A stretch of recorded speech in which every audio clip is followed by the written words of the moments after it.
winter storm periodically.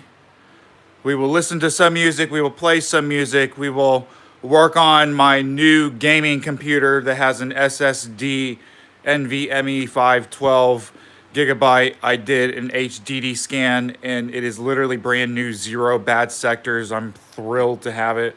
So we're going to try to figure some more stuff out with it because it needs work. Also, play with the Dell T31 3500.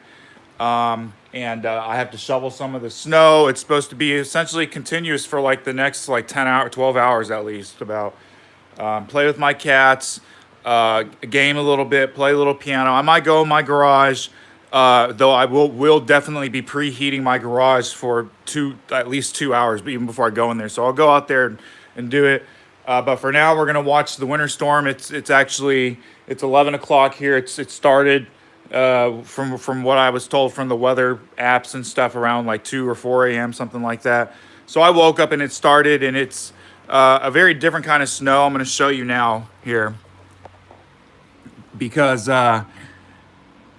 Again, this snow is moving south to north, so it's not so much lake effect, and the snow is really like very like rainish. It's not fluffy like the snow I'm used to, and you can see how much is already built upon my deck. So that's what I'm talking about. I cannot let this freeze over. The next 2 weeks is going to be every single day, all day below freezing. So that's why I have to go do this, and also clear my car and stuff. I just find it easier just to do this in sections. But look at my shovel right there, guys, with the snow and the shovel here. My cats love the snow too. He's right here. They notice when it's different and stuff and the weather, so they enjoy it. Especially this cat. He's usually the one that stays awake with me. My black cat likes to just be in the basement. So they got different personalities. But here we go. So it's not so much windiness, but it's been just a steady fall so far. And as far as the radar as well, I will be getting at least a foot, but I'm not in the super heavy band that's getting a foot and a half. So I think we're going to get about a foot. We'll see what happens. I don't know. So I'm going to set this up right here real quick. I got to do some stuff, okay?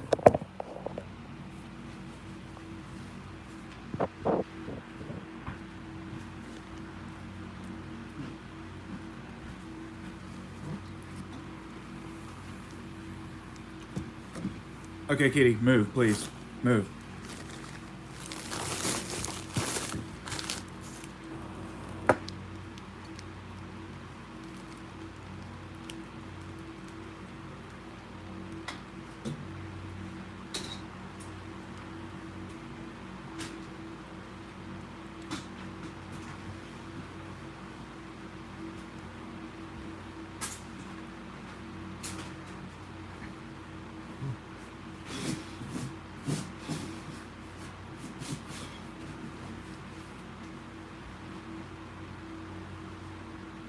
Okay, I'm not going to show it, but I'm going to spray down my chair again, my gaming chair. Not as much as yesterday, but a couple sprays. I miss, especially on the parts where I sit.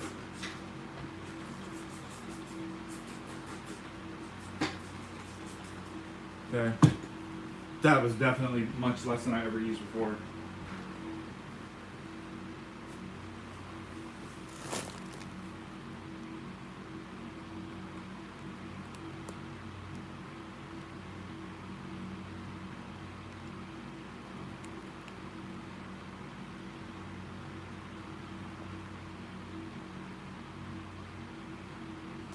So we're gonna go to a different window. So, I got different windows.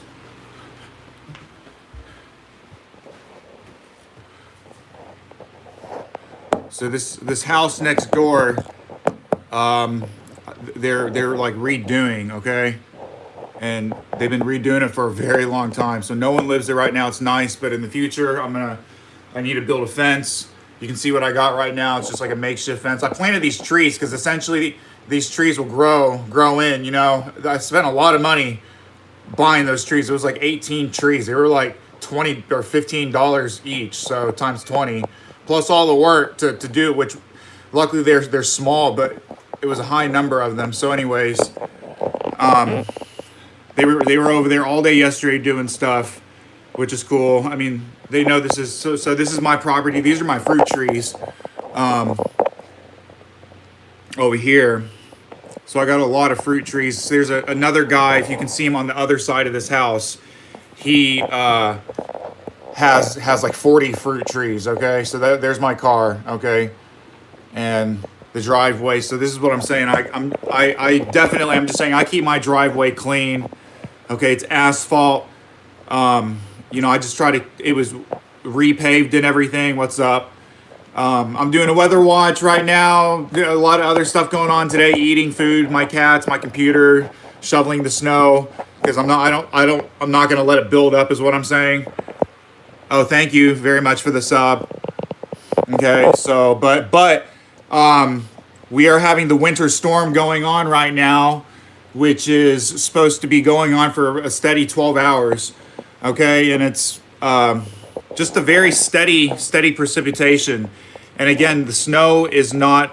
Oh, thank you for subbing as well, Dunny Lamy name.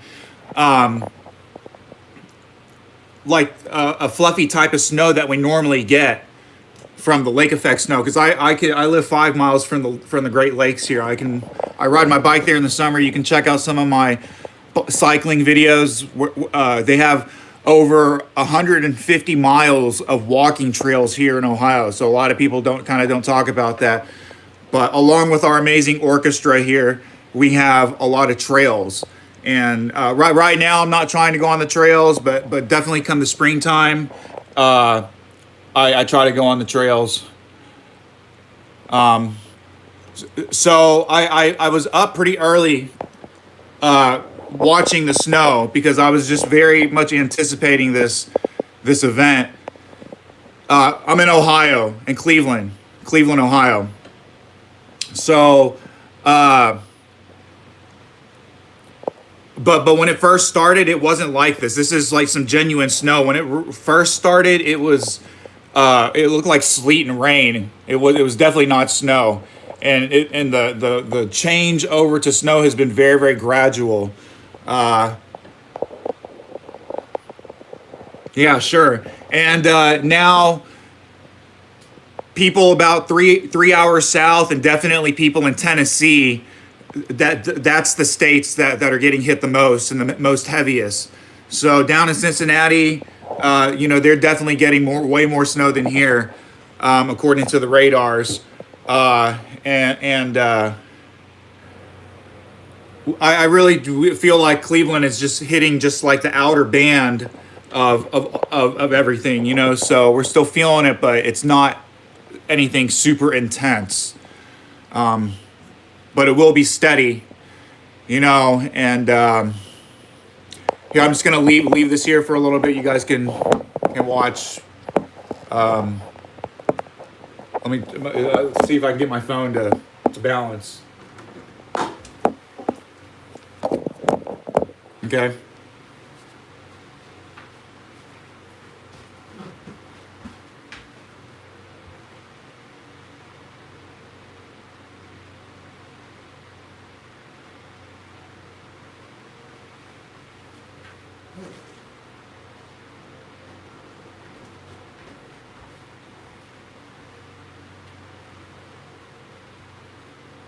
So I'm gonna put some light music on that hopefully I don't get copyright strike for. Or not strike, but just copyrighted, because what happens in my videos,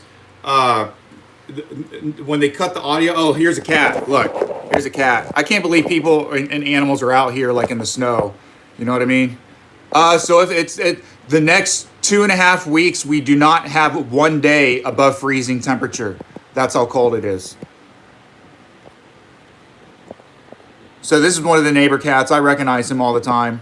And it's kind of cool, because the cats, they really do keep up with the rodents. And there's a lot of rats. I'm just saying everywhere. There's a lot of wildlife. And I love it because in the snow, you can see where all the animals are roaming and everything. Okay, now my other cat's up here wanting to see what am I looking at. I'm looking at the snow, kitty.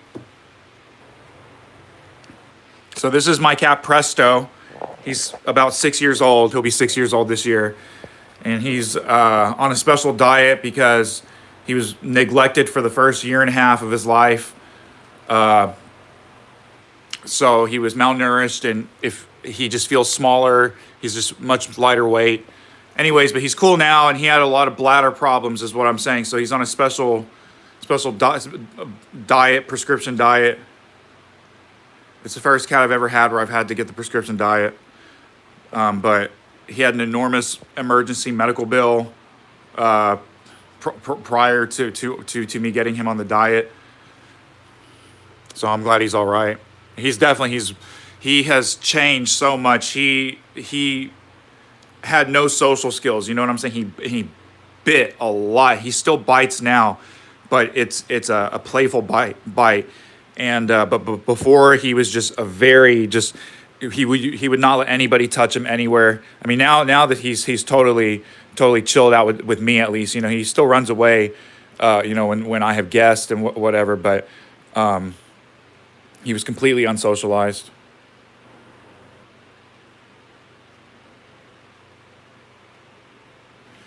So he loves being pet only on the face. Okay, I mean, he doesn't mind stuff on the back, but after a couple times he'll start biting and wanting you just to move to his face.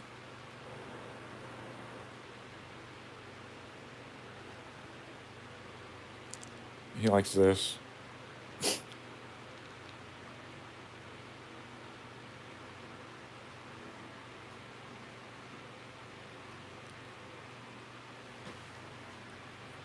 So this cat's funny too when I'm playing with him, or if I'm holding him more specifically, and then I put him down, he'll chase me and like claw at my legs for me to pick him back up.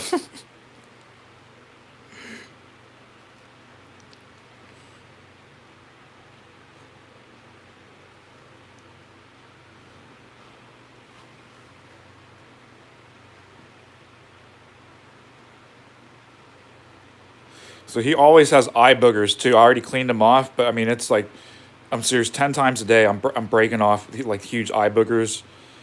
And I just think he's just super sensitive to everything, you know, just, you know, with the prescription diet.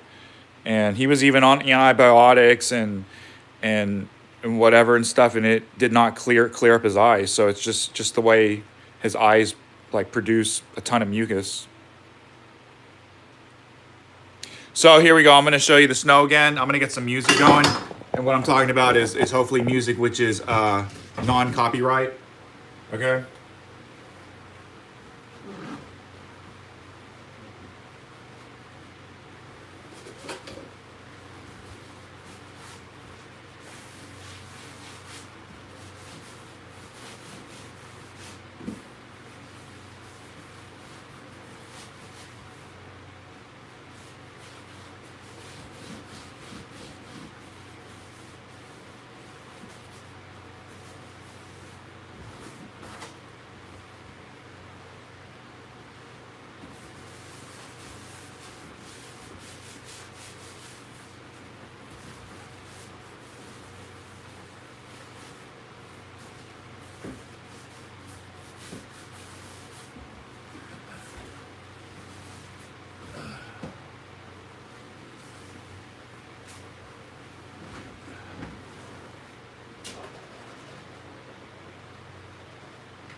Guys, I love this fucking computer with the this NVMe is so fast is all I'm trying to say, and it's only a third generation or whatever, third, three, four, whatever.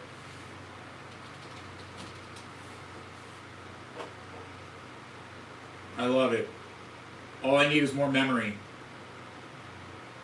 And I think I'm going to save up and wait and just drop for the 64 gigs of memory, guys.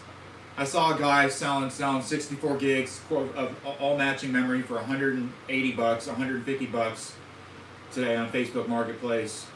I'm like, man, that is just totally worth it. And then really work on the video card. I think the processor, even though it's i3, it's the video card will be the next thing I really drop the money on.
We're gonna go look out some other windows, okay? Here, like I'm gonna turn it around.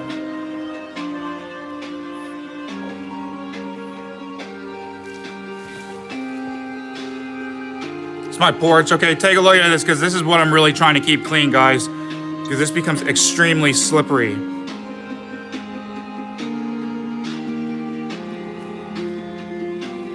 See, I told you this cat follows me everywhere.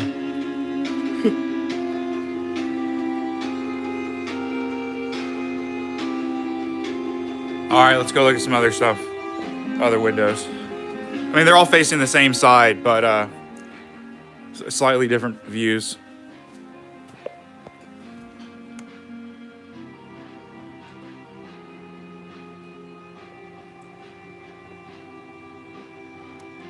So this is also a test of my new Wi-Fi as well, guys. Which I'll just say I really, really enjoy it. Okay.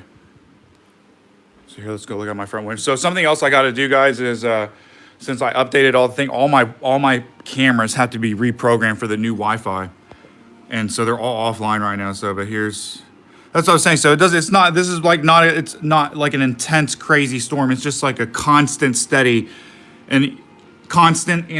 enough to where on the highways, once they plow it 5 or 10 minutes later, already is completely covered again. You know. So again, this cat follows me everywhere. So,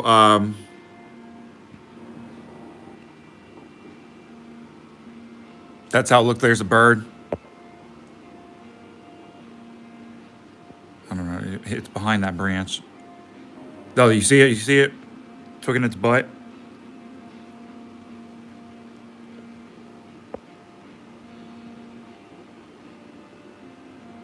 It amazes me how animals stay out here in this weather. It's a robin, so it looks like a robin. I guess you can't really see it so much in the camera, but I can see its belly over here.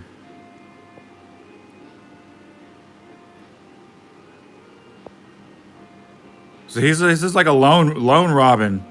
Sometimes, I mean, usually they're like in huge groups. And oh, okay, look, here's this red one. It's like the same birds that like are always here yearly. There, I'm sorry, I gotta see if I can find him for you guys. Where is he? Sorry, he's just hard to find in the camera. There he is. Okay, he flew away. Oh, there, here he is. You see him? It's a cardinal.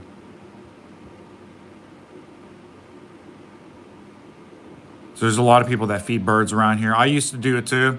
I still do, right? But I changed.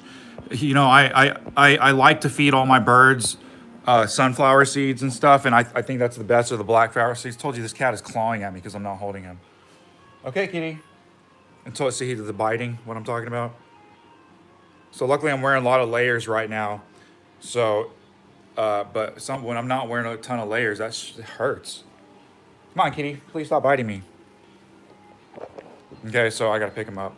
Okay. This cat is crazy, guys. Kitty. See, he's trying to bite me and stuff. Or not bite, he just... Come on, Presto. Okay, that's hurting. I'm gonna stop. Bye. Okay, so I don't try to encourage it when he gets too crazy like that. I stop. It's like an overstimulation. You know, you're not supposed to overstimulate your cats, and it will just get worse. So.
Okay guys, I'm back. Sorry the music stopped.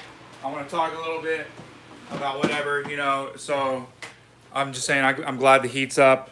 Let me focus this out. Also my phone's on the charger again. This phone has a bad battery. I gotta, especially in the cold, keep it on a charger.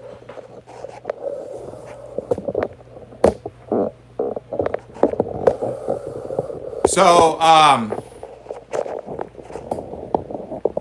also, because I don't want to sit straight in my chair, I kind of already did. I wish I could have soaked it longer today, but it is what it is. So,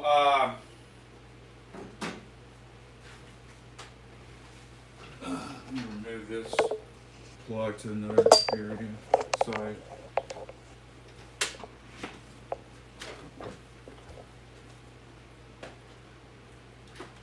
So, what I want to say is, I want to get a sound system out here that's way better than these speakers. And I have the Sony thing with two speakers, which would be nice if I could put them up there and keep the sub out here as well, somewhere. So that's what I want to do. And I mean, I could put a system. Well, anyways, that's just what it's going to be right now. Okay, because I was also thinking I could also put a screen up here and then move my clock somewhere else, which that'd just be an awesome place to have a screen. You know what I'm saying? When you see where I have it now. Anyways, but you know that's for another day, and it's just a 2 bookshelf speaker. But this is like, it has a CD player, tape player, radio. I mean, it bangs already. I already banged some shit, especially with the sub. It sounds fucking awesome with the sub. And I got a couple small subs, and that's all I need for my space is like just 50 watt subs. You know, it makes all the difference having just a 50 watt sub, guys. So powered sub. So anyways, we're gonna check the weather radar right now, okay? Because that's just something I like to do, especially during storms like this. Because none of this can be predicted unless you're just following the flow. And if you follow the flow good enough, I mean, you'll be able to predict a decent amount of time out. But you know, I want to see where exactly everything is. And different weather apps let you see like either only like a few hours to 12 hours or 24 hours. So this computer is super snappy with this SSD, guys. 0 errors, dude.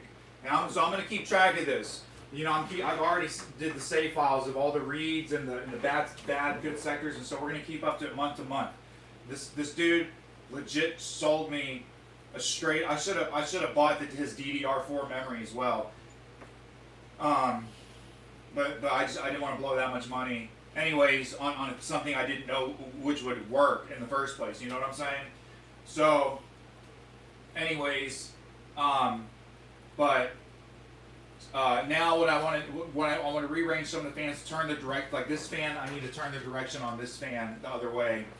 And then also the fan in the back is blue, and so I'm going to switch this green one to be in the middle, and I'll have blue, green, blue, and it'll match and look nice. And right now I don't have a fan there, and then I have 2 other fans over there.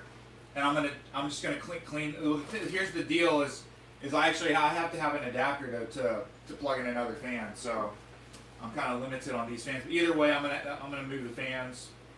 Or somehow change them. I got to see how I can get a fan in the back.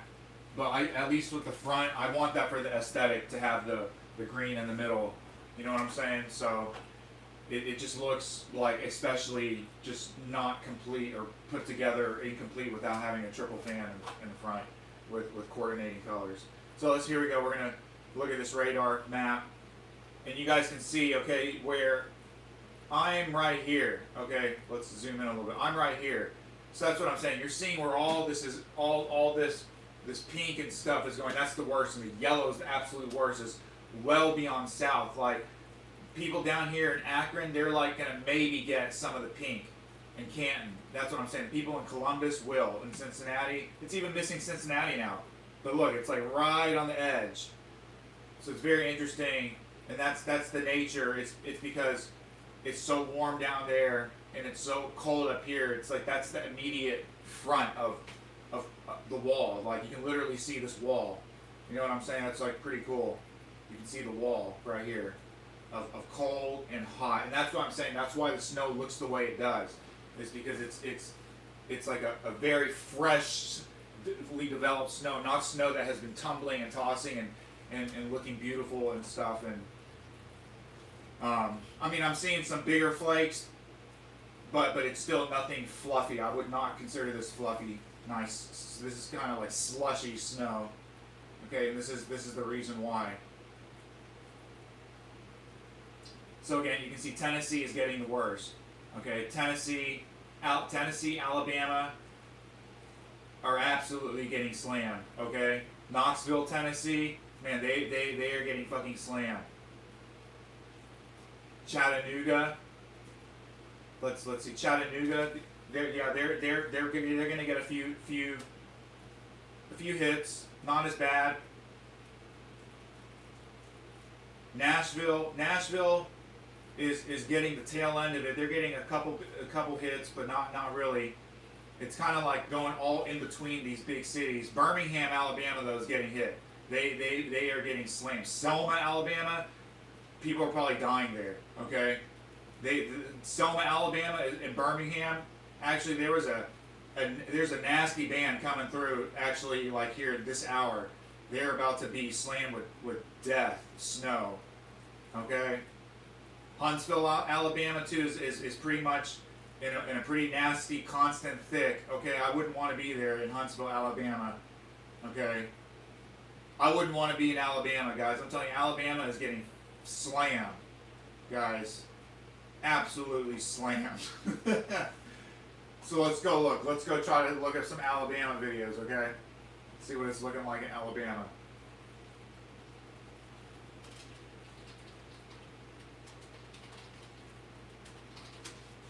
Alabama live weather, okay? Let's see what they're talking about in Alabama. And this is what I love about the internet now is I can watch the news so easily from all around the U.S. I think this is something people don't talk about, but that I love. And before, you literally had to like travel to different states or be driving to hear the radio stations change. And now we can just immediately like watch. I mean, if I really wanted to, I could watch some shit from North Korea and try to like intercept their things with a satellite. It's all free. I watch the videos how to do it. It's not an interest, but there's a guy who uploads all their stuff, is what I'm saying. In Mobile pretty soon. Again, we'll get our mobile camera. Let's see what the chat is talking about. Up in that direction. Line of storms coming up into southern Clark County. It's come on through Jackson. And again, we got 25 lightning strikes. The lightning is ramped up. There's no doubt we've had an increase in intensity here. Oh, it's this crazy, guys. When you get lightning and snow, extend up into Wilcox. Snow lightning, that, guys, is crazy. And again, this is the segment we'll be watching right here. This is going to be coming through South Alabama and the Florida Panhandle. A lot of people watch us in the Florida Panhandle. Thank you.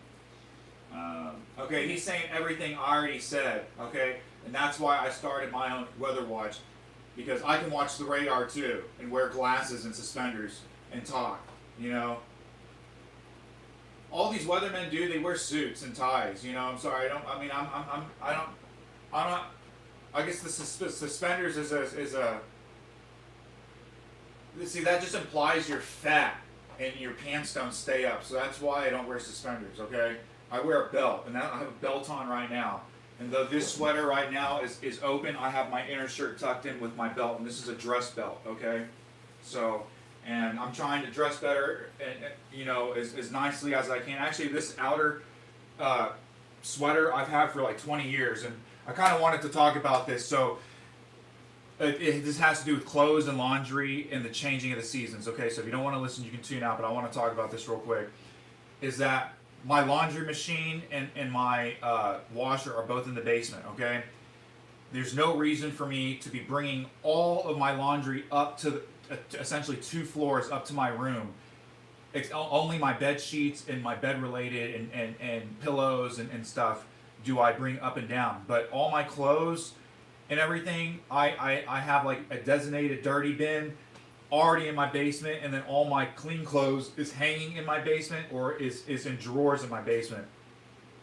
And what I'm saying, there's no point in me going through all that trouble. You know, now, guys, I don't even fold my underwear or match my socks up because none of my socks match because they all develop holes, okay? And I'm always just buying socks. So what I've done, I have one of those hampers that is, you know, that I guess you used to go to the laundromat, but that's collapsible, like a sun mat.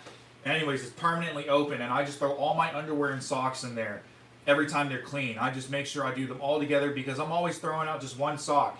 And I'm not going to spend the time. I just found it easier just to wash them, throw it in there, not have fold my underwear. Okay, I'm not in the fucking army. Okay, if I was in the army, then it'd be about making your bed and doing that, folding your socks a certain way and whatnot. Okay, but anyways, what I'm saying, so I just throw all my clean undergarments into this one thing. Okay, I do fold my shirts and I hang up my shirts. But I don't iron them or anything until essentially the day I use it because I like that fresh iron and I wanted to talk about also like items I can't live without, so washer and dryer, but blow dryer and an iron. I'm not talking about a cheap iron, a nice iron. I got like a $150 iron, and what's so nice about it, guys, is it has like 10 degrees of steam. And if you look on all the cheaper ones, they usually have like 2 or 3 settings of steam. And then if they do have a lot of settings for this amount of steam, they don't work. And this one, it's like I can literally click it on 1, 2, 3, and the steam changes. In addition, it's a very hot iron. It's very high quality. It's a Rowan. Okay, you can look that up. I thrifted it. I couldn't believe I found this iron. You know, $100 iron for I think I paid like, they asked a decent amount for iron, so I paid like $12 for this iron. But compared to what it was worth, okay, and there's different levels of Rowans. I'm saying it's like one of the highest end Rowans. They don't make it anymore. They've replaced that high end model with another high end model. But 10 years ago, this Rowan was the best Rowan iron that they made. So I love it, okay, because I have a number of irons, like pepper crackers is something I collect, guys, okay, and these other things. So it's interesting. The snow is just very steady and slow, guys. So I will say it has its own interesting beauty, you know, not like this lake effect snow, which I'm just more accustomed to. I guess that's a big thing. Is yeah, okay. I it was experiencing snow for the first time moving north is what I'm talking about. But like I moved so north to where I just got this, I want to say, regionalized experience of lake effect snow. You know, and which is completely different than like snow in Oklahoma. You know what I'm saying? Or snow in like West Texas, something like that. So anyways, but now since I'm seeing this, you know, different types of snow, you know, it is an interesting, it's a calming type of snow. You know, it's in these blizzard ones, it's like I'm kind of afraid because you start seeing all the branches fall and everything, and that's when the electricity goes out. I don't think the electricity will go out for this. You know, and since it's such a steady flow, everything's becoming manageable. You see what time it is? So I'm waiting. Okay, definitely 2 hours. Guys, what I'm going to do is the first thing I'm going to do, I'm going to go into my garage, okay? And I'm going to start my heater in my garage, okay? We're going to be preheating my garage. And then I'm going to do my first pass shovel of my whole driveway and my deck, okay? It has to be everything. I like it all clean because what happens, any part that you do not clean, especially now, again, that we have this 2 weeks of all below freezing, which means that the sun is going to just heat this layer, and it's just what happens is it just like glazes on like a thick glaze, and it gets thicker and thicker and thicker like the more you leave it, and then it stays permanently if you let it build long enough all the way through May and April, and you can't break it up unless you just like literally take a chisel to break it up. And then at that point, I'm not trying to break my driveway or my deck either, and that's a big part of it. Is this is the easiest way to keep the deck in a good condition too. Is just to use, because I can use a broom too. I still use the shovel right now because there's like it essentially slides, and I'm not gonna get 100% of the snow off. But what I'm saying is if it starts freezing, it's like I'm done. And I always travel, okay, because it's my sister's birthday around February, and it's one of the worst months for winter. You know what I'm saying? So I come back and it's just terrible. I can't get rid of so much stuff. I can't get into my door depending if I'm gone during a storm. So anyways, that's about the laundry. Things I can't live without: the vacuum, instant water hot pot, okay, gas stove. I only cook with gas, okay, or similar, charcoal, you know, something like that, wood. My cats, but you know, I'm really talking about like floss and toothbrush. Oh, that's something I wanted to talk about. So if you guys have been following me, you saw that like a week ago, I got a 6-pack of firm toothbrush, and officially not endorsed, but be created by NASA, okay, by the National Aeronautical Space, whatever. I'm sorry, I don't know what it stands for. Okay, I gotta look that up. Anyways, but NASA, okay. So, and I got it for $2.50, and they had all these toothbrushes there, and only one box of firm, okay. And I only brush my teeth with firm toothbrush, okay. That's just me. I don't want to talk about teeth stuff, and I need to take better care of my teeth. Okay, everybody does. But anyways, I like a firm toothbrush. Okay, and the other key point is I'm trying to change my toothbrush once a week now, which is absolutely affordable and doable to change just to have 52 brushes a year when you're getting so many. But what I want to talk about is these are not firm. The dollar store firm toothbrushes are more firm than this.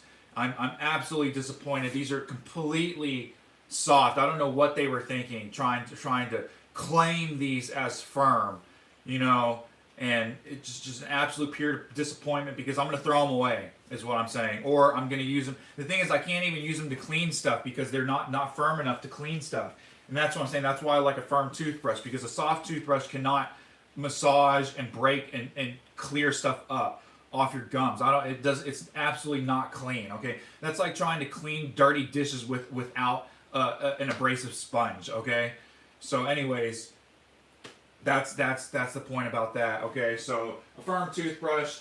And the other thing is, I go on my windows because you can see it's building up on my windows. Not that much.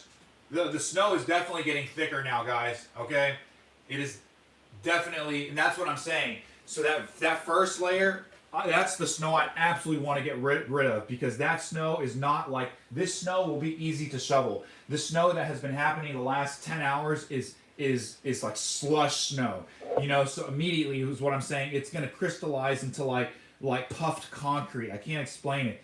It's like semi-solid, but there's like a lot of air pockets in it. So, anyways. I'm really going to have to prepare for that, dress in layers. That's why I wear gloves. A lot of people ask, why do you wear gloves? Okay, probably because I was either working on fixing shit or doing shit outside, and that shit messes up your fucking hands, guys. And not only that, the key point with the gloves I would like to talk about is why not change these gloves or just use them for washing. I like to use fresh gloves when I go outside to do work, but it's also, I put a layer of Vaseline or hair conditioner, or you can use, I'll just say lotion is the worst, or buttercreams. You want like skin conditioners, okay, or hair conditioners. And so that's why I have hair food, which is all Vaseline based, or so you can use Vaseline, but I like these hair conditioners because they have added herbals in them. Anyway, so I rub that, and then I put my hands in there, and I'm telling you, that is the secret to winter. And then you put your gloves on, okay, and you can't stay out there for a long time, because what happens, the moisture builds up, so you need to change your glove. But what I'm saying is that what keeps your hands supple and warm, because you're not losing any moisture. And that's the thing about this snow right here, is it may look cold and stuff, but you lose so much water just from breathing because it's so dry. I can't explain it. You have to stay hydrated. And even if you're not doing anything crazy, is what I'm saying. Just from breathing and shoveling, my mouth, that's what I'm saying, I gotta like double up on the chapstick, and everything just goes dry, absolutely dry. So that's some winter stuff, you know, that I've had to learn about. Because when I first came up here, so I'm gonna show you an update. Let's look at an update of the windows, okay? No one's watching, okay? But anyways, but look how high the snow's gotten now, guys. Okay, I should have zoomed in earlier. Well, look, that is thick. So anyways, I'm going to clean that off because not only the floor, I need to be able to hold the handrails too, is what I'm saying. You know, there's like a certain way you have to walk in the ice and snow, guys, and it's like extremely slow. So unless you have like cleats or something, you know what I'm saying? So Anyways, here we go. I mean, that's what we're doing today. I'm watching the snow, okay?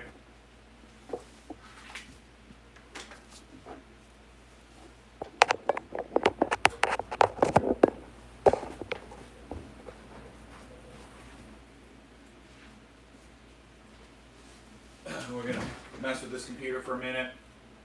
So I have nothing on this computer right now, guys, except like when it's got a lot of weird, I don't know, ticks. I can't explain it.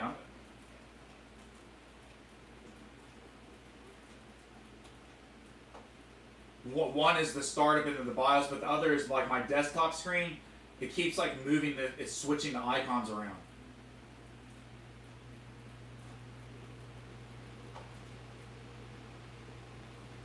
Alright, so it's enough Alabama snow. I gave you my weather report.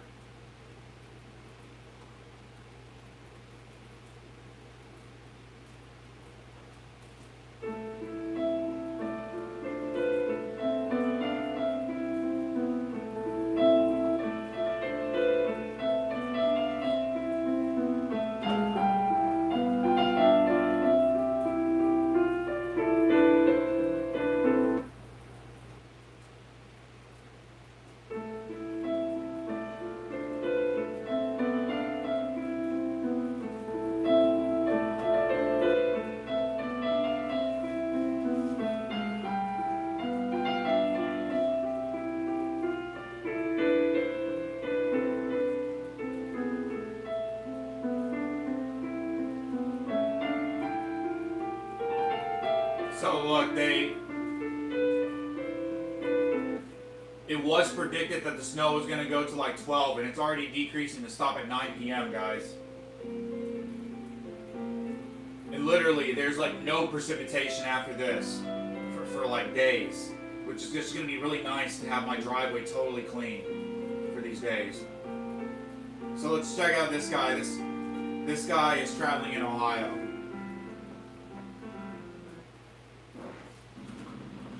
This guy's in Ohio. He looks like he's in Columbus. So they're getting hit way heavier in Columbus than here.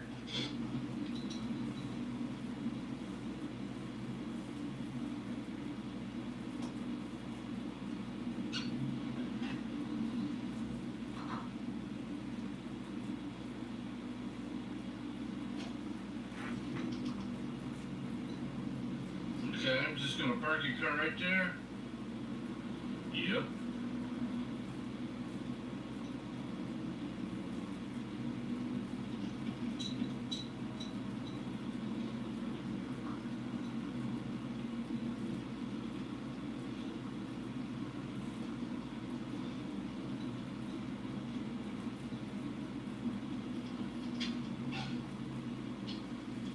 Welcome to Ohio State University.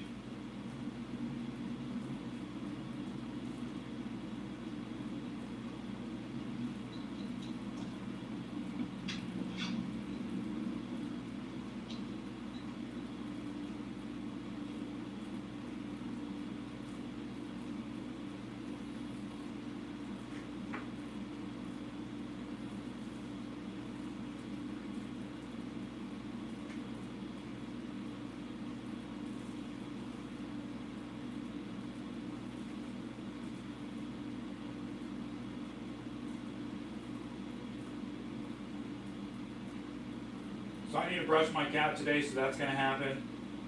I try to brush my cats at least once or twice a week. I want to do it 3 times.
So the only other place I plan on going, guys, is to the edge of my sidewalks in my garage.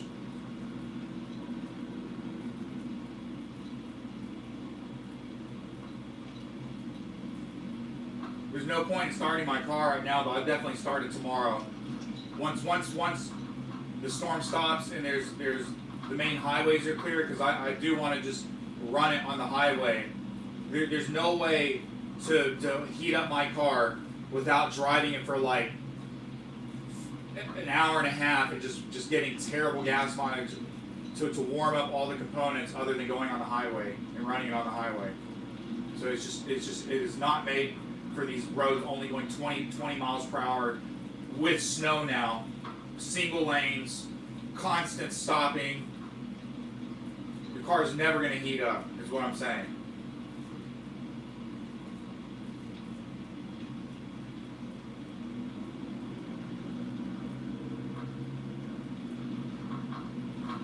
So anyways, I'm saying it's like I try to change my driving habits in the winter as well, is what I'm saying. In the summer, I'll do all these inside roads and everything. In the winter, it's like I just try to always go on main roads, because the smaller the roads you go on, the more terrible they're going to be. Sorry, I'm not looking down on my phone right now. Paying attention to these guys up.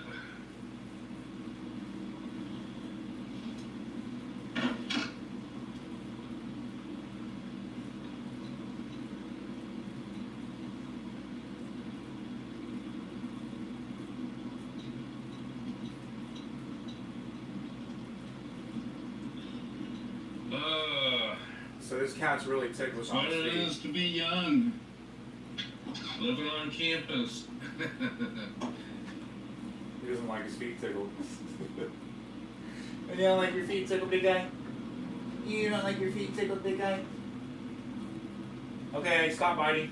Stop biting, stop clawing. Let go.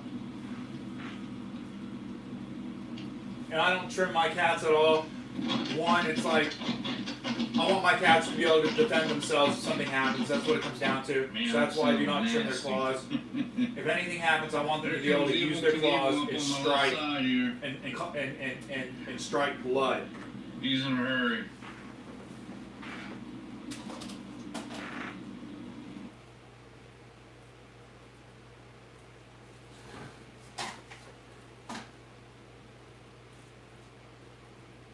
So we'll come back to that guy. I'll keep him open.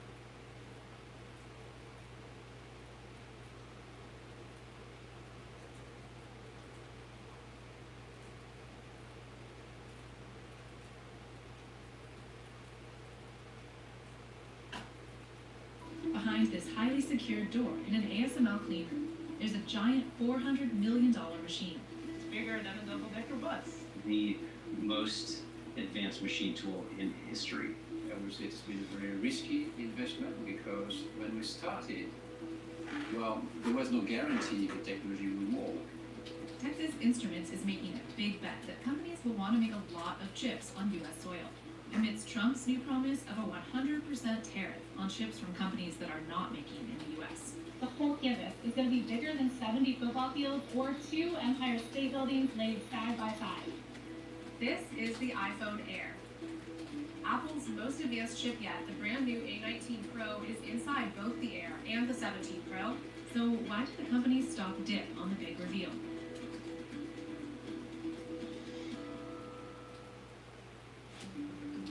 All right, we're about to enter the high end though. Behind this highly secured door in an ASML clean room, there's a giant $400 million machine. It's bigger than a double-decker bus. Made with such closely protected technical specificity, Very complex. The most advanced machine tool in history. that no filming's ever been allowed, even by ASML's own team, until we flew across the world to see it. We're here at ASML's headquarters in the Netherlands, where 100% of the world's extreme ultraviolet lithography machines are made, and now the next generation machines, called high-NA. We had to wear these bunny suits to protect these extremely precise machines from getting contaminated by our own hair and skin cells. This is high numerical aperture, high-NA, the new generation of EUV machines, the only machines in the world capable of printing nanoscopic blueprints onto the most advanced chips. NVIDIA, Apple, Taiwan Semiconductor, Samsung, Intel. None of their advanced chips can be made without EUV. And this company has that market completely cornered. The first high-NA machine was installed in the US at Intel's Oregon Chip Fabrication Plant, or Fab, last year. Only 5 have ever been shipped. Indeed, the machine is so big you can't ship them at once, so we break them into parts. Now they're being ramped up to make millions of chips on the factory floors of the few companies that can afford them: Intel, TSMC, and Samsung. ASML says eventually high-NA will be used by all its EUV customers, other advanced chip makers like Micron, SK Hynix, and Rapidus. Without EUV, without very advanced logic manufacturing, most of the AI cannot happen. CNBC went from ASML's labs in California all the way to its Veldhoven, Netherlands headquarters to bring you this never-before-seen look at the world's most advanced chip-making machine, and to ask its makers exactly how it works and what could go wrong amidst Trump's tariffs, export controls, and a new training facility coming to the U.S.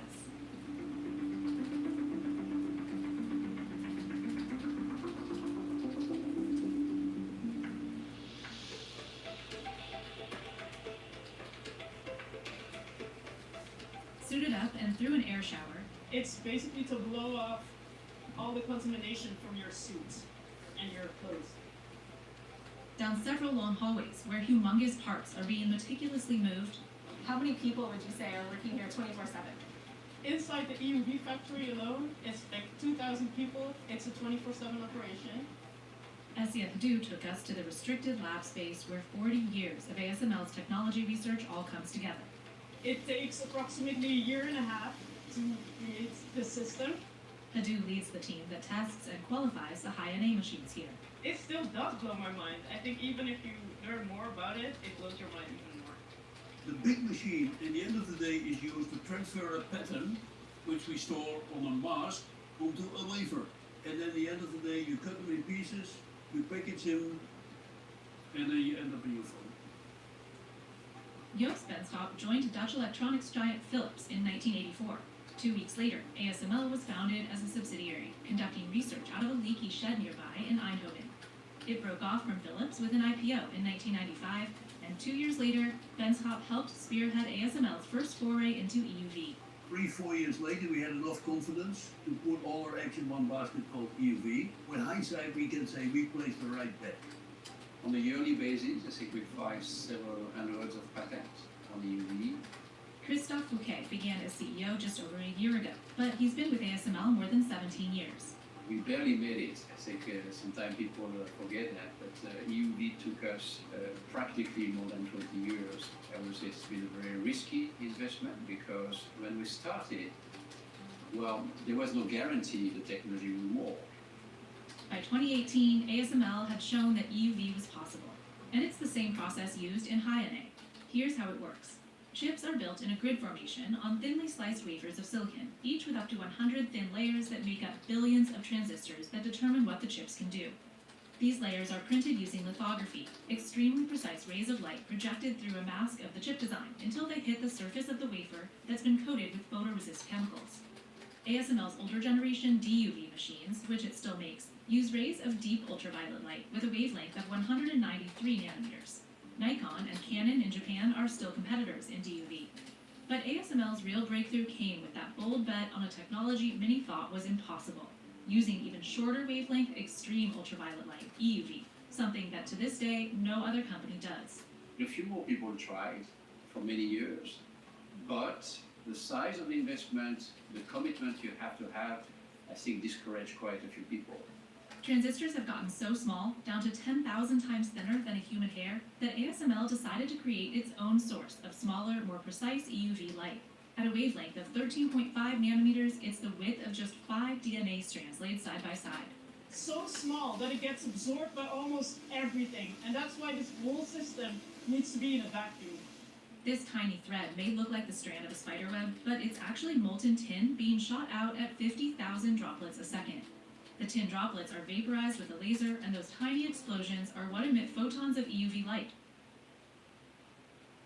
This is called a CO2 laser. It's been used in the car industry for many years. They would cut through steel with one of these. We use 4 of them to shoot at one of these tiny tin droplets to generate a plasma which is hotter than the sun.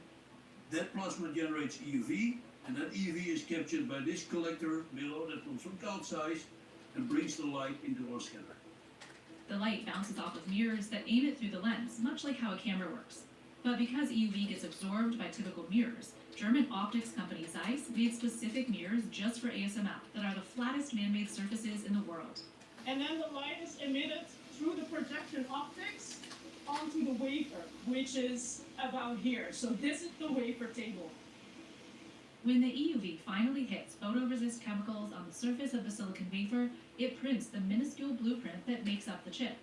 The aim needs to be so precise, TSMC says it's equivalent to shining a laser from the moon to hit a coin on the Earth. EUV made up less than 8% of ASML's total number of machines sold in 2024, 44 EUV machines versus 374 cheaper DUV machines. But with a price tag of $220 million, EUV made up 38% of ASML's system sales revenue. The cost of the chips the tool is going to create is going down. Because you're the only company in the world that makes these machines, what's stopping you from setting the price even higher? Well, what stops us is Moore's law says that we need to continue to drive costs down. This allows you to go to the next node, and then the next node, and then again the next node. If this was to stop, then everyone gets stuck.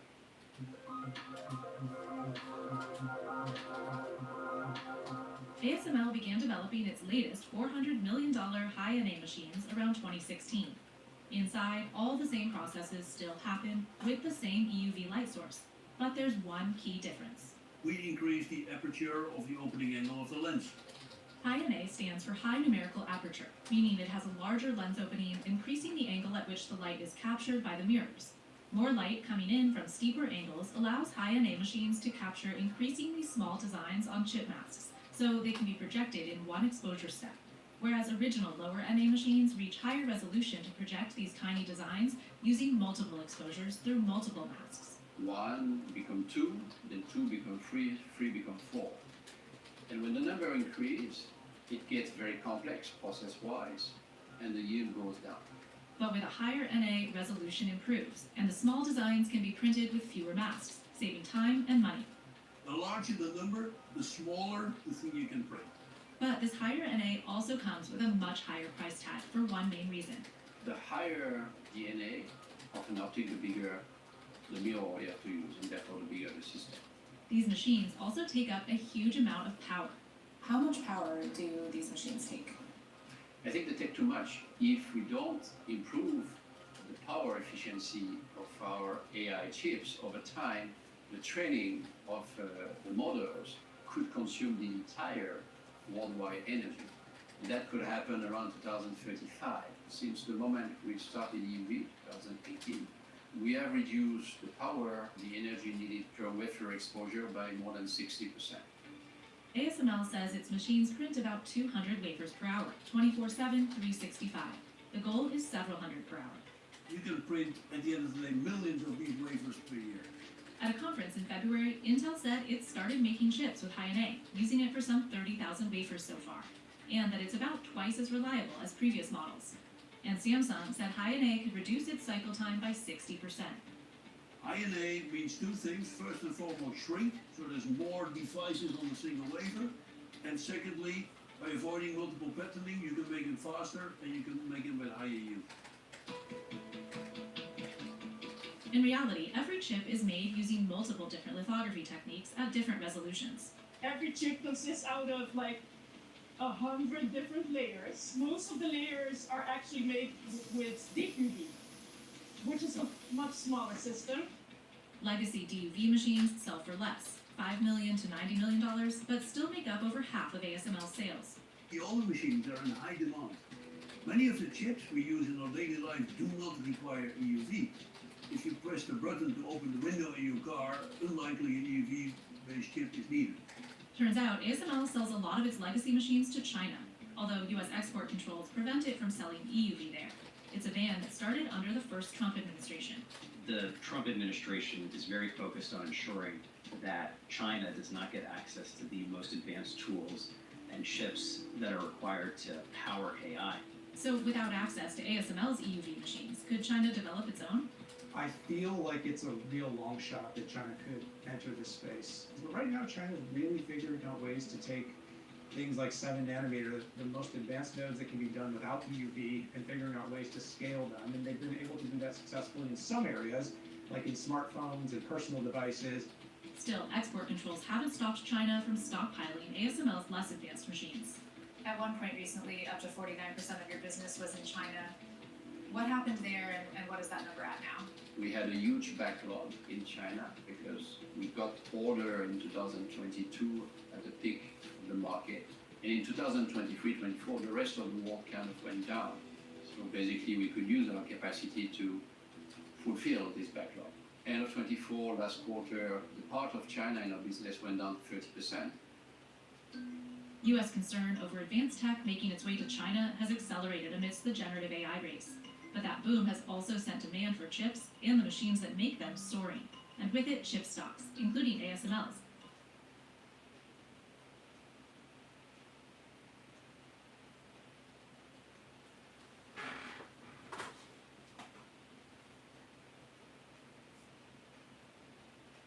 So what we're gonna do now, guys, is change out the battery, the CMOS battery. I think I have one extra one. Even though it seems like it's good, it's maintaining the time. Every time I either restart or start it, it just goes straight into the BIOS. And I cannot get it to not just boot up, guys. I worked on it for like 2 hours last night. It was just driving me just insane. That's just what a dumb thing is. I cannot find out. So anyways, here we go. We got a new one right here.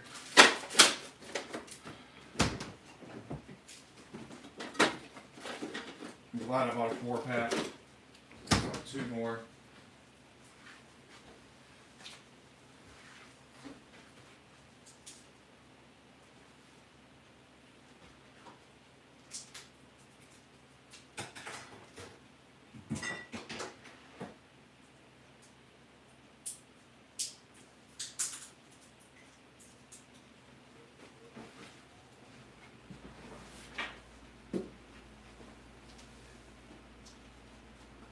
So I like that this power supply has an on and off switch.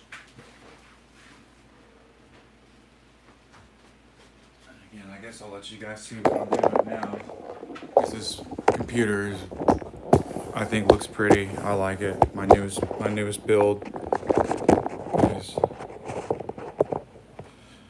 Nothing big, just changing out the battery and seeing if this solves the problem. So I like that this side case is legit glass and it has no fan, okay? I mean, a fan is nice to have there, but it's just too much. You know, you get fans on all the other sides and on the top on this one. So I'm not gonna change the fan directions yet or anything because there's a lot of cable management. I also want to just slightly do, not great, but just slightly do.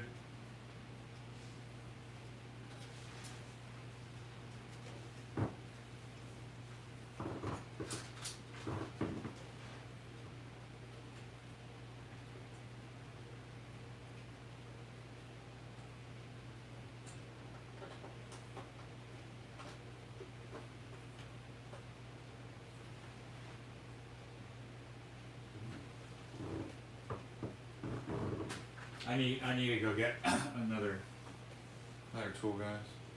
Or see what else I got laying around here.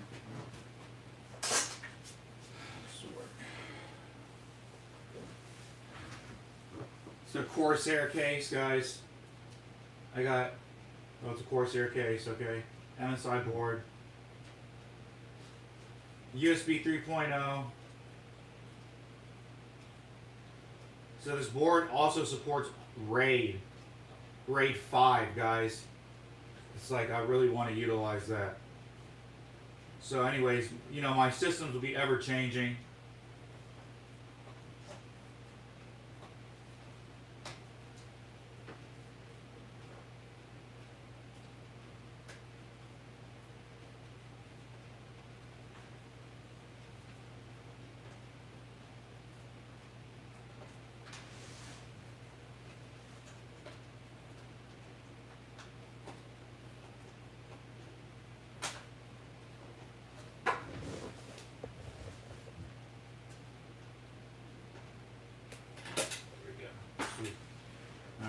put in the new one.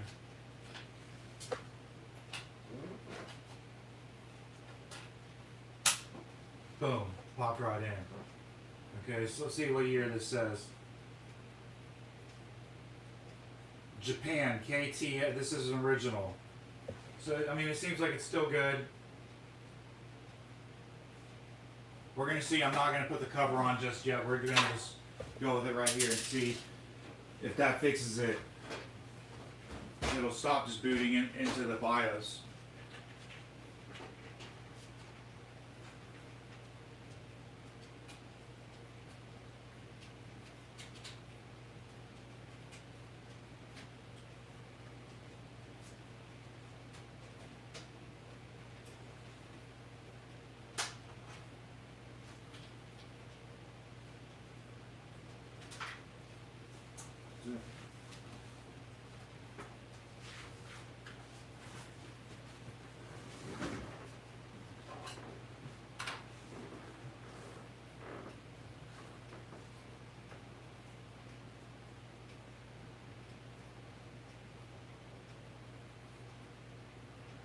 What do we boot into? Okay, cool. I expect that. Good. Press F1 to run setup. We're gonna do all this at the time. Interesting. It still has the time. It must have a secondary battery on here or something.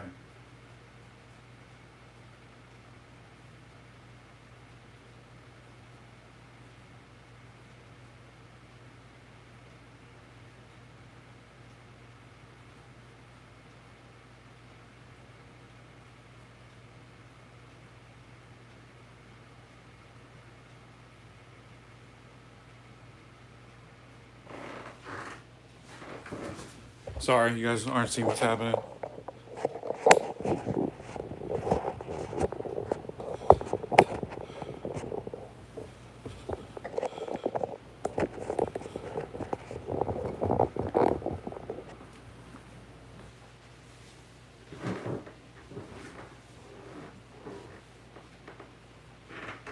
So I'm going to clean the fans a lot more and try to, I don't know what it's doing right there. Try to oil them or grease them up or whatever. Just definitely clean them a lot more now since they're having trouble, and change the directions of them. I'm buying thermal paste, so sorry none of that the processor changes is happening soon.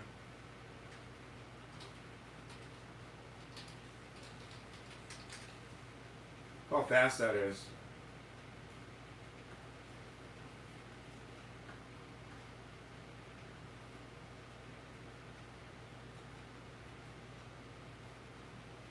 Okay, can I shut this off?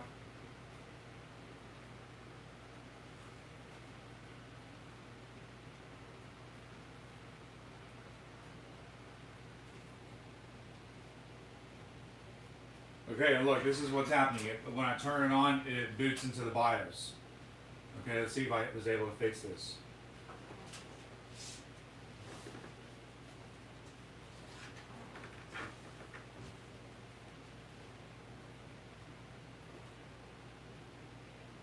Yep. See there, why? What is happening? Why does this always happen? So I'm going to keep the new battery in there.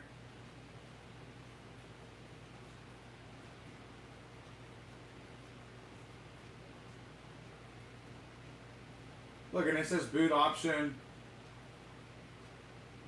NVE.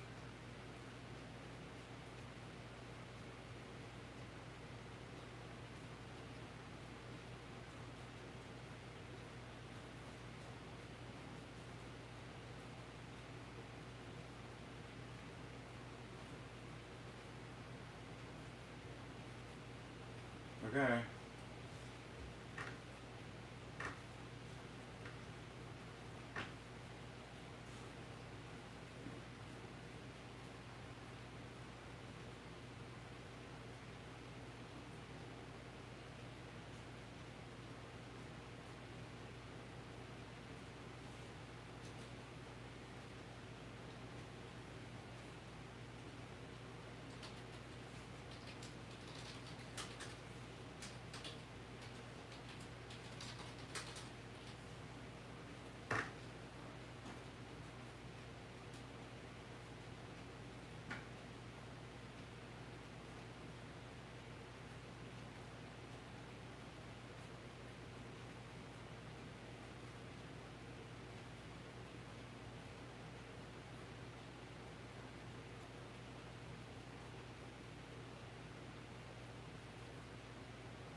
format a floppy over here, okay, guys? This is just fun. I like using floppies.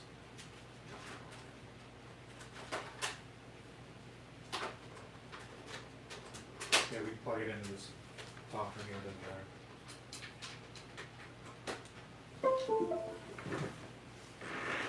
So these floppies are so old they have to be reformatted, but it seems like after I reformat them, they're fine.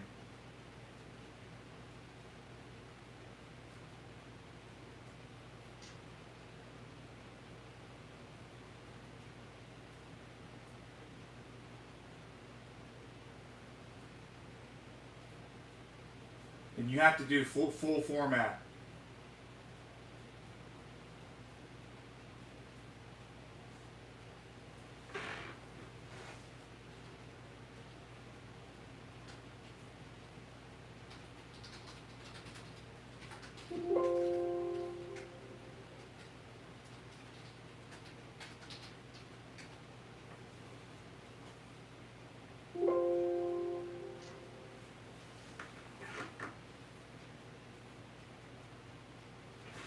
Yeah, we're labeling this because I'm gonna actually be using this floppy a lot, guys.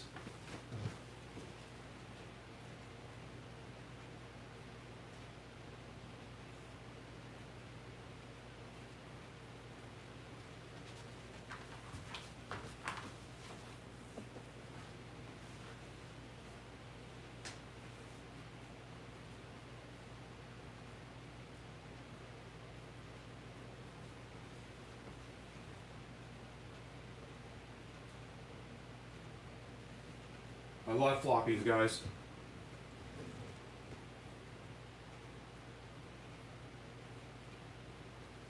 Looking for my tape.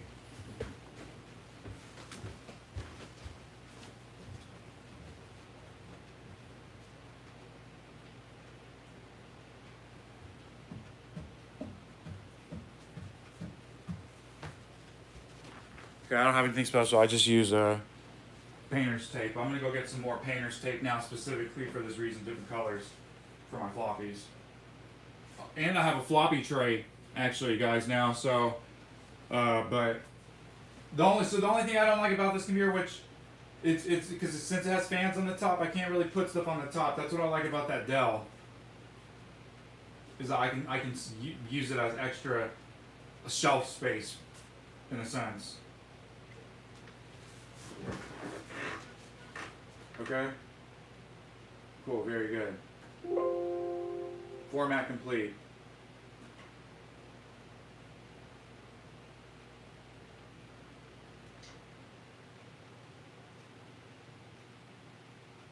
Okay.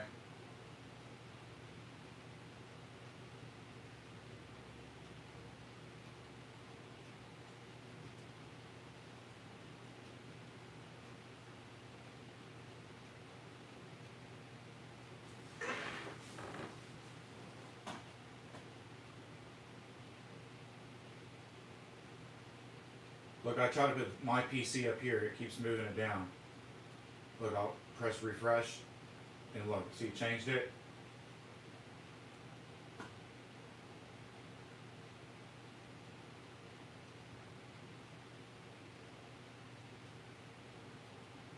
I don't know why. It's a glitch.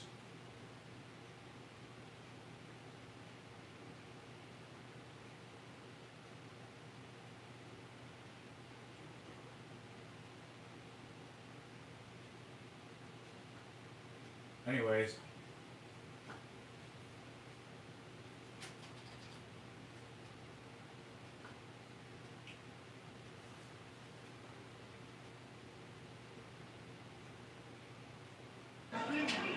It was a long night around the nation for the thousands who lined up for the launch of PlayStation 2, enough to make retailers nervous. Oh, look, I think I'm going to get lynched with that crowd out the front. It looks like we're sold out. In Melbourne, celebrities joined the countdown. I was just getting in there and playing some games, basically. That should be a pretty good night. And then, without the violence seen overseas, the midnight sales were underway. Come on in, let's go.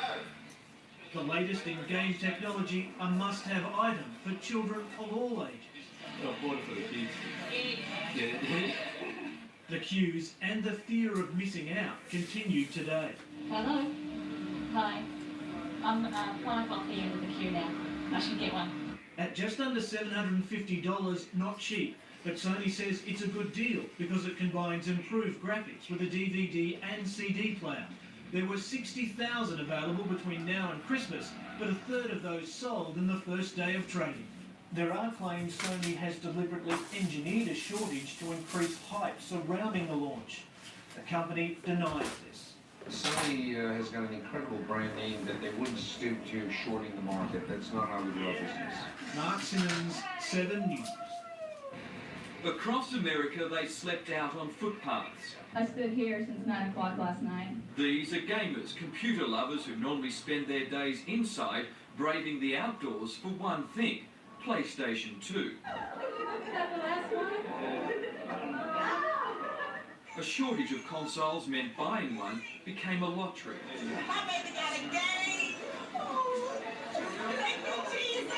When the doors opened, the rush began.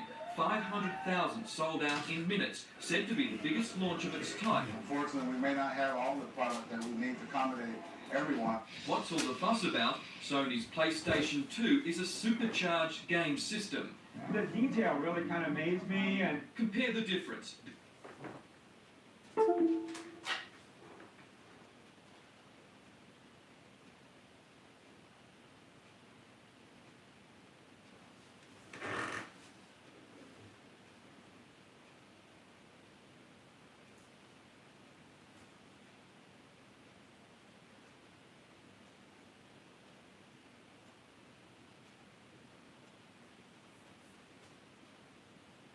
Yep.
I'm gonna rearrange the RAM. I know it sounds dumb, but what if it works?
Oh my god, what? Did I do it?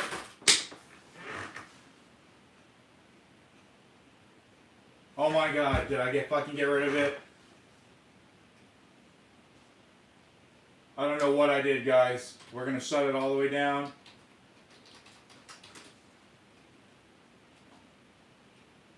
And see my desktop is still messing up. Look, I'll move that PC back up there. We're gonna shut it all the way down. And if we shut it down, this works. Now I'm hooking my Dell back up. We're gonna clean this one a little more. My fans, change the directions. Okay, there, shut off.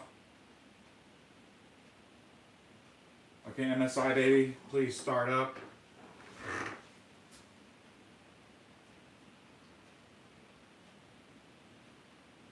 Oh my god, no, yep. We're back.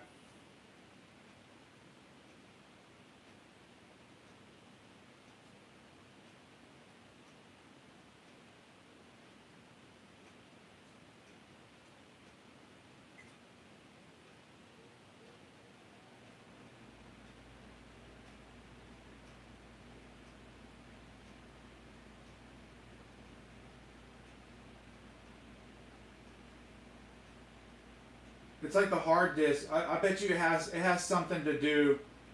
It has something to do with this stick. This is why this guy sold it to me. There's something is up with this stick. Watch. So I'm gonna deal with this for now. Okay. I'm getting 2 other NVMEs and we're gonna put them in and see if that changes. I bet you something is wrong with this stick.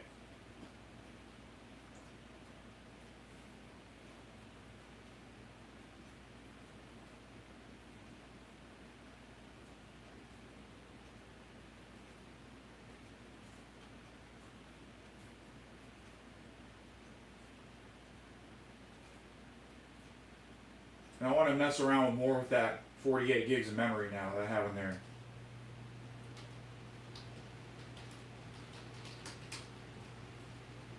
Okay, that's cool. Alright, we're shutting you down.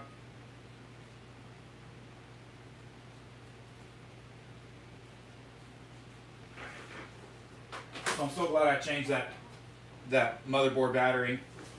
It needed to be done. I'm going to move this out of the way for now.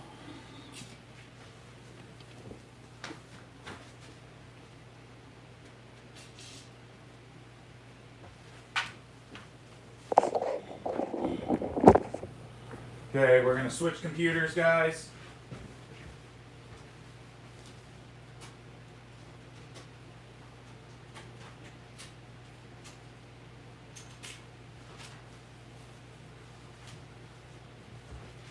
Move back to my old thrusty. That's what I'm telling you. This Dell, the reason I like it, you guys see how stable it is. Other than getting to figure it out, this thing has been super stable. We're gonna do a stability test now too with this new memory, too. I mean, who knows? Maybe this memory is bad.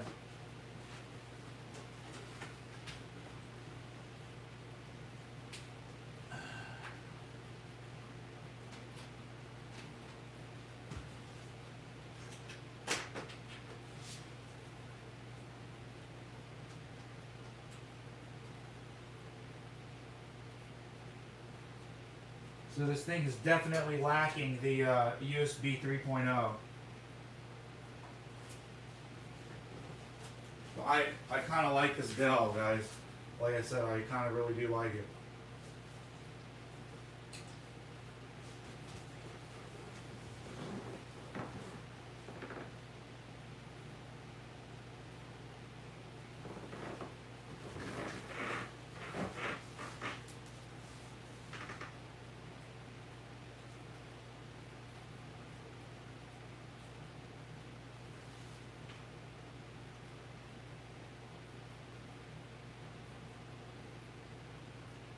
See, I don't have to do anything with this computer, it's just starting up. Now see how much slower the hard drive is, guys.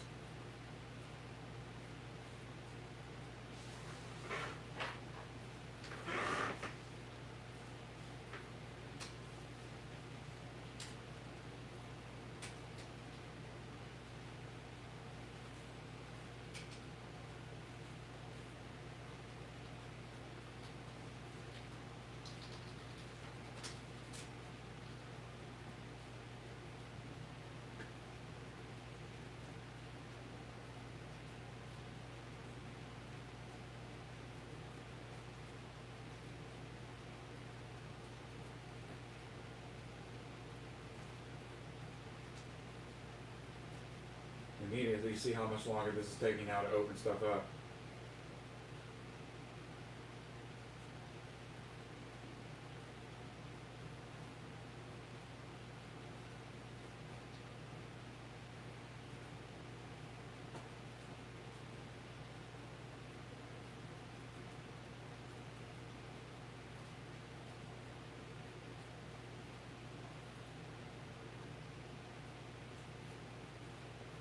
So I'm also going to download 1964 because I think that's a more free 64 app.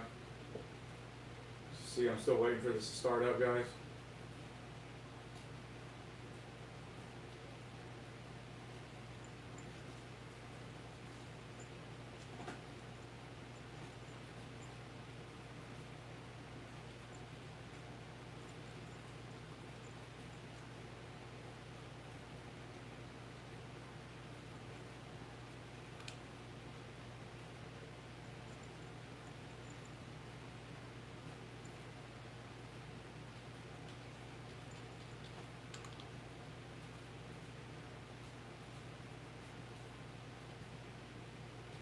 See how long it's taking to load, guys, to start up? Once you're start up, though, it's cool now since I have a lot of memory. Just loading of programs, man.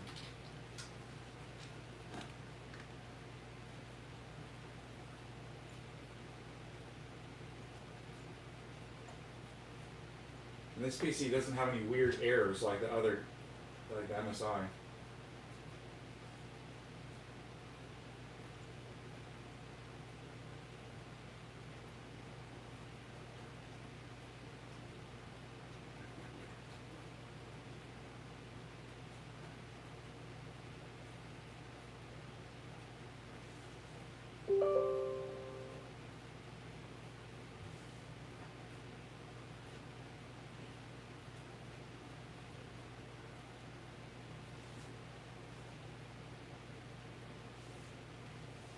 Oh, there you go. Triple channel. Very good. Oh my god.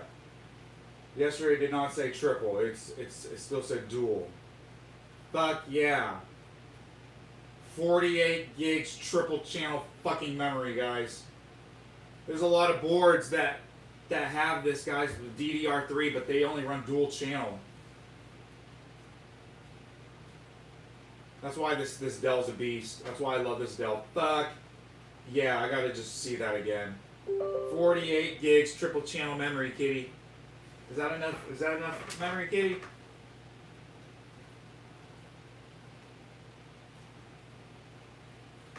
This processor's 80 watts. Okay, there, and it's going at the correct speed too. Very good. Okay. Because yesterday I was like, what is wrong with this? It's showing all the wrong speeds. Oh, I guess it updated everything. The motherboard had to update itself. I mean, now it's completely different. Oh no, DRAM frequency. There you go. Yeah. Well, let's see. Yeah, they're all running a different. I guess they. Huh.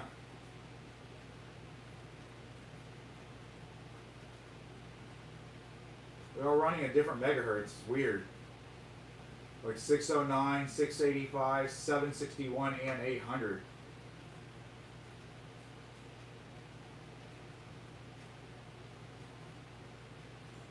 Okay, so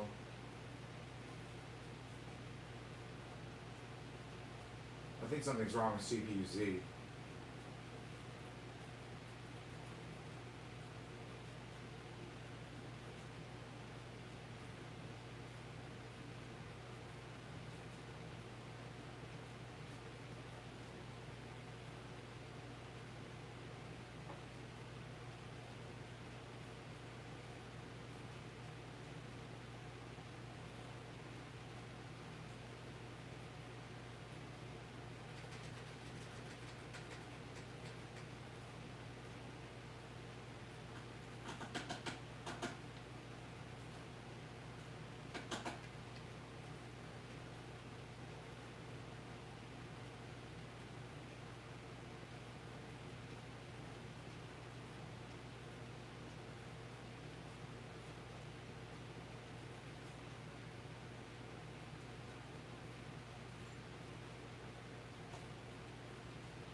So that's what we're dealing with.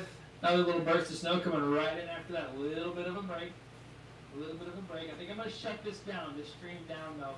You can feel free to add more questions. We're going to be monitoring this. We'll be asking and answering. And Alan and Kyle are going to be here this afternoon. I'm not leaving or anything like that. But just know this is a relentless push of more snow. More snow coming our way. That's really the trend.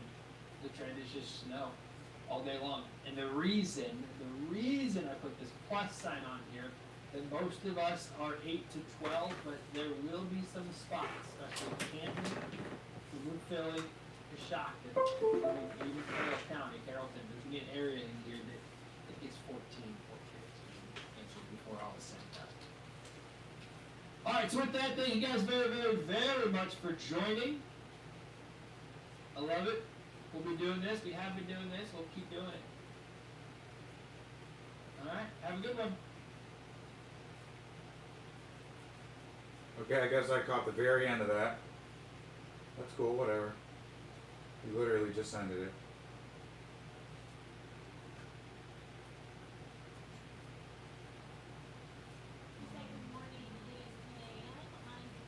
Good morning, I'm Dave Chudowski. Daniel Wiggins has the Northeast Ohio. Up to storm warning as frigid cold temperatures and heavy snowfall will stick around into tomorrow. So far this morning, we've already accumulated 2 to 5 inches of snow across all of Northeast Ohio. And this storm is expected to be so intense and disruptive, Governor Mike DeWine has already declared a state of emergency. This as Ashland, Erie, Huron, Summit, and Lorain counties are now under level 2 snow emergency.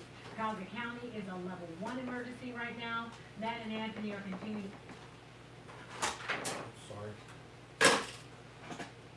follow up right now with the very latest. Matt? All right, let's take it to what we got. We got weather impact alerts that start, obviously, they go through the entire day. They started last night. They go through really Monday at this point with more snow on the way. But in terms of what we've got today, let's get to the maps if we could.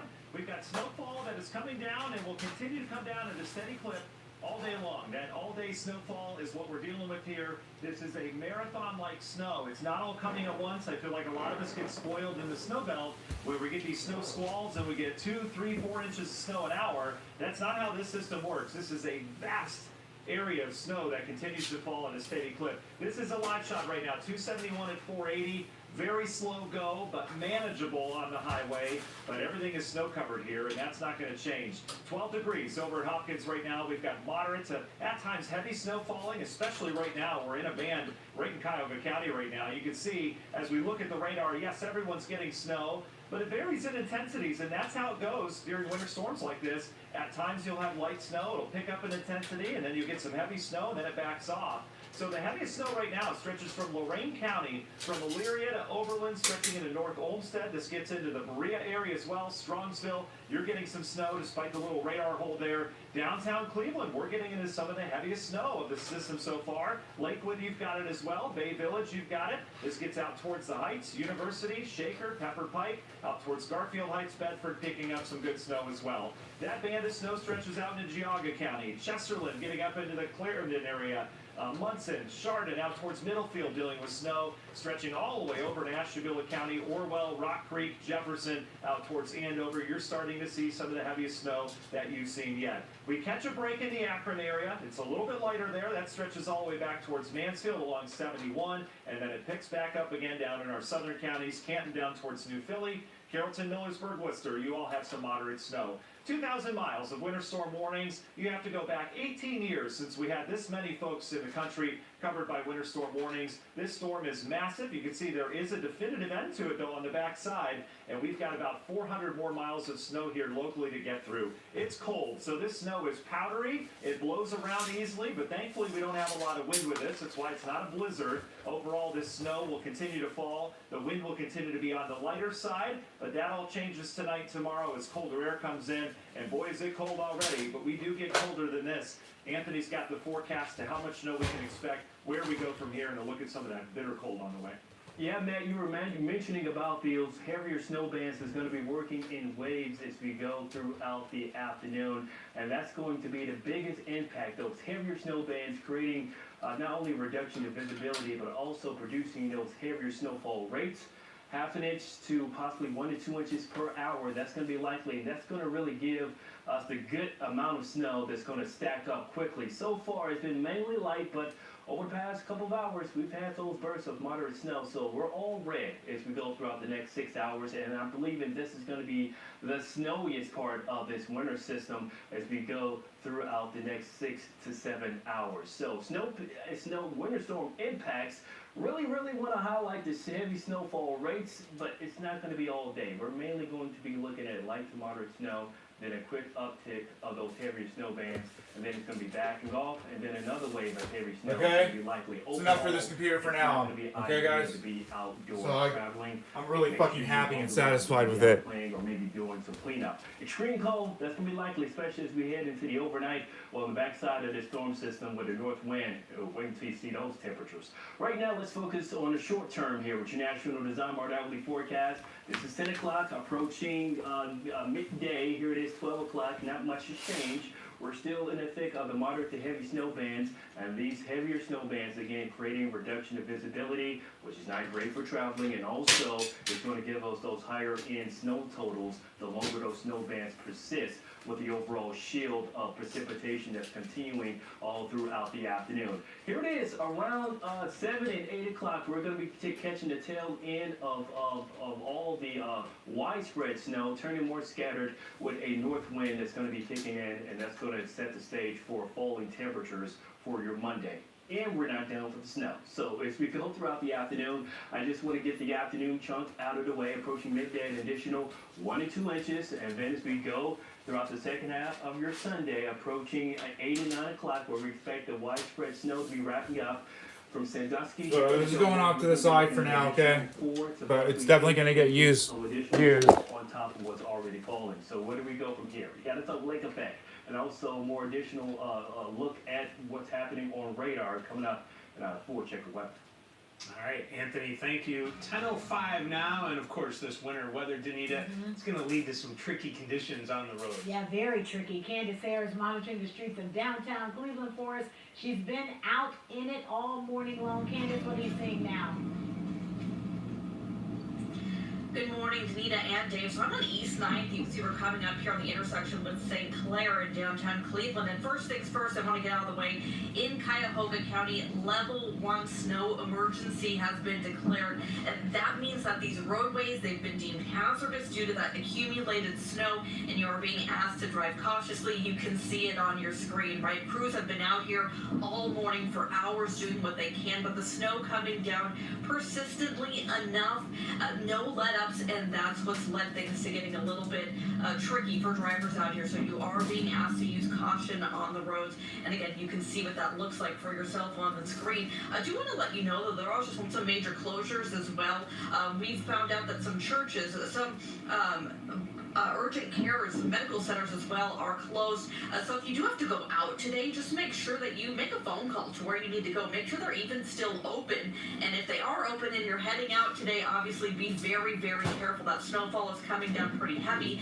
And as you can see on your screen, it's not just the snow on the road that's making things difficult, but it's the visibility. Even here downtown, it is very, very small, the amount of area that you're able to see in front of you. So that is something to keep in mind. I would say within the past hour or so, we've really seen conditions here downtown deteriorate, and so that's something to keep in mind, that in any 1 minute things might seem okay to you, but when you head on the road, things can get bad pretty quickly. So hopefully you have nowhere to go. Hopefully you can stay inside. That is certainly the place that you want to be today of all days. Danita, Dave? All right, thank you very much, Kristen. It's Danita, but you stay safe out there. All right, let's get to Kristen Moran now, tracking the roads towards the south. Kristen, where are you at exactly right now, and how are things looking for you?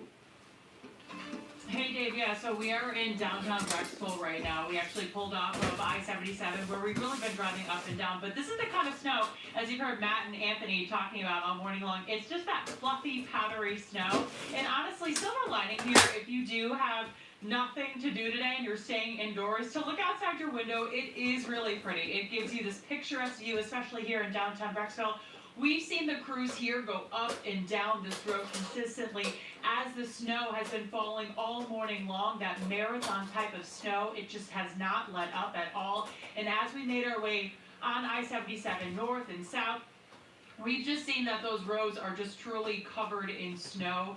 It's, you know, obviously the crews are working as best as they can to keep up with it, but as we've had conversations with ODOT leading up to this winter storm, their goal is to make these roads passable. Going not in. Perfect. You can see here, Well, I'm obviously, gonna try to use it. I still have some Doing slick stuff, snow taking out and the people are spam, driving too. by, taking it very slow. But that's the thing, if you are out there, you know, there's another plow right there. That's what we're talking about all morning long, up and down. But if you are going to be out here, obviously take it very, very slow. Give yourself enough distance as well if you are driving near a plow truck, because they are on the roads obviously trying to keep us safe. And one thing to mention here too is that so far this winter season, so when we started to see that snow Thanksgiving weekend, since then there have been 34 plow truck crashes statewide. There were 54 in total last winter season, so of course take it slow, be careful out there.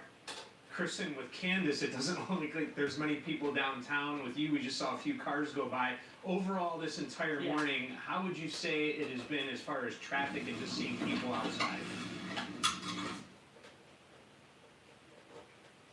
It was pretty light traffic-wise on 77, and then here as well. You know, we see people go by, but again, it's not too much, but there definitely are some people out that we've seen, and we've been also seeing them take it pretty slow. I think some people stopping at the gas station, of course, to fill up, right? Because you don't want to have an empty tank when the temperatures are like this and the weather is like this, but I'd say, you know, on the lesser side, so, but still see some folks out there. Sure.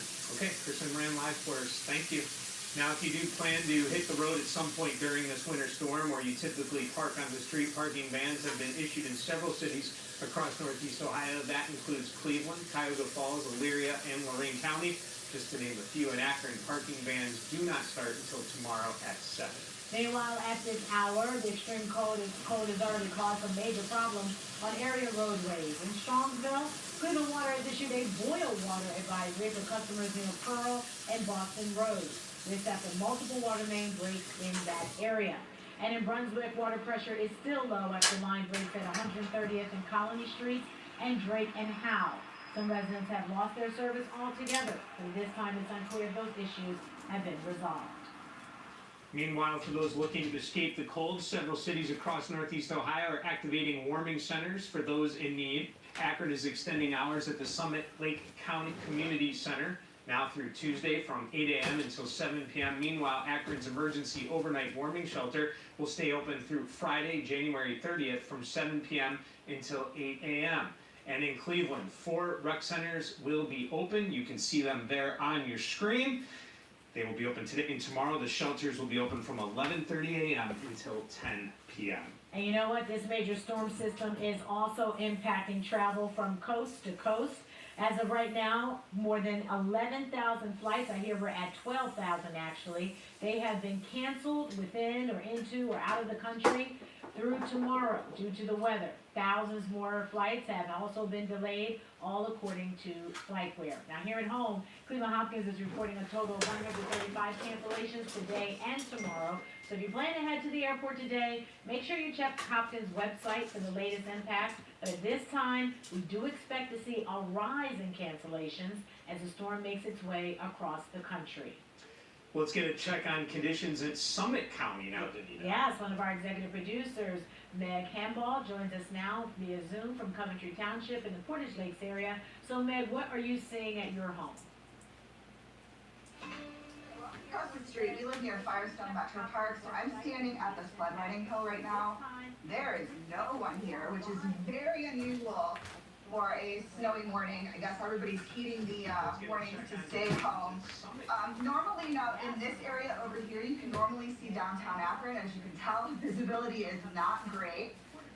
So it's just a very cold, windy, snowy conditions here. I'm going to turn the camera around and walk back towards the road. You can see, so we live on Warner, and basically Warner is a pretty well-traveled road. We have not seen any cars this morning, maybe 3 or 4 in the past couple of hours. The plow truck has been by maybe twice, and they're just trying to keep up at this point. But it appears everybody is heeding the warnings and staying home this morning as this winter storm hits. That's the good news, that they are heeding the warning. If you don't have to go out, do not go out. Yeah, no question Exactly. about that. Yeah. Right. We need you to get inside, Meg. Yes, we want you to go inside right now. You go inside. Thank you for your report today. Yeah, our weather team will be giving up-to-the-minute updates all day today with everything you need to know. As the winter storm sweeps through, we'll have everything you need to stay up to date right here on the WKYC app. It is free, and we will be back again in just 2 minutes. Look at that live look outside. You can barely see anything. Yep.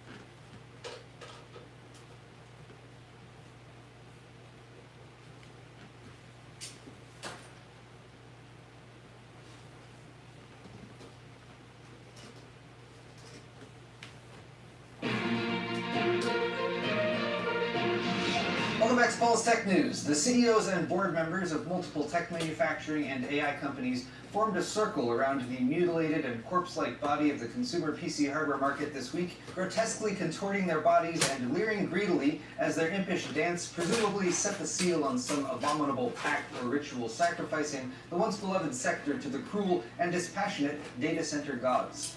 Metaphorically, of course. But while this ongoing tech travesty takes place in full view of our kith and kin, the very people responsible are trying to piss on our legs and tell us it's raining, as if any complaints about AI's impact are hurting society when more and more flagrant misuses of it keep popping up every day. But okay, if you can't say anything nice, don't say anything at all. So let's see if I can focus on regular old tech news that isn't negatively impacted in some way by AI.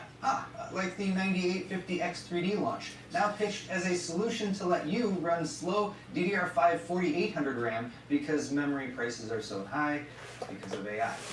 Damn. Alright, cool new 3D printed liquid cooling innovations destined for data center use. At the very least, Intel's Core Ultra 400 Nova Lake confirmation was pretty much AI-free, which means I'll only be hurting society for most of this week's episode of Tech News. Excellent! Today's video is brought to you by Thermaltake's View 600 TG full tower chassis, featuring 4 tempered glass panels that provide an unobstructed view of your PC and support for massive 420mm radiators for AIO or custom cooling. Available in 5 distinct and unique colorways, including Future Dusk, the View 600 TG also supports hidden connector and eATX motherboards and includes an anti-sag GPU bracket and rotatable PCIe slots, as well as easily removable ventilation panels and plenty of room for cable management and added storage. There's an optional 6-inch LCD add-on too. For more on the View 600 TG from Thermaltake, click the sponsor link in the video description.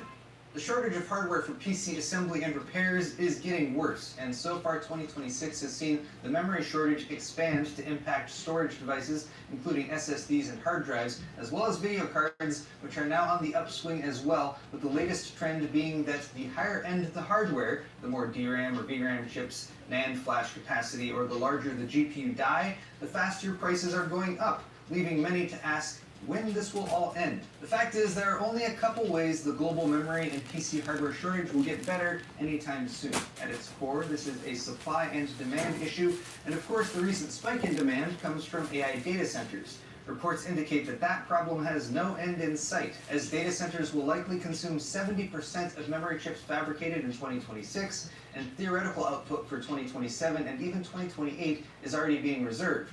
But this also means more products that use DRAM will soon be affected by the shortage, like smartphones and automobiles, which could push consumer sentiment towards an even more negative view of AI, hastening the theoretical poppage of the AI bubble, which could be one way things could improve.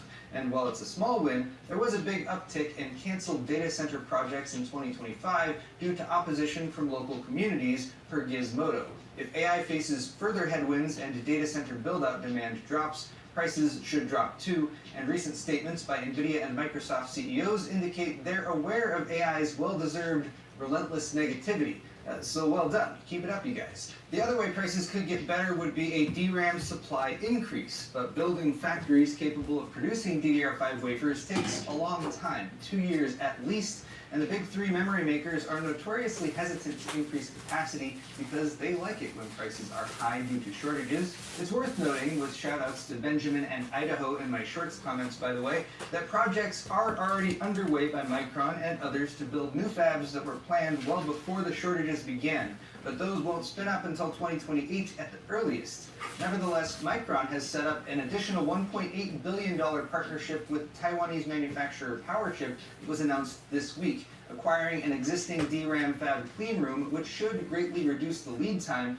but even with that head start, meaningful output still won't be delivered until the second half of 2027. So I guess soon is still a pretty relative term. Over on the other side of the tech news spectrum, where some people are pretending things are normal, we have newly launching products, or one product at least. As announced at CES and discussed last week, AMD's Ryzen 7 9850X3D is due January 29th for $499. Information that was tweeted by AMD VP David McAfee, so we'll no longer classify this as a rumor. And a Swiss retailer already sold and shipped one, so confirmed the 9850X3D is, and assuming the AMD provided benchmarks available so far are not too far outside the realm of reality, about a 3 to 8% FPS uplift for 1080 gaming over the 9800X3D while costing $20 MSRP more seems pretty reasonable and almost normal, given that it's pretty much the same chip with a 400 MHz increased peak boost frequency. What's not normal is the environment it's launching into. There are no other desktop hardware launches going on, for one, a stark departure from the typical post-CES meta, and the GPU that this chip would most help out, the RTX 5090, is now selling for close to $4,000, up $1,500 to $2,000 from just a month or two ago.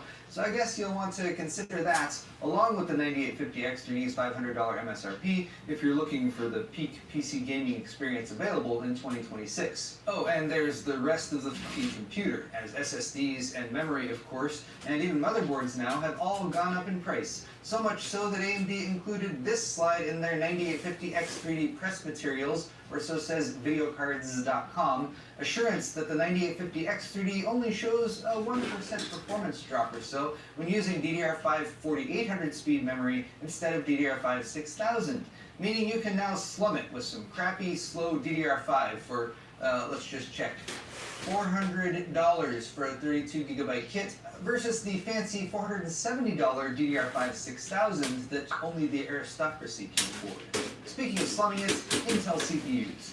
They've lost a lot of their luster in recent years, with the 13th and 14th generation marred by inconsistency and failures, and the new Core 200 series somehow sucking even worse. But there is hope on the horizon, and that hope seems slightly closer now that it's 2026, because, hey, late 2026 is when Intel's actual next generation of CPUs will debut, or so they told investors this week, who they like way better than us regular non-investors, so they were probably telling the truth. Also, the investors have legal recourse if Intel fibs to them, from my understanding. Point is, there's probably an Arrow Lake refresh lineup of CPUs coming from Intel soon, called the Core 300 series or something similar, for existing socket LGA 1851 motherboards. But that will not be manufactured with new architecture, and I don't have high hopes for it, given that Intel was too embarrassed to even bring it up at CES. But Asus said they're prepping BIOS updates for it, so it will probably ooze out at some point in the next month or two. Nova Lake, on the other hand, is new architecture, although it's also a new socket, LGA 1854, but hey, it's Intel, what do you expect? But Nova Lake will be called the Core 400 series and will sport both a new iGPU and, per rumors, BLLC, or Big Last Level Cache, perhaps finally providing some competition to AMD's 3D V-Cache CPUs that have dominated PC gaming benchmarks for 3 generations now. Nova Lake will also represent a completely Intel-built chip, as it should use their advanced 18A process versus Arrow Lake, which uses TSMC 3nm for its logic dies. It's weird to be pulling for Intel to make a comeback in the consumer CPU market, but 2026 has already been very weird so far. And now let's pause so we can fully appreciate the Tech Brief's intro. Hell yeah, short news. NVIDIA, hot off the positive press they've gotten for likely cutting back on consumer GPU output to start 2026, has apparently been caught with their AI-generated hand in the cookie jar with the jar in question being Anna's Archive, notorious shadow library portal bursting with copyright infringing materials, per Tom's Hardware, that NVIDIA reportedly offered to pay for high-speed access to so they could train their LLMs. Now, it's hard to blame the tech giant, who was likely low on cash and just needed a data training fix, for allegedly trying to snort this digital nose candy as fast as possible with high-speed access and a practically instantaneous green light from NVIDIA management to do so, even with knowledge of its legitimacy, or lack thereof.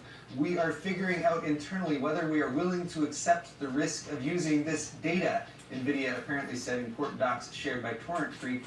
Quite embarrassing, but I suppose this becoming public was part of that risk. Next, keeping PC hardware cool in new and interesting ways is exciting, and this 3D printed fanless pumpless 600-watt liquid cooler designed by the Danish Technological Institute and the Heatflow company is badass. Not just because it looks cool, but because it dissipates 600 watts of heat using a two-phase thermosiphon without fans or pumps. And that is, by the way, just over the 575-watt TDP of an RTX 1590, and so the obvious follow-up is to ask when this might come to personal PCs in some way, and that's when you notice it's built for data centers, which is where all the cool tech is being focused lately because that's where the money is. A bit disheartening, but it is still cool tech, and perhaps if everything gets better again, we'll see a cooler like this make its way to the consumer market. But don't get your hopes up. Now, many of us aren't that impressed with AI, and many CEOs who have used AI to try to make their companies better agree. For a recent survey by PricewaterhouseCoopers, out of 4,454 executives surveyed, 55% saw no benefit from AI tools, while about a third saw some ROI from forcing their workers to do AI stuff. That's a mixed result, but I'm not sure I agree with the report's conclusion. The reason that these companies didn't get more benefit from AI was that they weren't using enough AI. And so using AI more extensively across their products, service, and experiences is the true answer. Again, according to the article, not sure I agree on that one. But finally, we have an apology letter from Corsair, whose recent PR snafu at the beginning of January was somewhat overshadowed by CES. To sum up, a 48GB DDR5 kit was listed on the Corsair web store for $240, resulting in thousands of orders from gamers who thought they had finally found a deal amidst the RAM crisis that had already been raging for a couple months. Corsair, unfortunately, had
So I'm adding a 64 gigabyte dummy card in here onto the onboard USB. Let's see if I can use it just in case I just really need some really temporary storage and I got it. Okay. Maxing out this board. It's got USB 3.0 now in the other PCI Express slot. I put in another DVD drive so I can copy DVDs and stuff. I mean, like, I'm not going to be really copying. I just wanted 2 drives in there. Okay, it's nice to have 2 drives. And vacuumed it out a little. Let's go. Let's go, Deli. You guys know I love my Dell. Alright, I added a fan too, so let's see if I got the fan the right direction, if it's working, plugged in.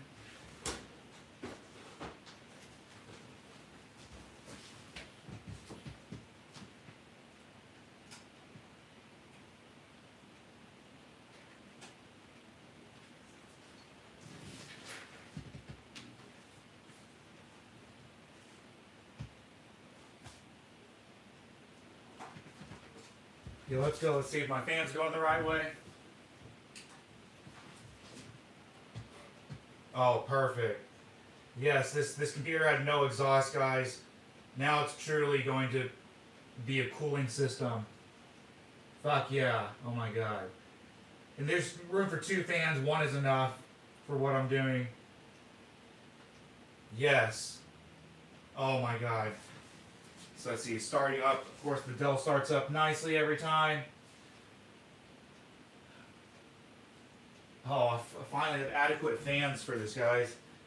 So it's pulling in directly from the front and then going to the back with my exhaust fan now. Fans make a huge difference, guys. Absolutely huge difference.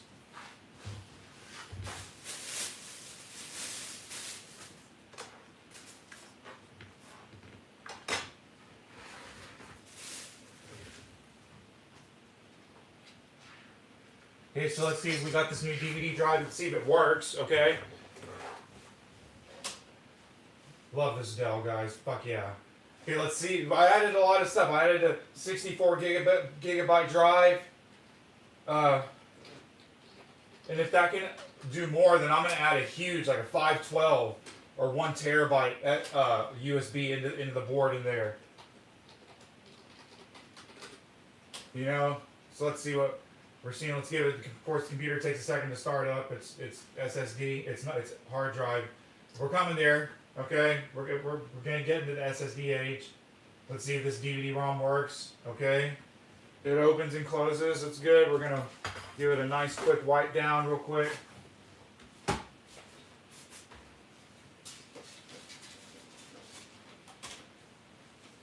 Okay, I'm definitely finding a bigger SSD or a bigger thumb drive to put in there. It's only USB 1.0, but we'll see how much it'll accept for a size. So let's go see if we see it in the computer. Thumb drive, oh my god, there it shows up. Thumb drive. G. 58 gigabytes. Fuck yeah. Oh my god, guys, I love this computer. Okay, what are we gonna, we're gonna rename this. USB 64 GB. That's what it's going to be called. Oh my god, I got another storage drive on this computer, guys. Okay, it's dummy storage, but hey, it's fucking there. It's so fucking cool, guys. Okay? Let's see if the PCI Express goes any faster with my internet, okay? Internet settings. Okay, my internet is not working. Okay.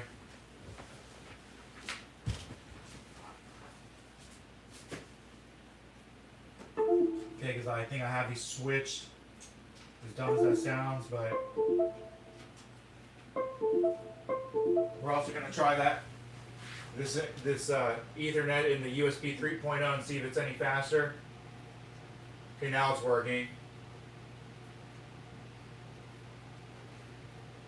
Okay, so we're going to speed test this real quick. I love this Dell, guys. The Dell is by far, this is my favorite machine. I don't know why. It's just solid.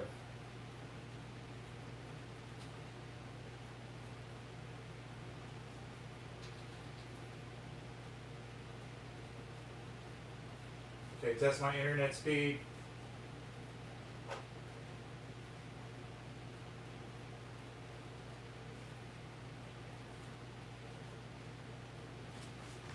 So I got gigabit now. It's supposed to be faster.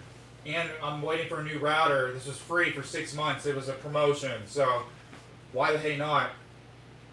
210, 213. Okay, good. I'm happy. As long as it's over 200, guys, that's what I'm aiming for on this. Over 200. Okay, very good.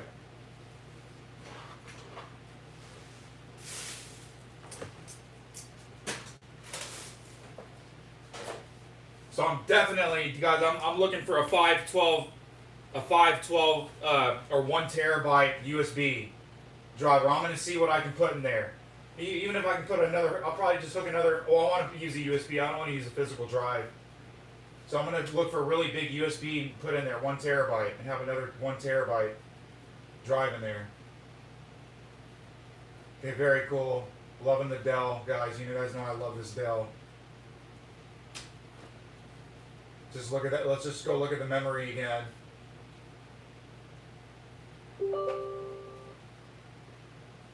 It's like this computer is so smooth now. I mean, I immediately noticed it. Or even just this web browsing right here. I noticed the absolute difference. You guys, that is unbelievable. I mean, this is honestly just a little bit slower than the solid state. Everything I see today.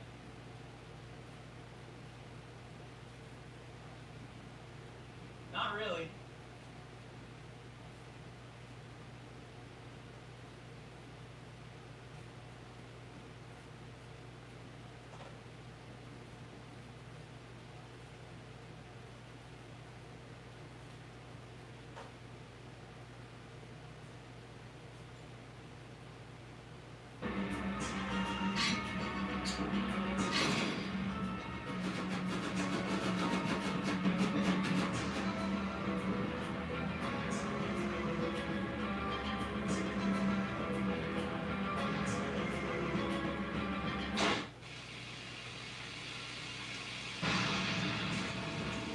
Thousands of years ago, in a battle with the fallen elder god known as Shinnok, I was responsible for the death of an entire civilization. To rid all realms of Shinnok's menace, I waged a war that plunged the earth into centuries of darkness and banished Shinnok. Okay, I got a number of fans. We're going to put fans in this other computer. I got to repair some fans and fix them, but that's what we're going to do next, guys. Shinnok has managed to escape his confines in the Netherrealm. Get my computers together. Once again. This time, it can be won by mortal.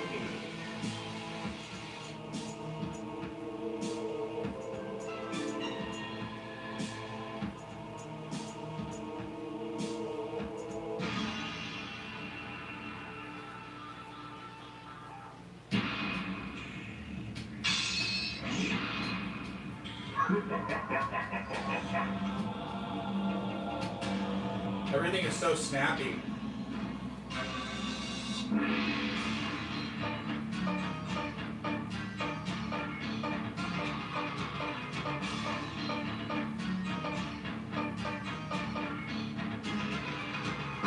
Scorpion.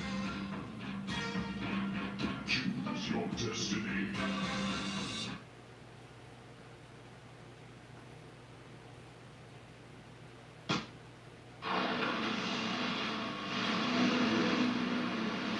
So now I expect this computer to really act more like a heater with that exhaust fan.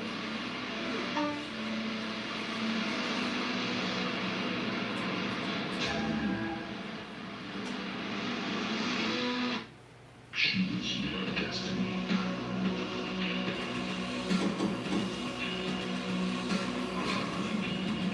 Only 10% of my memory.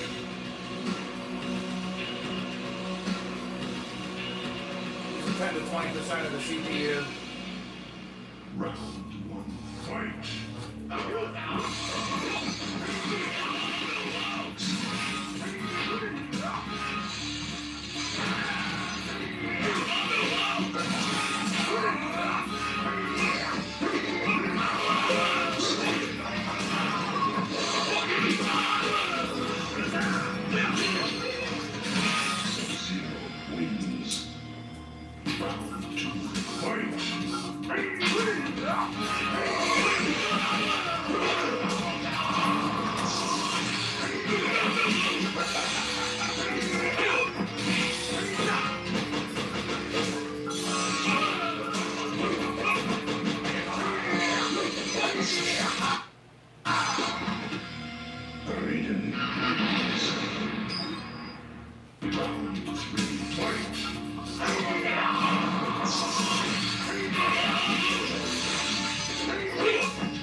Okay, let's try out this USB port. It's actually, sorry.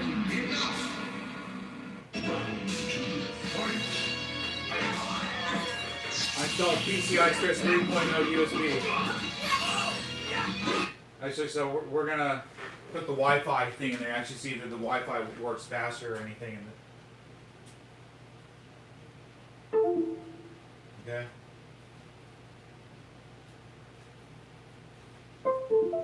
Okay, there, popped up. Okay, that's definitely working. That's cool. I got that card out of another computer, guys. Oh, look what happened. Froze my computer.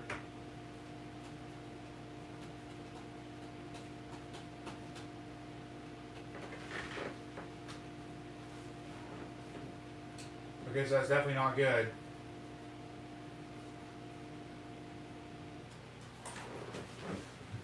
Huh. Okay.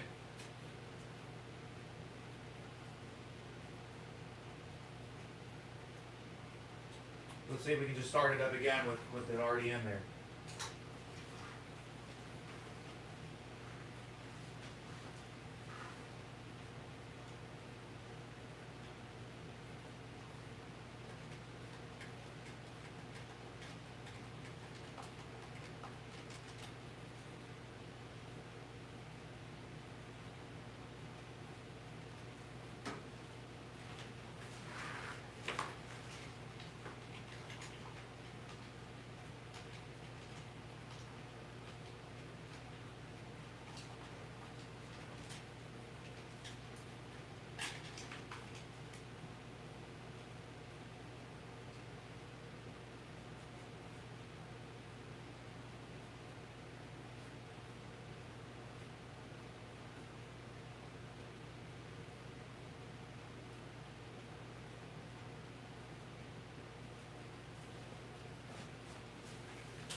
I wish I had energy drinks, guys.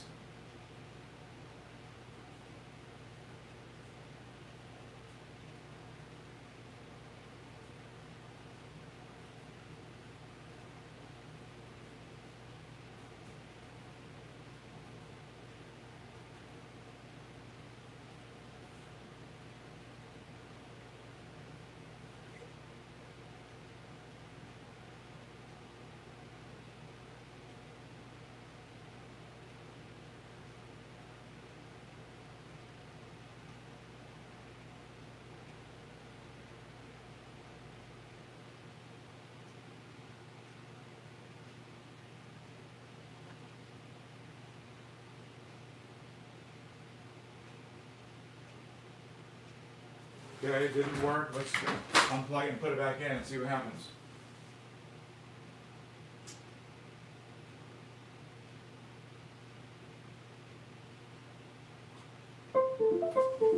Okay.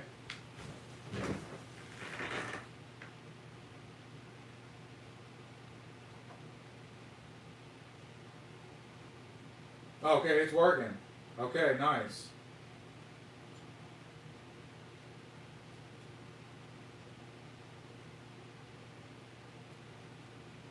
I'll be here in a second. It's got to disconnect.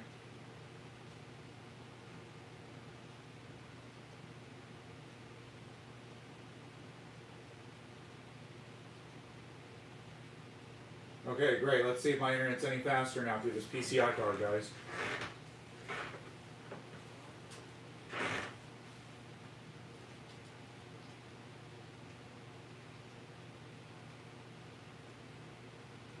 For some reason, it looks like my signal is one thing weaker.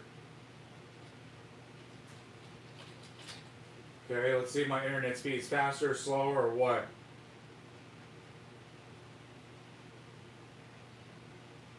Let's go. Are you still starting up, computer? Nope. You're ready. Let's go.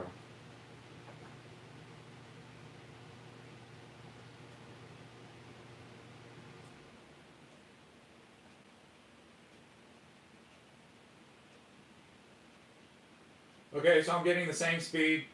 So I'm going to put it back into the USB 2.0 port and reserve these USB 3.0s for when I really need to use a USB 3.0 device. And my upload is substantially increased with this new internet connection, guys. 30 megs upload. It's pretty nice.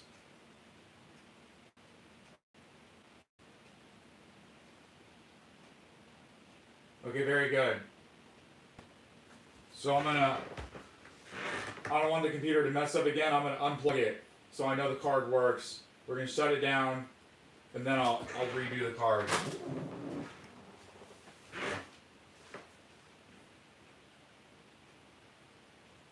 I probably nudged the PCI slot just the wrong way or something.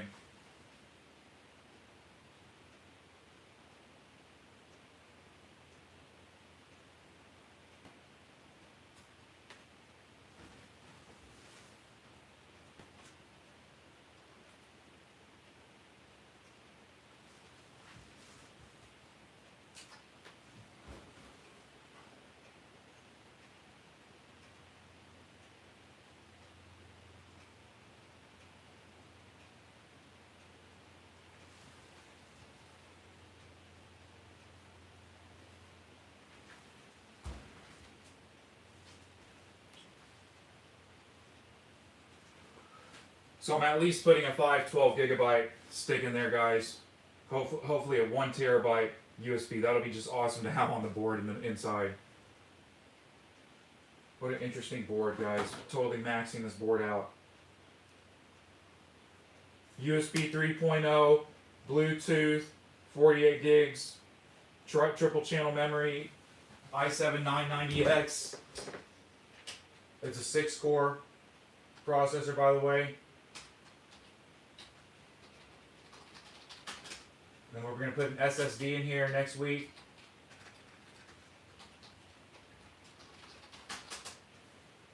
And I'm probably still looking for a better video card, guys, honestly.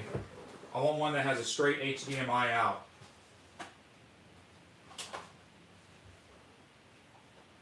But this Quadro's doing it right now.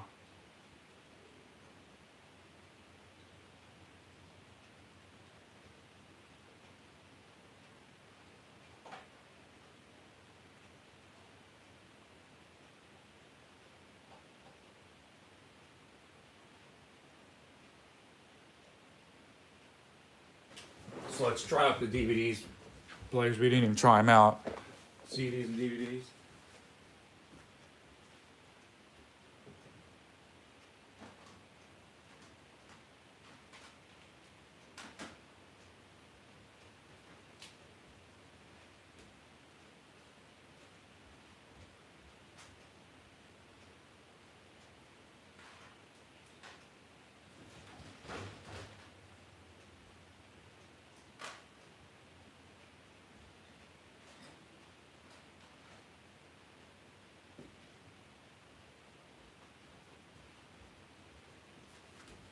Okay, so we already saw that the DVD player in here on the top one is really fast.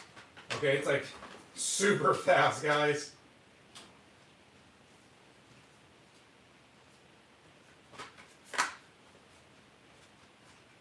Okay, well I got a CD first. This is the DVD. I didn't have the DVD.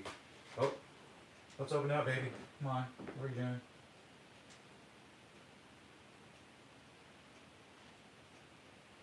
Don't be messing up on me now.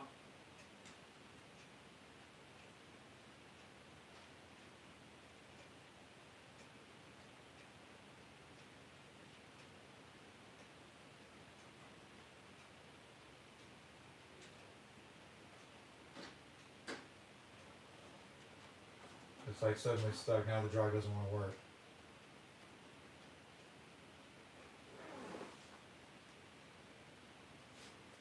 Huh.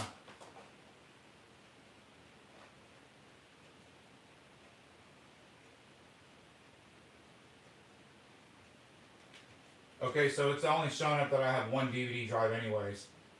I didn't check that. So this drive, for whatever reason, is not working. We're going to check it in the BIOS. Okay, yeah, we're going to definitely check it in the BIOS right now. Let's restart.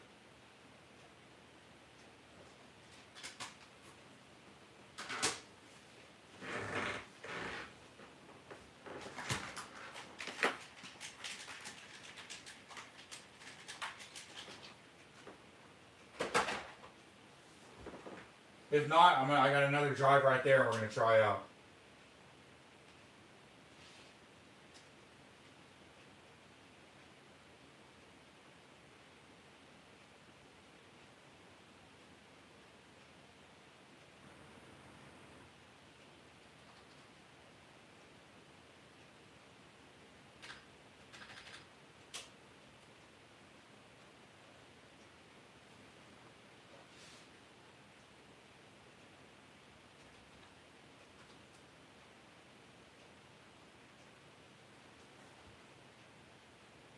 Okay, let's see what drives it sees.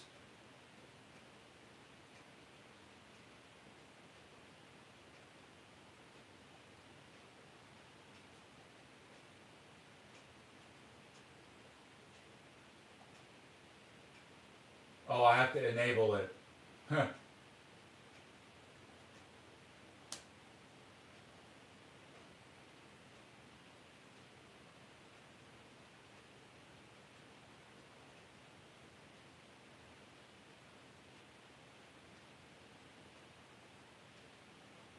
Okay, let's do it again and see if it shows up.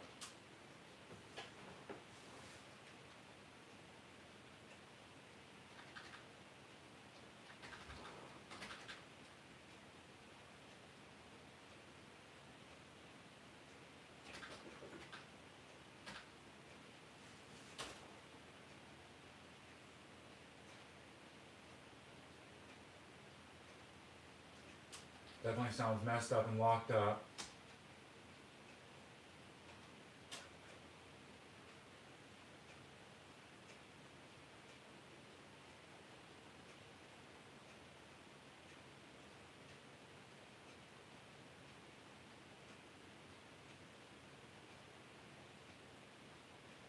Okay, the DVD-ROM's showing up now. Okay. Showing up now. Let's go. Let's see if it works in Windows.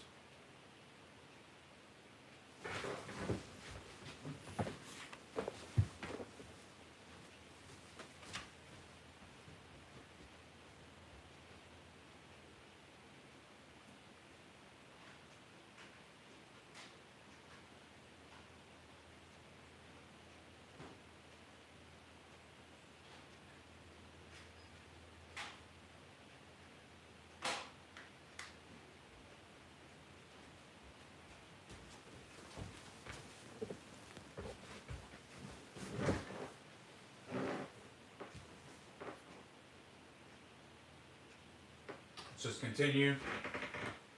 Maybe this drive's dead. See if it opens now. Nope.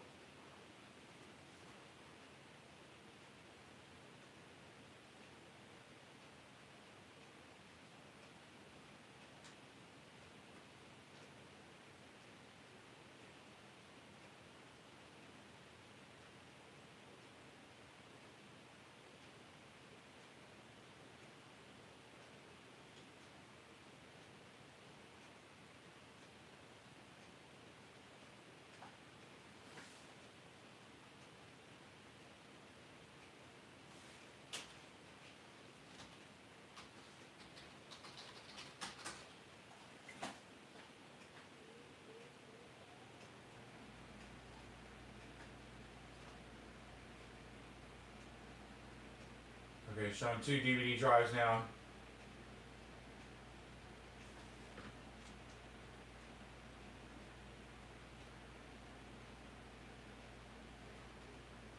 Definitely froze though.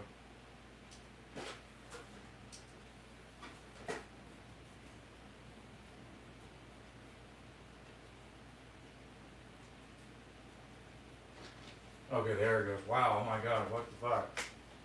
Okay, let's see if it plays something.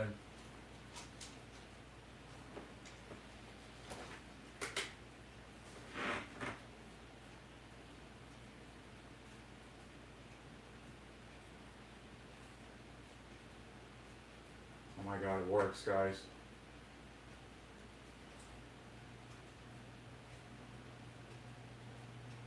See how fast it is. It's a dual layer disc.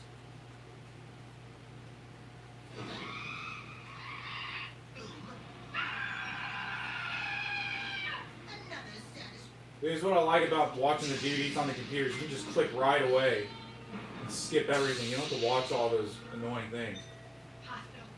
So this DVD is really fast.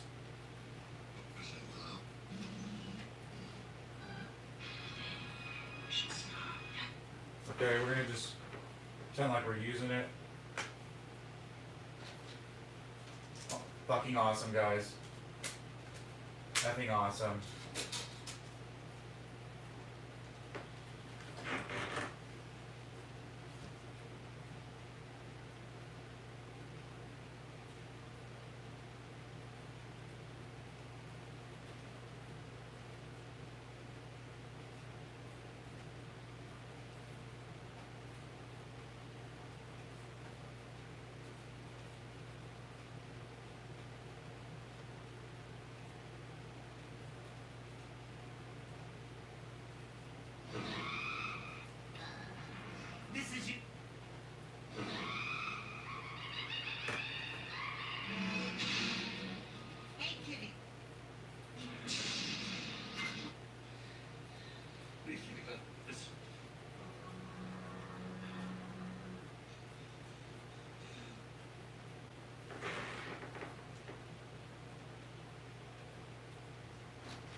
Okay, I just want to make sure my other one still works too. But we're going to do an audio CD in this one.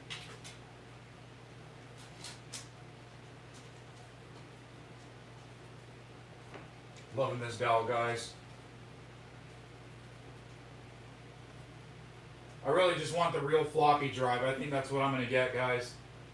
I have a USB reader thing.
Using both disc deep players at the same time now, you guys.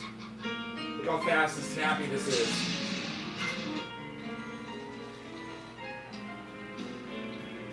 I was glad he didn't use the L word. It's no coincidence it's the same letter that starts the word.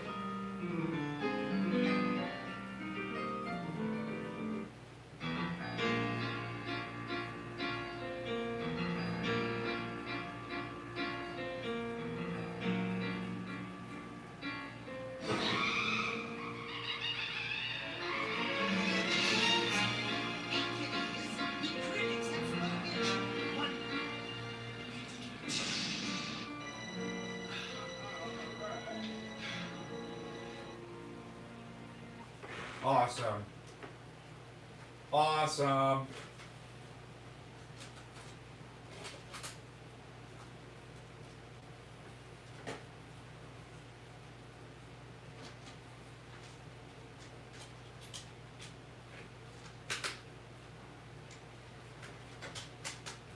The last thing is, can I game through that USB port in the back? It's just the last test. And will it screw up my computer using this one port again?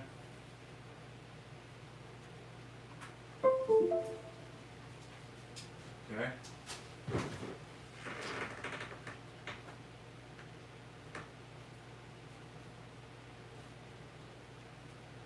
So obviously I'm still using this one as my games ones because I have it all set up on here.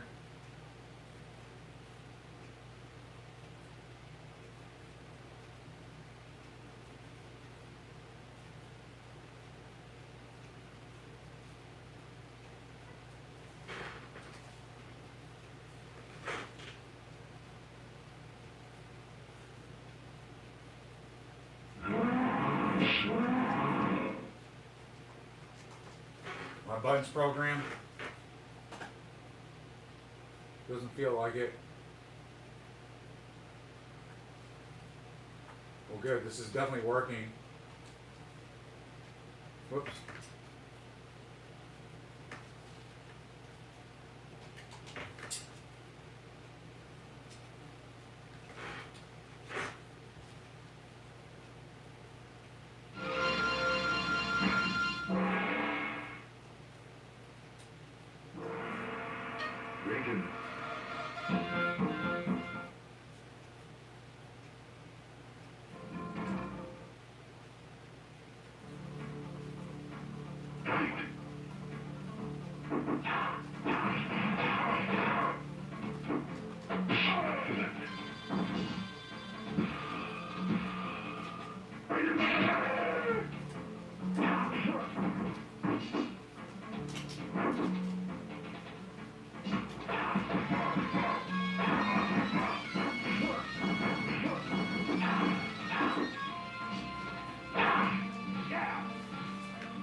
Scorpion wins.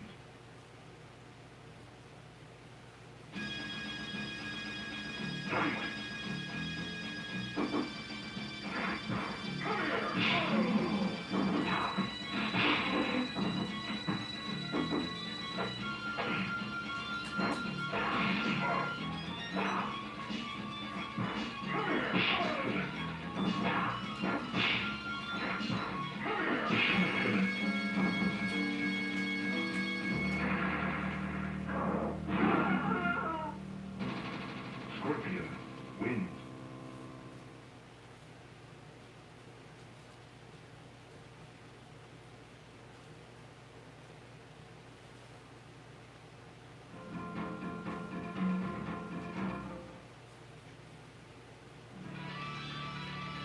Dragon wins.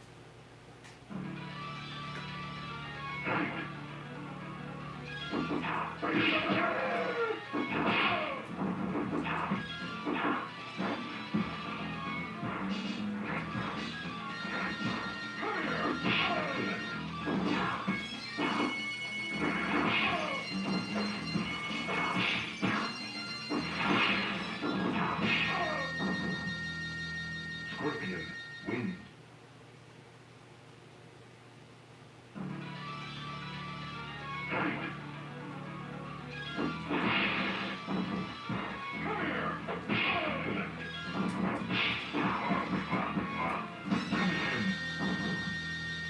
Scorpion wins.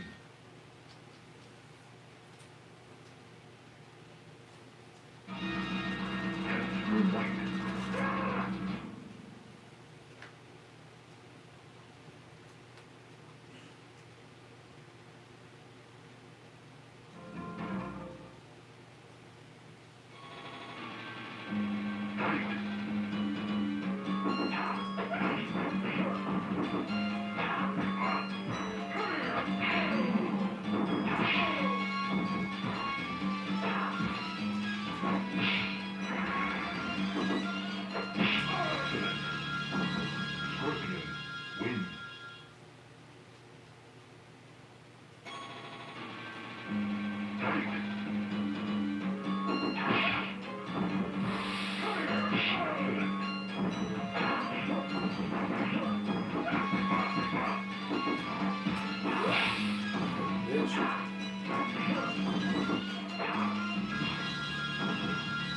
Luke Henry wins.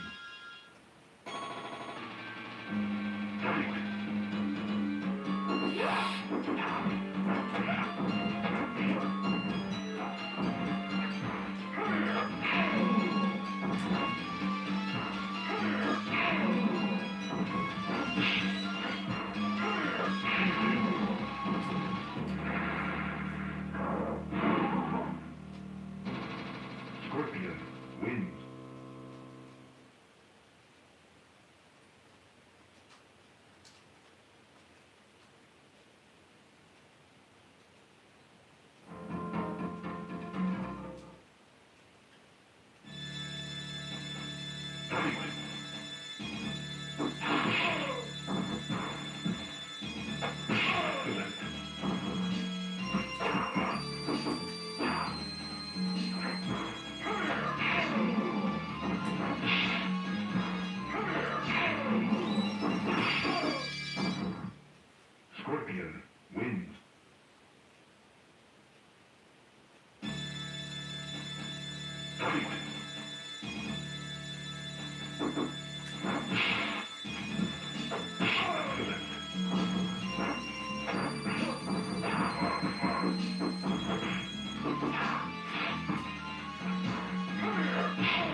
did you kidnap me?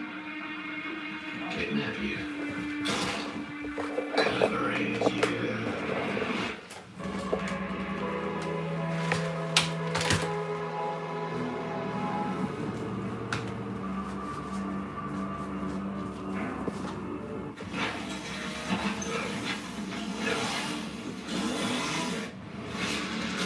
Didn't want to stop me clean. What is happening here? I'll keep our friends busy.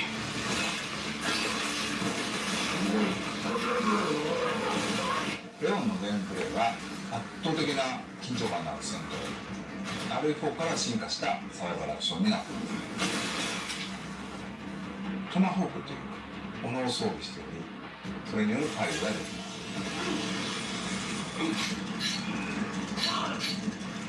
シューティングっていうのが中心になっているので、さらに洗練されたガンプレイというところにも力を入れてます。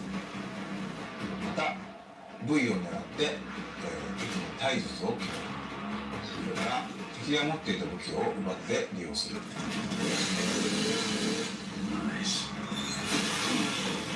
どの敵をどの部位を撃つのか、あとどうやって倒すのか、そういった戦略を立てるのが面白さであり、それがうまくいった時にさらにカタルシスが倍増する、そういったゲームプレイになっています。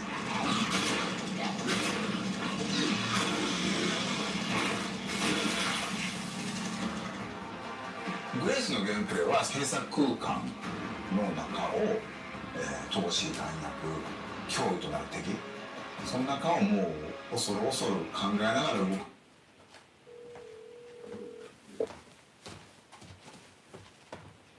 Hello?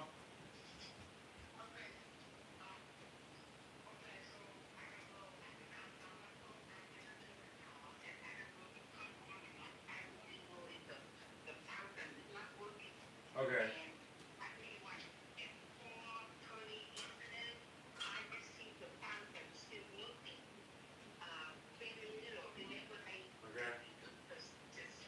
Yeah.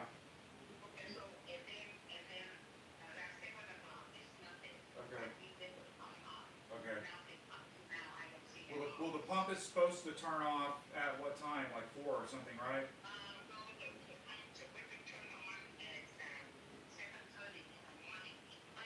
Turn off.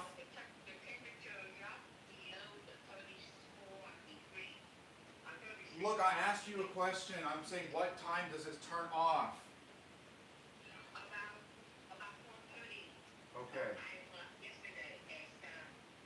And that's normal.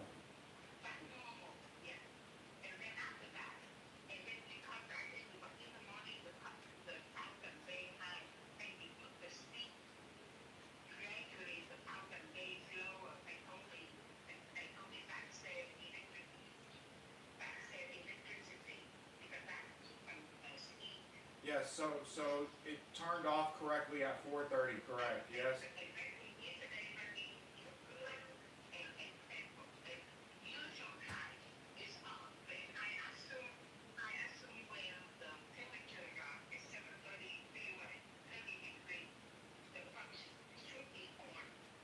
And it did not turn on.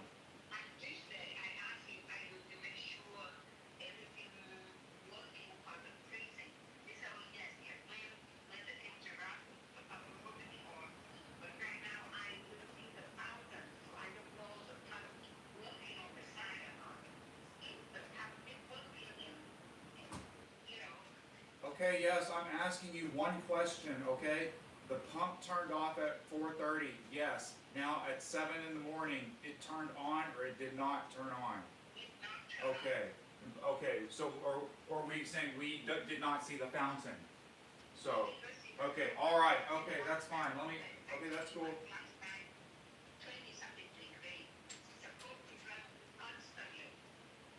And it did not, and it did not. Okay, all right, okay, let me relay that to him, okay. I understand, thank you. Bye-bye.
くっていうのが面白さだと思ってるんですけども、グレースでは敵を倒すべきか逃げるのか、そこの判断も非常に重要になると思います。なので、レクイエムではそのためのさまざまな手段を用意しています。それほど重火器いっぱい出てくるわけではないんですけども、一つこう象徴的なこととしてレクイエムというそのままタイトルを名を冠した武器が出てきます。この大口径の武器は弾数ほどないんですけど、構造を言う時にグレースを救ってくれる頼りになる武器になっています。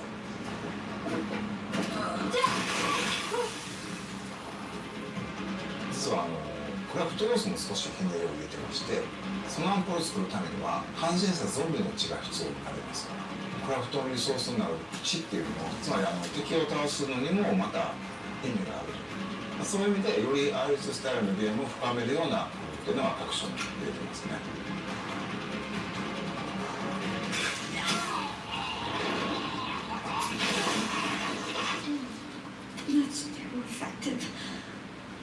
グレースの方はその R2 ですとかバイオ7もそうですね、ホラーに特化したゲーム体験になってまして、レオンの方はというとバイオ4に代表されるような緊張感はすごい高いんですけども、そこまでその恐怖に特化してないアクションも楽しめるサバイバルホラー、レオンにふさわしい体験が作れるんじゃないかなとは思ってて、グレースのホラーとそのレオンのアクション2つこう並べたすることで、今までバイオハザードではないすごく感情の振れ幅が大きいゲームになっています。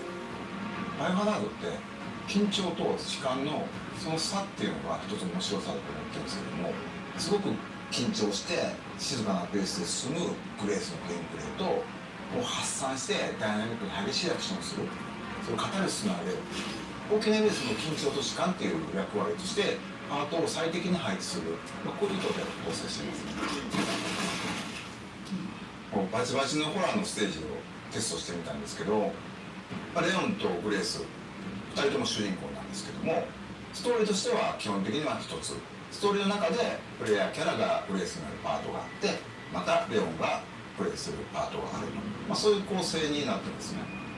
バイオ6の後のレオンの続きですけど、レオンはレクイエムの段階でも DSO のエージェントとして、バイオハザードテロと世界のね戦い続けてるってことになってます。彼はたくさんの利益を見てきた。おそらく彼今回過去一追い詰められることになると思うので、その辺も注目してほしいなと思います。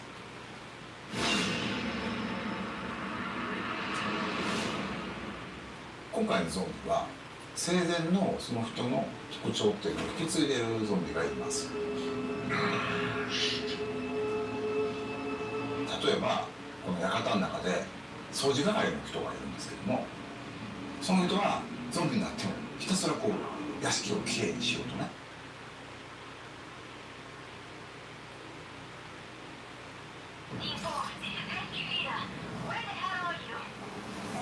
Sweeping the last sector. 10 minutes. Negative. Get to the back bus. We need escorts now. There could still be people in these houses. We got reports of infected in your area. We're out of time. Last shift leaves at 35. Time to go. Hello? Can anyone hear me? What are you doing? I'm not leaving anyone behind. We've done what we can this show. Evacuation's over.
One of them is hiding. Those shots came from the highway. Rescue Linda. What's going on? Please, Lord. We're okay, but that's nothing going to bring more. We're coming.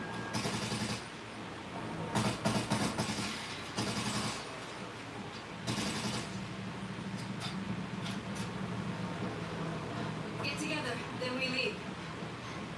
Rescue Linda, we've reached you. Moving to the tunnel. We need you to stay close. We're not moving without your protection.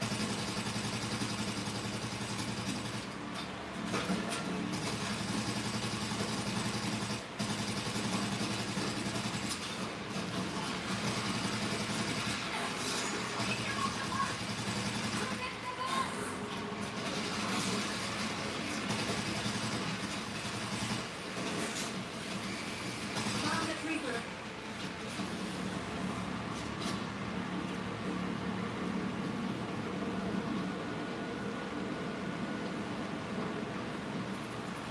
Defense kit. A lot better than nothing.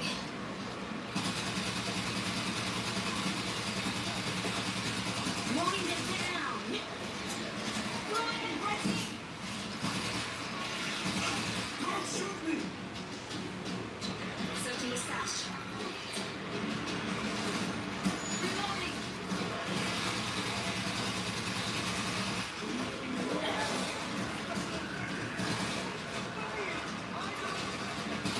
One effector.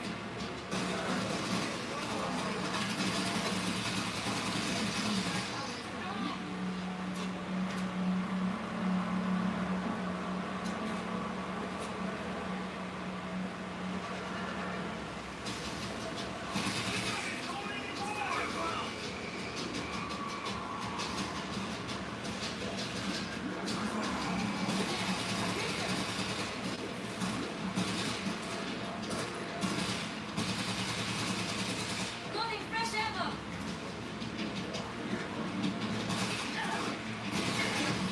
There's one hiding.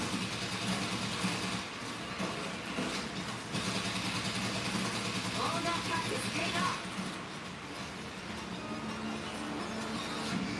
Outer turret running. All clear.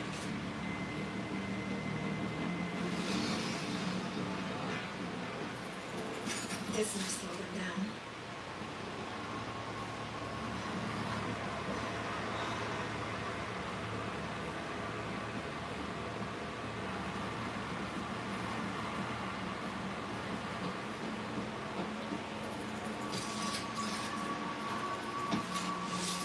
Quiet here. Rescue leader, why are we stopping? Road barriers. Raise keep civilians from jamming the port. We can lower them, but don't let the control tower nearby. Got it. Stand by. Yes! Found a defense kit. Outer turret set.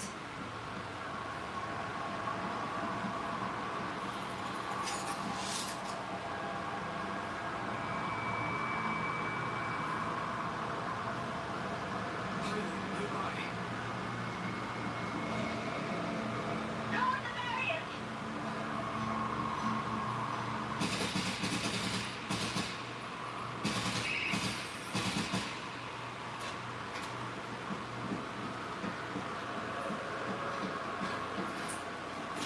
Okay, I got it.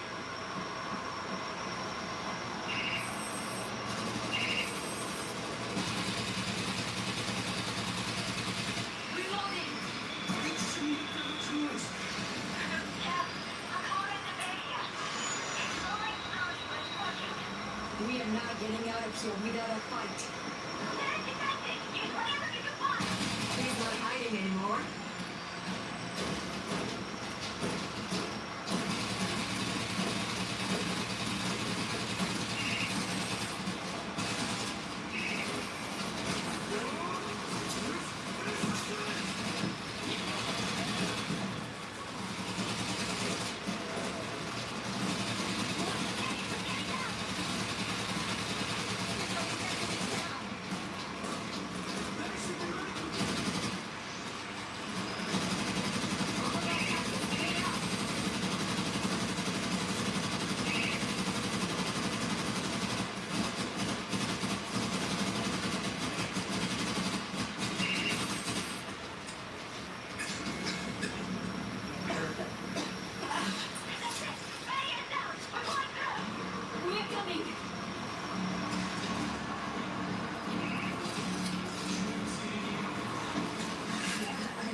of anything before today.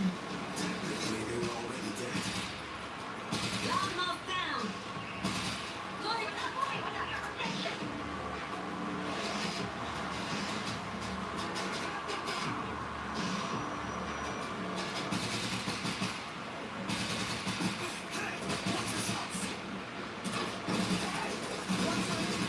Throwing a grenade! Mowing them down!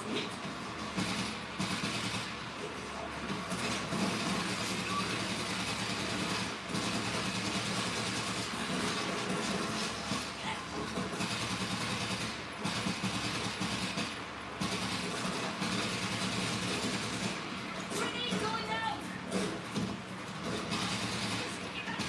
It's too dangerous to split up!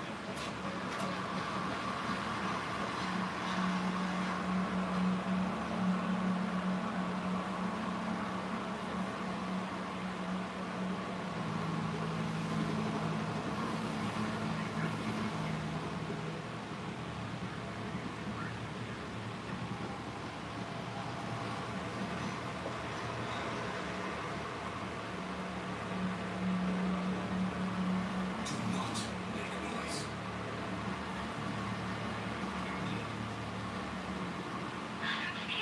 We're heading to the checkpoint.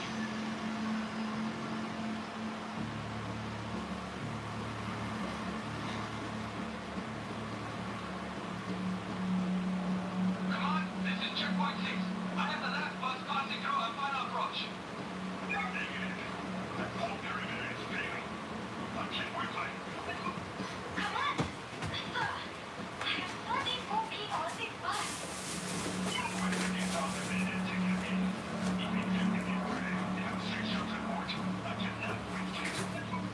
This is Team 4.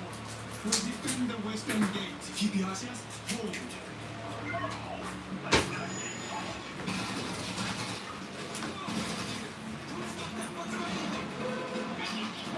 Do your best.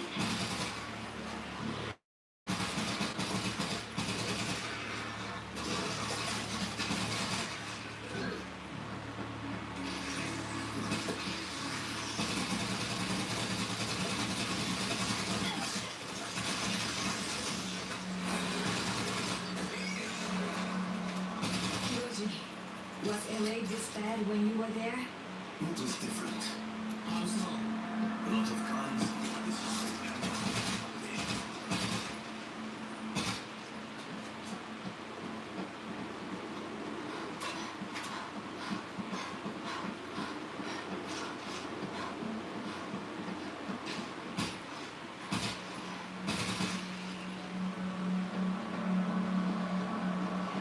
What did I get?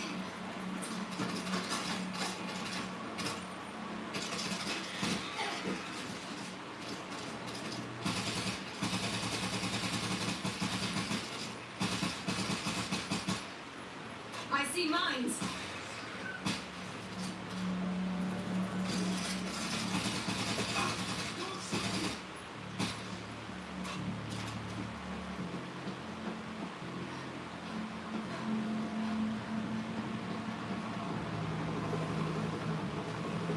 There's one of the gates.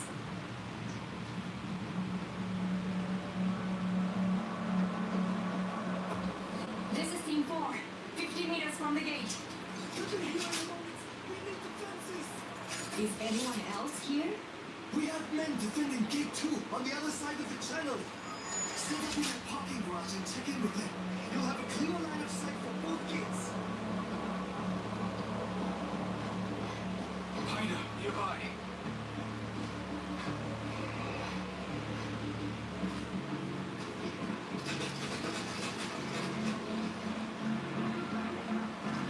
They came! Let them through! Found a heavy weapon. He's not hiding anymore. Defense kit.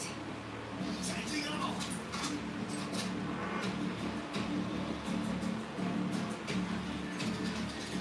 Outer turret running.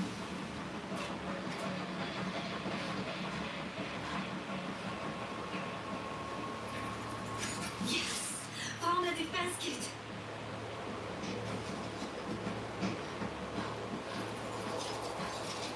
Machine guns locked in. Stay quiet. This must slow them down.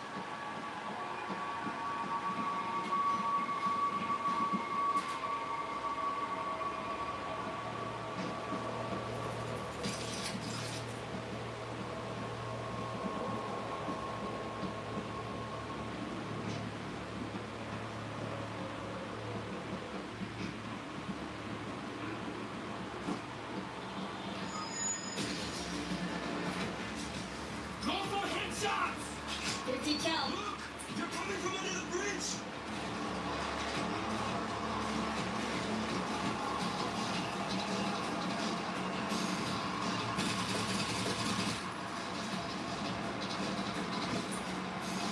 Here they come!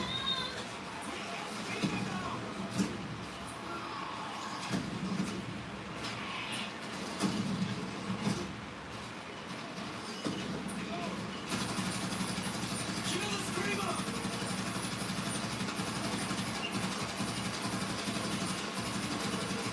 Oh, we cannot let them over the gate.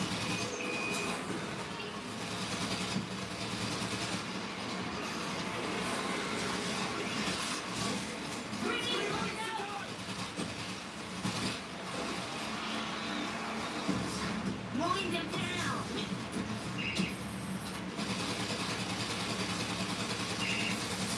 Loading fresh ammo! We cannot let them over the gate.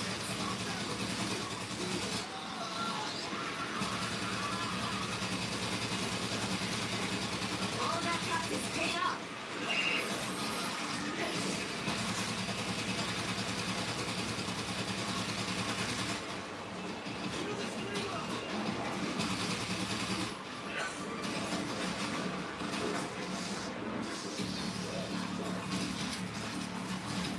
What's my world now?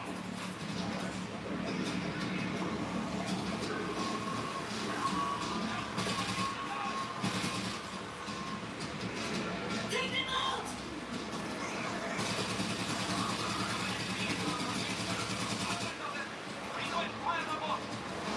K2 is under attack.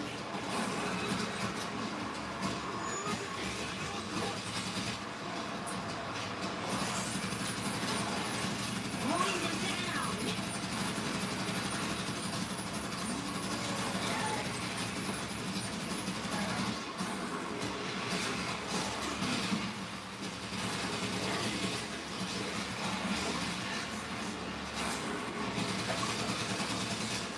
All that practice paid off.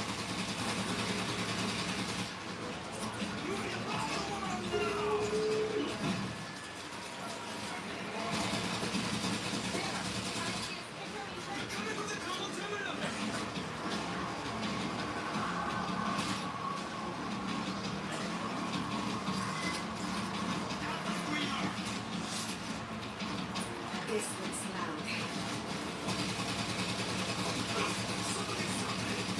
Throwing a grenade!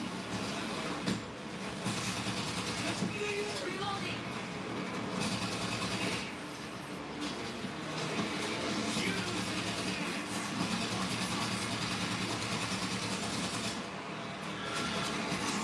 We cannot let them over the gate.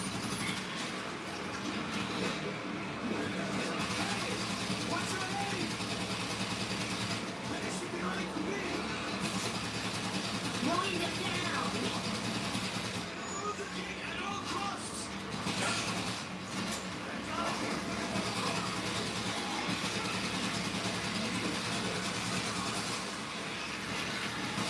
Somebody stop me! Loading fresh ammo. They stopped.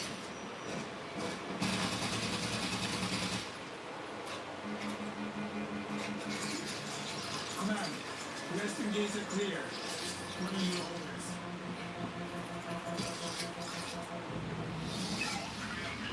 Now board.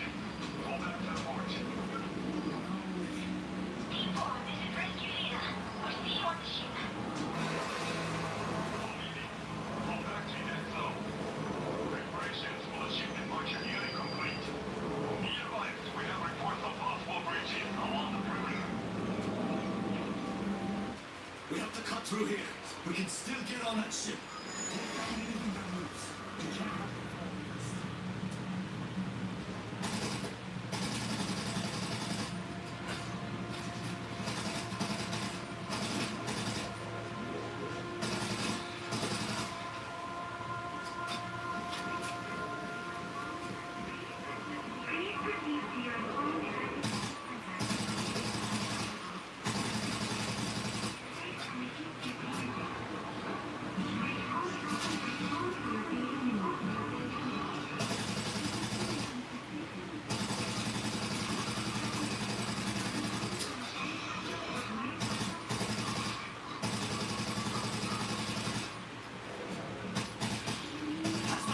Stay away from the gas!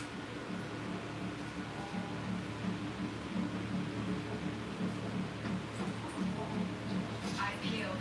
There's a hider.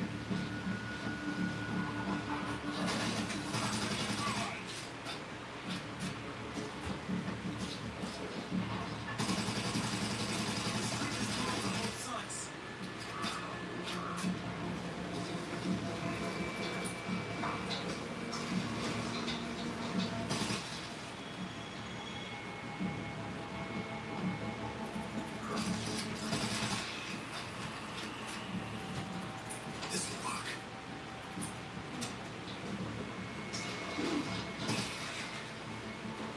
These guys are in shreds here. We gotta move. They're onto us. Soldiers up on the bridge.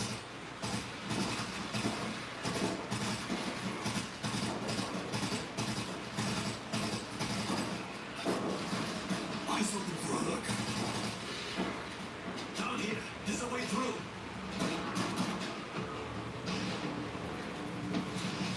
I'm reloading. Eyes on the hider. God damn it! It got me! Thank you. I owe you.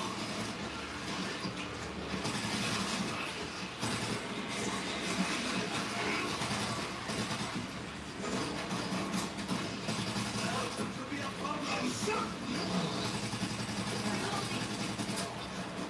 I spotted the special infected. One dead special.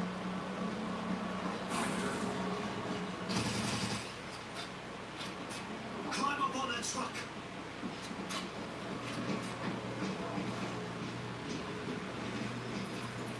Found defenses for the fight. Heads up! Explosives! Ugh, I've never seen this many in one place. Nothing fancy, but it'll slow them down. This is a beauty.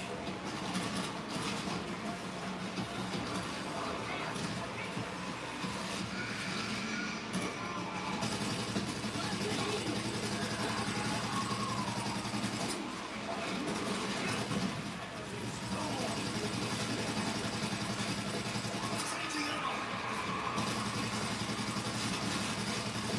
That is no longer a problem. Another one could be a problem. We're the last ones. Let us through. We can't do that. It's a swarm. No, we'll let you through when the bridge is clear. Oh, it's worse. How so? Yes, sir. Guess what? We could get through the gate now. They have orders. Stationary machine gun in position. You got a jump.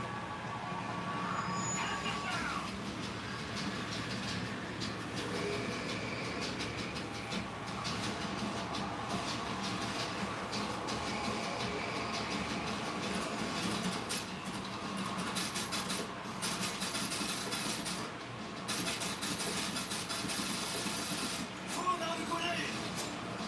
Boom, asshole. Racking them up. Throwing the front.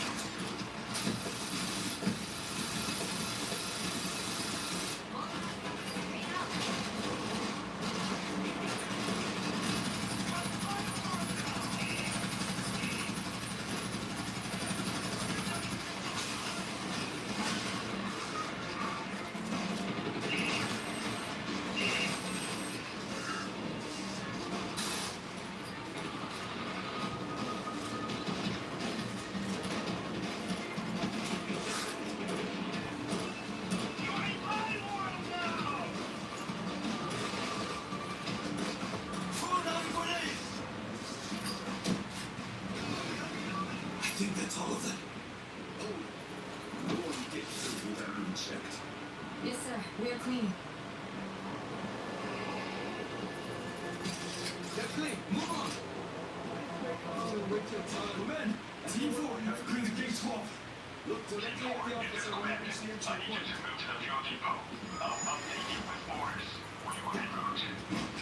Fuel depot. We've been sent to the fuel depot. Call command. Keep moving. This thing is chaos, man. We'll be lucky to get out. Considering the task, I think it's pretty organized. If we don't get on that ship because of this fuel depot side trip. Command, we're moving inside the fuel depot. My team will capture explosive charges inside. Bring them up to the tanks. There's going to be nothing left. Blowing the depot will create a wall of fire between the villa and the ship. I'll look for the explosives. Not a charge. I'll send it.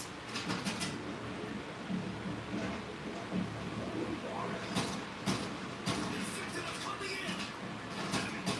Get on the bridge.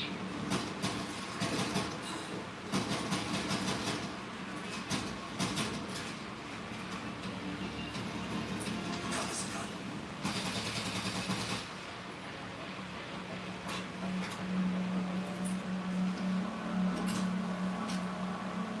Charge is set. They're coming in. All units, intel reports multiple swarms approaching the port.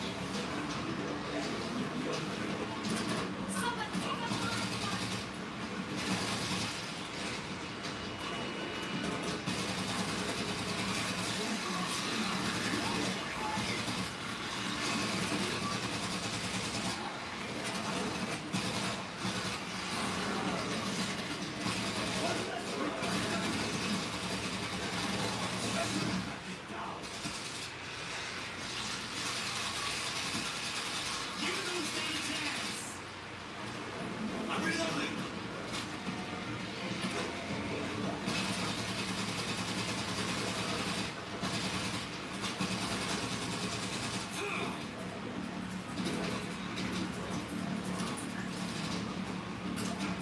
All clear. Charge is set.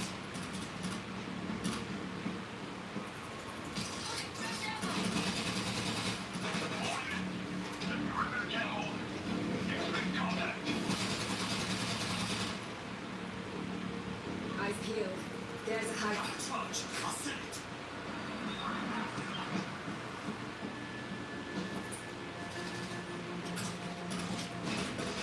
Place the charge.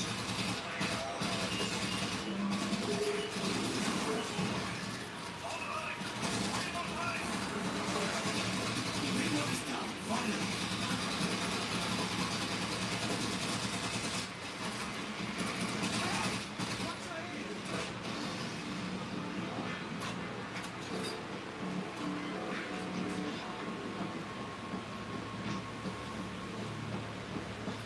Keep your eyes peeled. Something's off.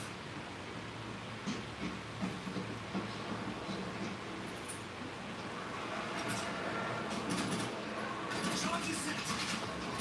Command, charges are set. We've got to get out.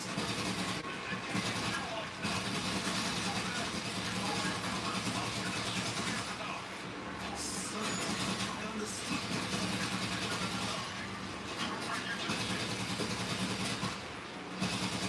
Fish in a barrel. Finally, here it is. Stay here. Let's go hiding.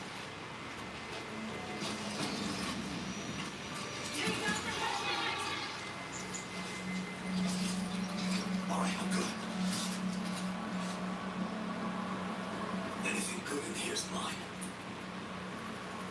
This will work. Hide it, people. Listen.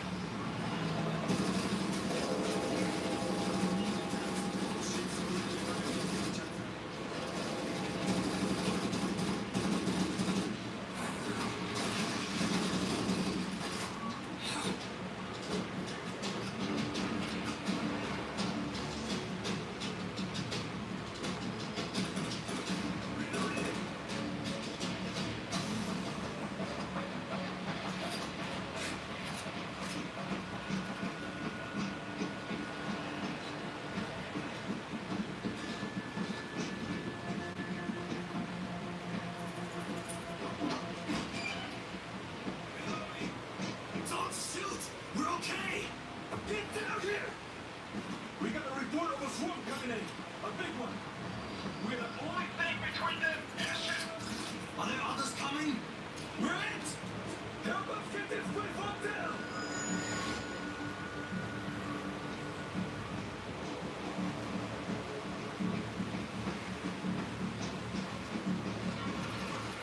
Got a door smasher.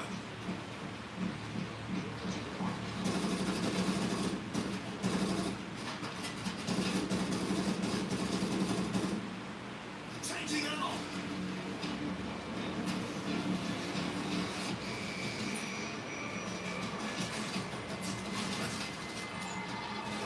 Charge this thing. Get back. Drop the hazmat. Take down the hull.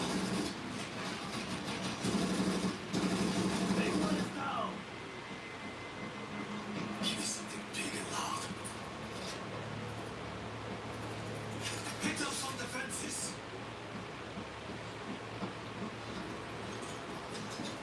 Auto turret up and running.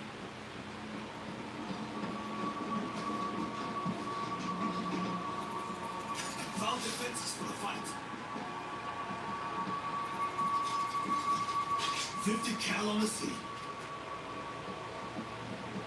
Stay very quiet.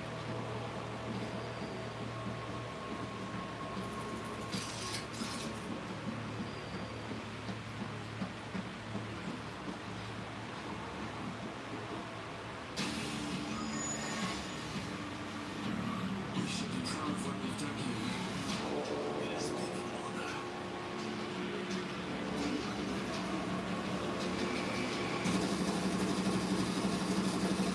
Backing them up.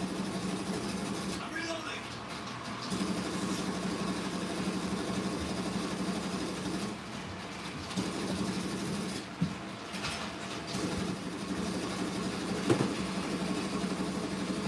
On the front. So I am back, guys. Again, I'm really happy with this computer right here.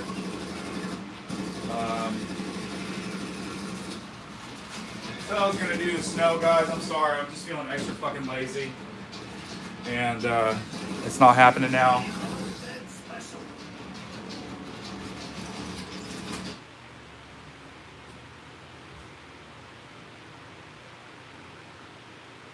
But I should do a little bit, as dumb as this sounds.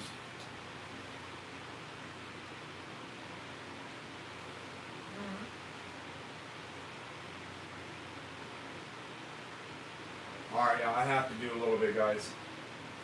So it's time to get super layered up, okay? And you can see how big the snow is out here now. Oops, sorry.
Sweeping the last sector.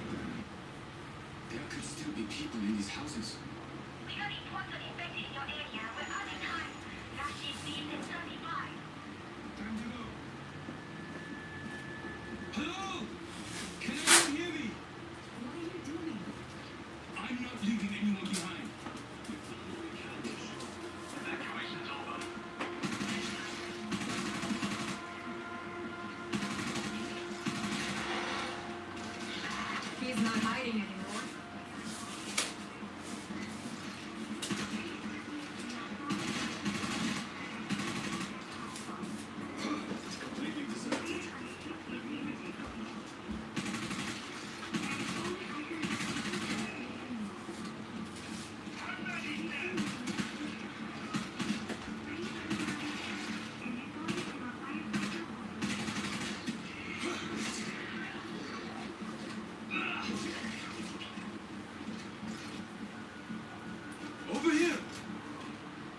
This will be fine.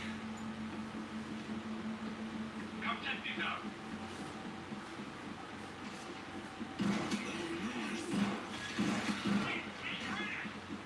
Reloading!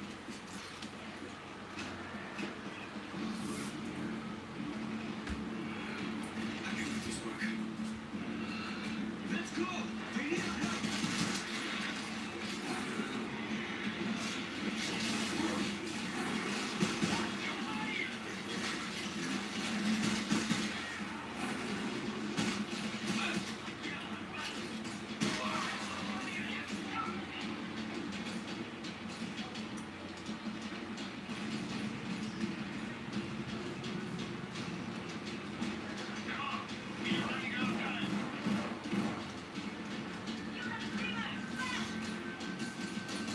Screamers!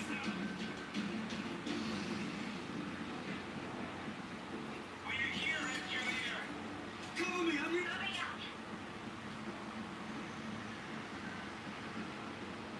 You're too far. We can't go forward.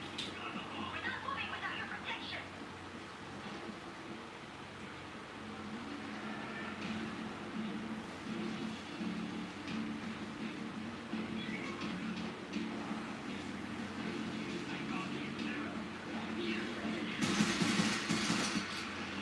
Grenade! Bring 'em on!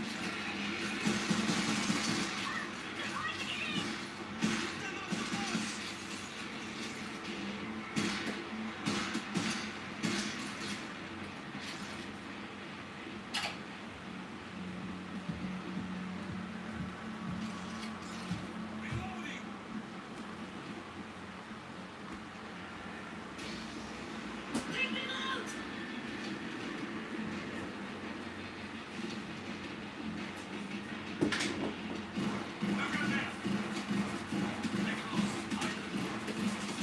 Cover me, I'm reloading! Come in!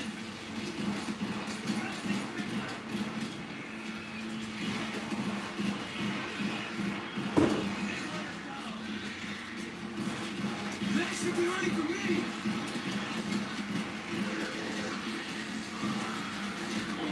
Guys, I'm getting prepared. It is no joke coming out in this weather. That's why I put it off, but really, it's just going to get to a point where it's just too heavy and it's going to be an absolute ass to move. So I'm doing two sections right now, getting like super layered up.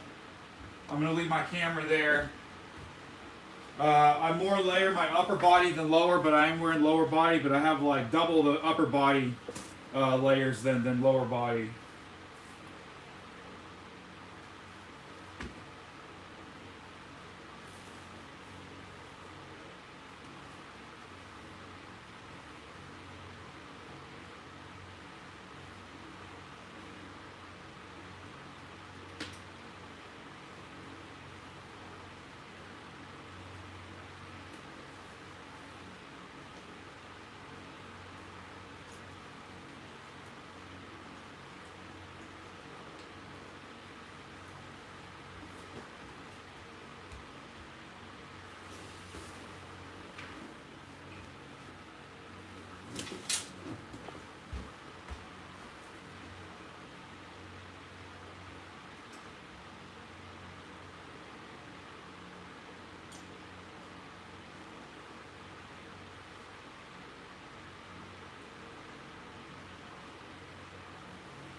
So again, in the very first thing I will be doing is going to my garage. Okay, so I'm not going to take my phone in there, but you'll see me go into there, and you know, is to get that heater on in the garage.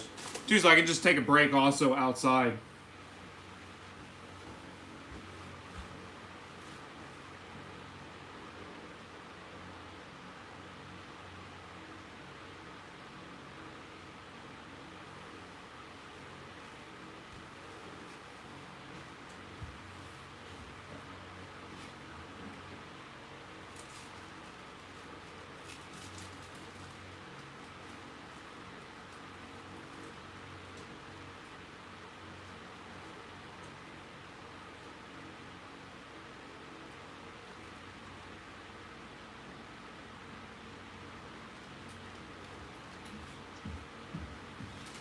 Okay? And I'm also using 2 of these hand warmers inside my double gloves, okay? Hand warmers, double gloves, okay? These are some insulated gloves. And I got some giant ass rubber boots, which you guys have been following me for the years. I'm really finally fucking happy to get some boots like this because you can't find them, they're all females. So, I'm almost ready, guys. It's cold as shit.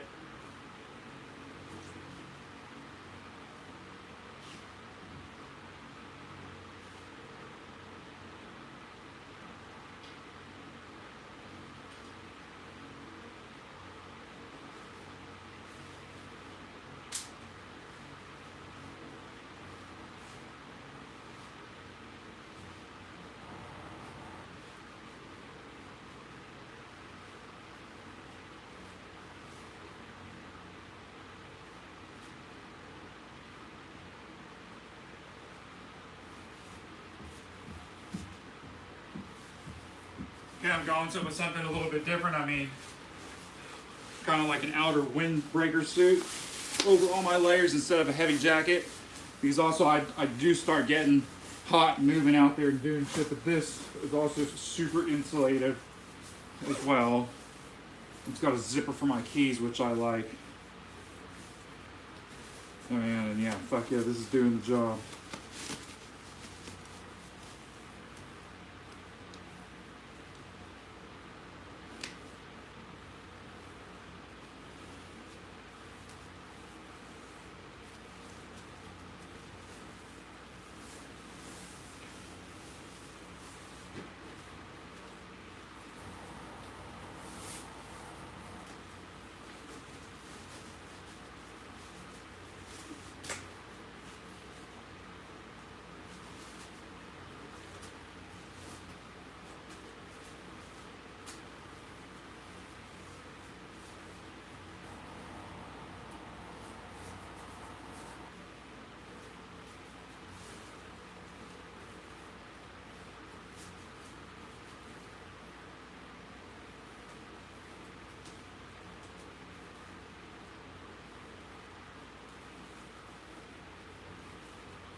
Oh my god, guys, yeah. Man, I'm almost ready to go. Whew! I'm sorry, and I do not want to do this again, guys. I'm also going to drink of water because, like I said, the hydration aspect. And they're over here doing work again in this house.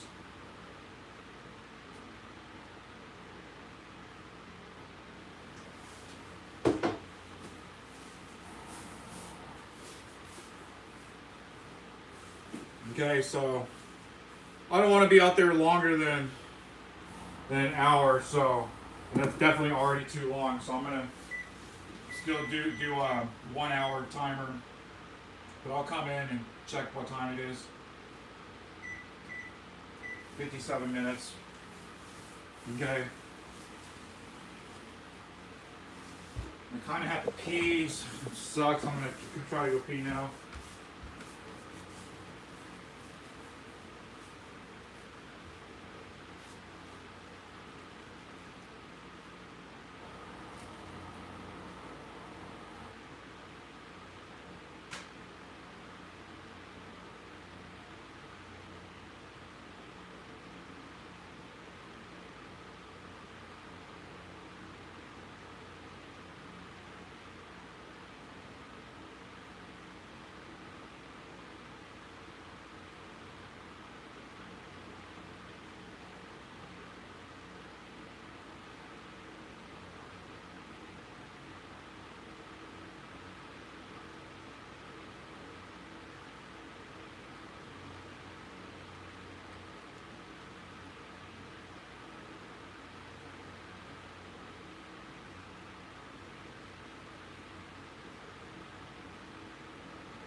Alright, so these hand warmers still work.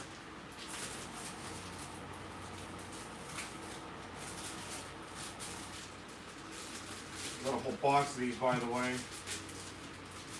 So you gotta shake them up for a little bit. That's how they start. You guys ever use hand warmers?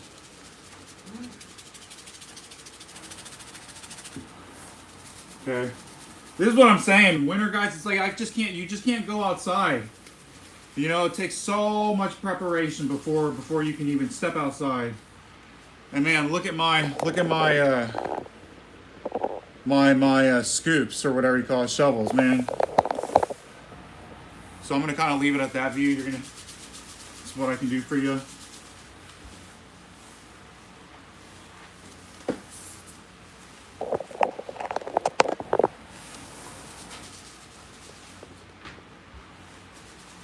Okay, we're gonna go with this to warm up here in a second.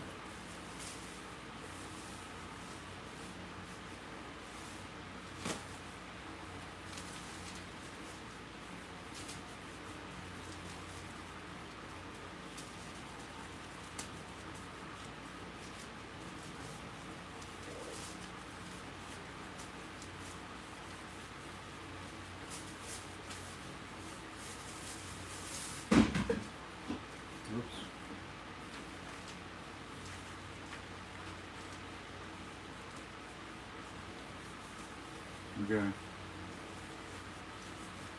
So it's just not easy to get this stuff all together, guys.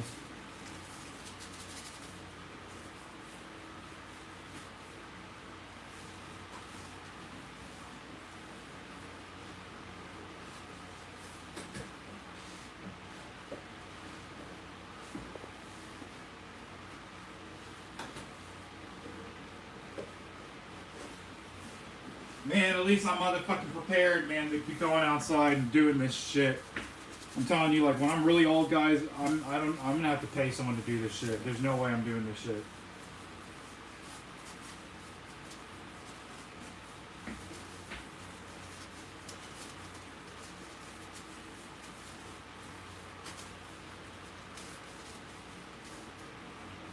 You can already feel the cold, guys.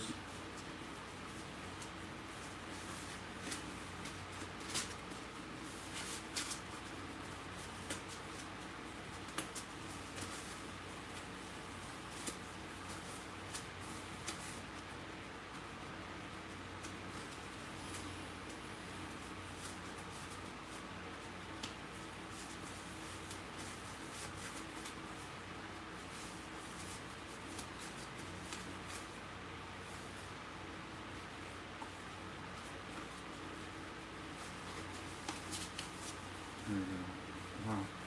Alright, guys. Whew. I am ready to go.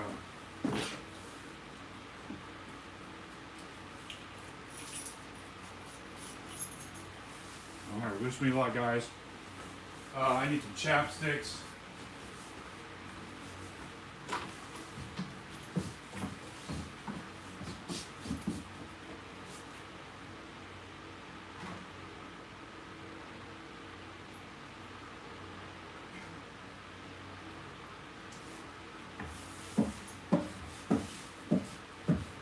I'm just going to keep this chapstick on me, guys.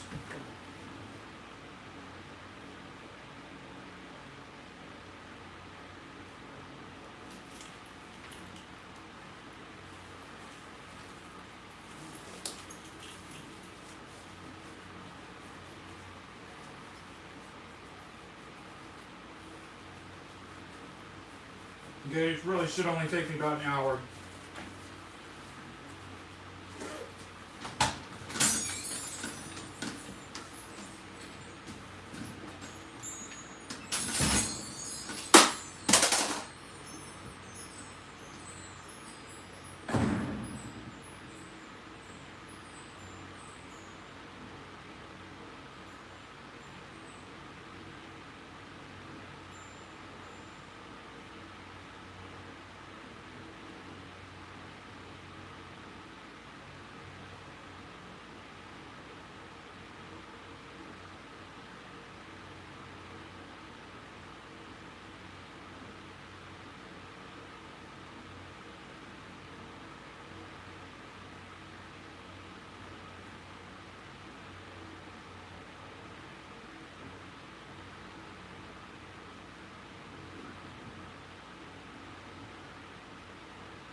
Okay, sorry, let's go ahead and feed them for a while, guys.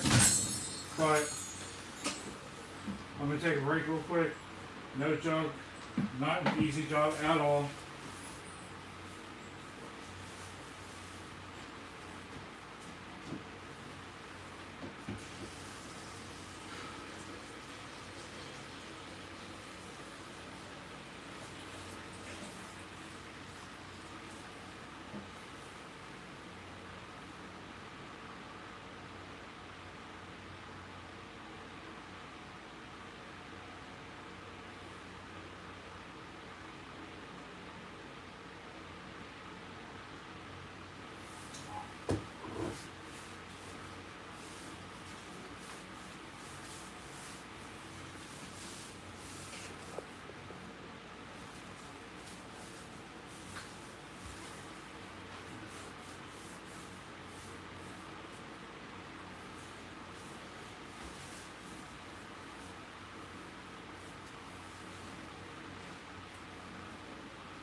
Okay, that is it, guys. Man, I'm doing a losing battle, guys. So I did like almost half of my driveway. And the important part is my garage, because yes, I'm still heating up my garage right now. So probably not now, but we will be going into my garage and chilling in my garage later, since it is warm.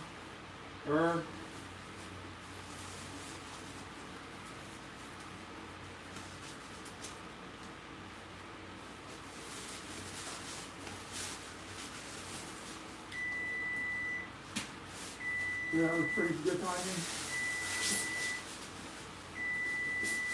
So it's crazy. I'm like, I don't feel like I'm sweating until I come in here, and then I feel like all the dry sweat. That's what you get in the winter.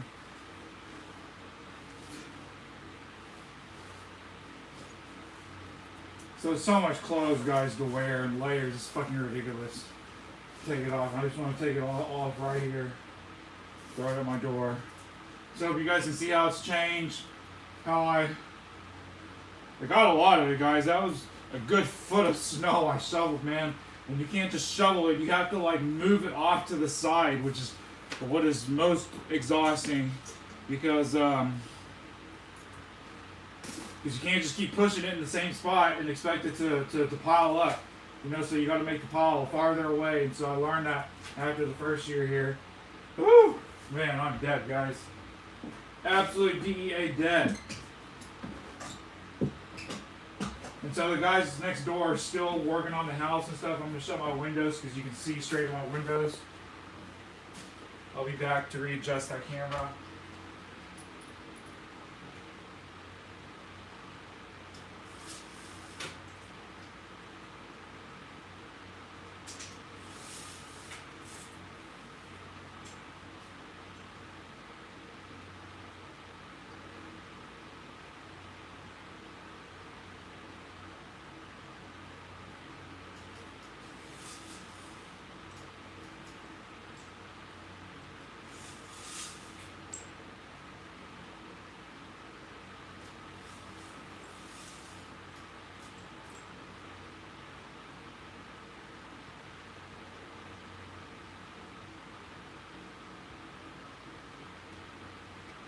So I'll do my sidewalk and the rest of my front yard and everything tomorrow.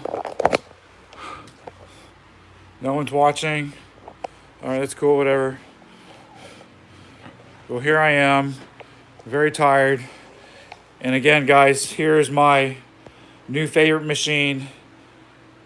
It has 48 gigs of DDR3 triple channel memory. It's got put a USB 3.0 PCI controller in there. it's got 3 drives. I'm working on making the drives a lot better. The goal is to have a solid state drive for startup, 4 terabyte drive for whatever, and then also a 1 terabyte USB flash drive, because there's a USB 1.0 on the board. So right now I got a 64 gig in there. So it's like I can use it as dumb memory. It's kind of interesting. Then a Wi-Fi. A lot of great stuff. So I'm gonna definitely chillax, guys. Sorry, but we will be back, and we will be in my garage, okay? But as I hope you can see, the snow is not insanely crazy, but is definitely absolutely steady. So I'm probably gonna take a shower, guys, and chill. I don't know. You're gonna be here looking at my computer for a second, okay? And my cat. All right, that's what we got going on. I'm gonna rehydrate, try to eat something, try to warm up, clean these fans. There's a lot of projects I still got going on, guys. Put a better sound system for here, dude. It's gonna be so fucking sweet when you guys see what I have planned.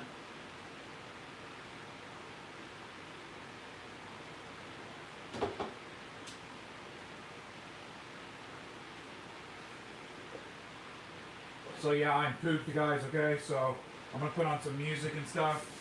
I'm gonna take my laundry downstairs. All this stuff, that's what I'm saying. It's like it's all soaking wet is what it feels like now. So I'm gonna go wash it. My hot hands wore out. But these definitely, man, it's saved me from the frostbiting of the fingers. Yes, that's where I wear gloves, guys, okay?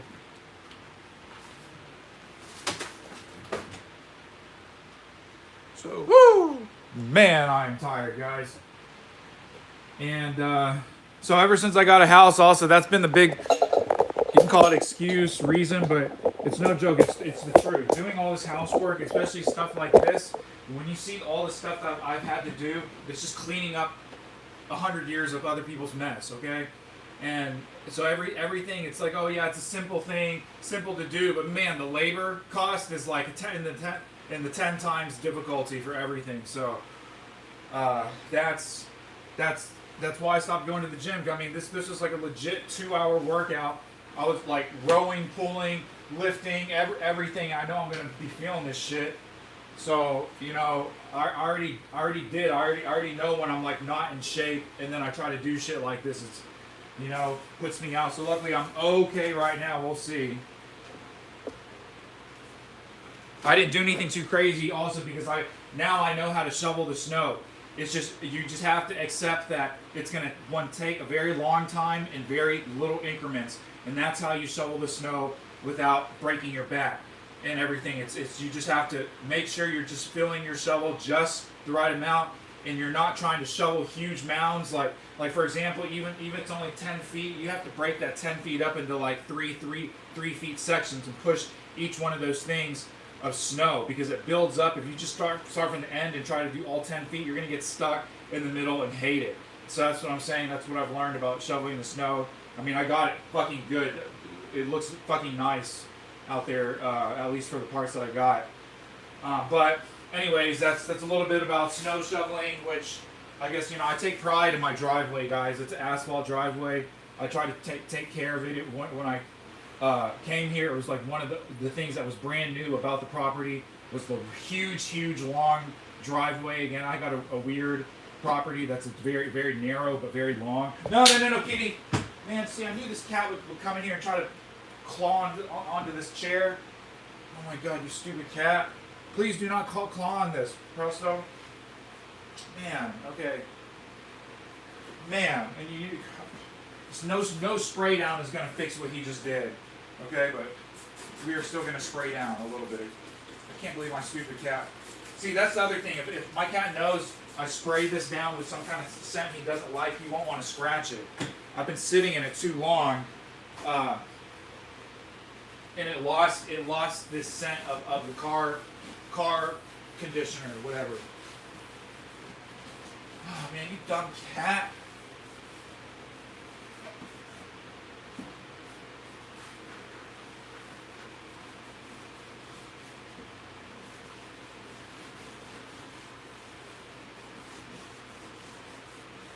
Seriously, that's the only thing that's going to ruin this is my cats. Not me so much. I mean, yeah, I make crumbs, I try to clean it, it's going to get worn a little bit, but as far as like holes and stuff, it's going to be all my cats. Okay, yeah, so we are hooking this up too, okay? We're doing a lot of stuff. We're getting a sound system, the rudimentary sound system in my kitchen, guys, so that I can chill and actually crazy game with this. And then, you know, I got a powered sub, and a boombox thing. I'm trying to put the speakers up there on the sides. We're gonna wire it up. It's gonna take a minute. It's not happening right away, but I got a plan. Okay, so I'm gonna let this soak. Okay, you guys know I like to let my chair soak. Okay, and we're gonna put something on it so my cat doesn't try to claw on it again. And I thought about this already, but I don't want to do this, man. I like the feel of it, and there's like this when you sit on it with something like this, you feel the extra layer, you know. So, anyways, here we go. Back to my favorite computer, guys. My Dell T3500. Okay. Let's do another speed test. Okay, see what kind of bandwidth I'm getting. If you guys haven't noticed, I really like to test my internet speed all the time.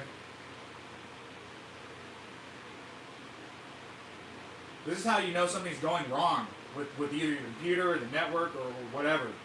So I expect something 200, 250 usually. So it's 190. Usually at the end it pumps up. So breaking 200. Okay, pretty good. 210. Okay, 215. That's cool. That's acceptable. A lot of people are probably doing stuff right now, so it slows down. Let's see what I get on this one. 209, 215. Okay, looks like 215. Looks like I'm maxing out 215 everywhere. Let's go with this one. 190, 220. Okay, 210, 220. Yeah, so that's cool. That's the speed I'm expecting in this computer.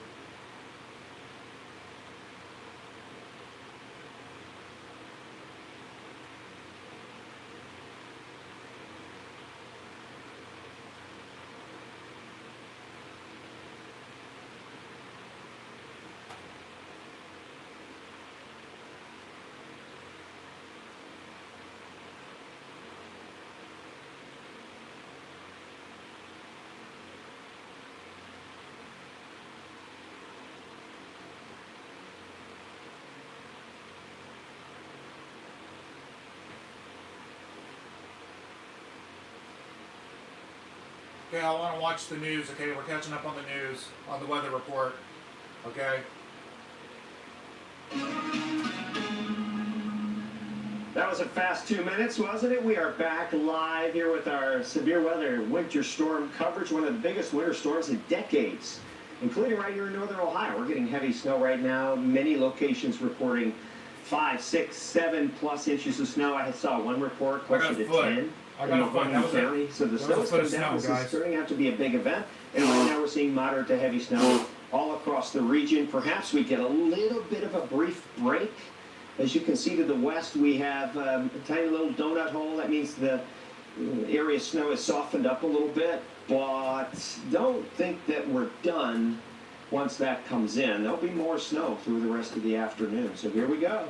Let's get to it. Steady snow all day long. Light to moderate to heavy and then back again. Lather, rinse, and I really repeat. got to marinate this chicken so I can start using you guys. It's so we started off just a little after the last midnight thing I want to with do right now. downtown Cleveland, and it hasn't stopped. All right, we're gonna eat some BLTs. Okay. You started your snow a little earlier than that. Mansfield earlier than that. Bacon. And Okay. it just continues. So got some this bacon, is guys. not lake effect snow. This is an everywhere, everybody gets it kind of a snow event. We call it synoptic snow. It's an area of low pressure traveling up along the Ohio River that's moving some moisture over cold air, and that's what we're seeing. This is a live pic from State Route 8 at Perkins Street. This is downtown Akron, and that's the scene everywhere you go. I mean, if I showed you 100 of these traffic cams, it would look pretty much like this. No pavement. In fact, as I mentioned a little while ago, it's rare to be able to say that virtually every inch of pavement, road in Ohio is covered in snow right now. Every inch of pavement covered in snow in the state of Ohio. That's pretty interesting, I would say, right? Okay. Current temp's 14 degrees. It feels like temp of 1, east-northeast of 10. By the way, we thank you all for joining us here on the live stream, WKYC Plus. If you have friends and family that don't know what WKYC Plus is all about and you're watching, just kind of send them the link. Tell them how to download this, because we're going to stay connected with you here all day long. We're going to be live all day, all right? I promise you. I'm here. I've got my tennis shoes on with good custom comfort soles in them.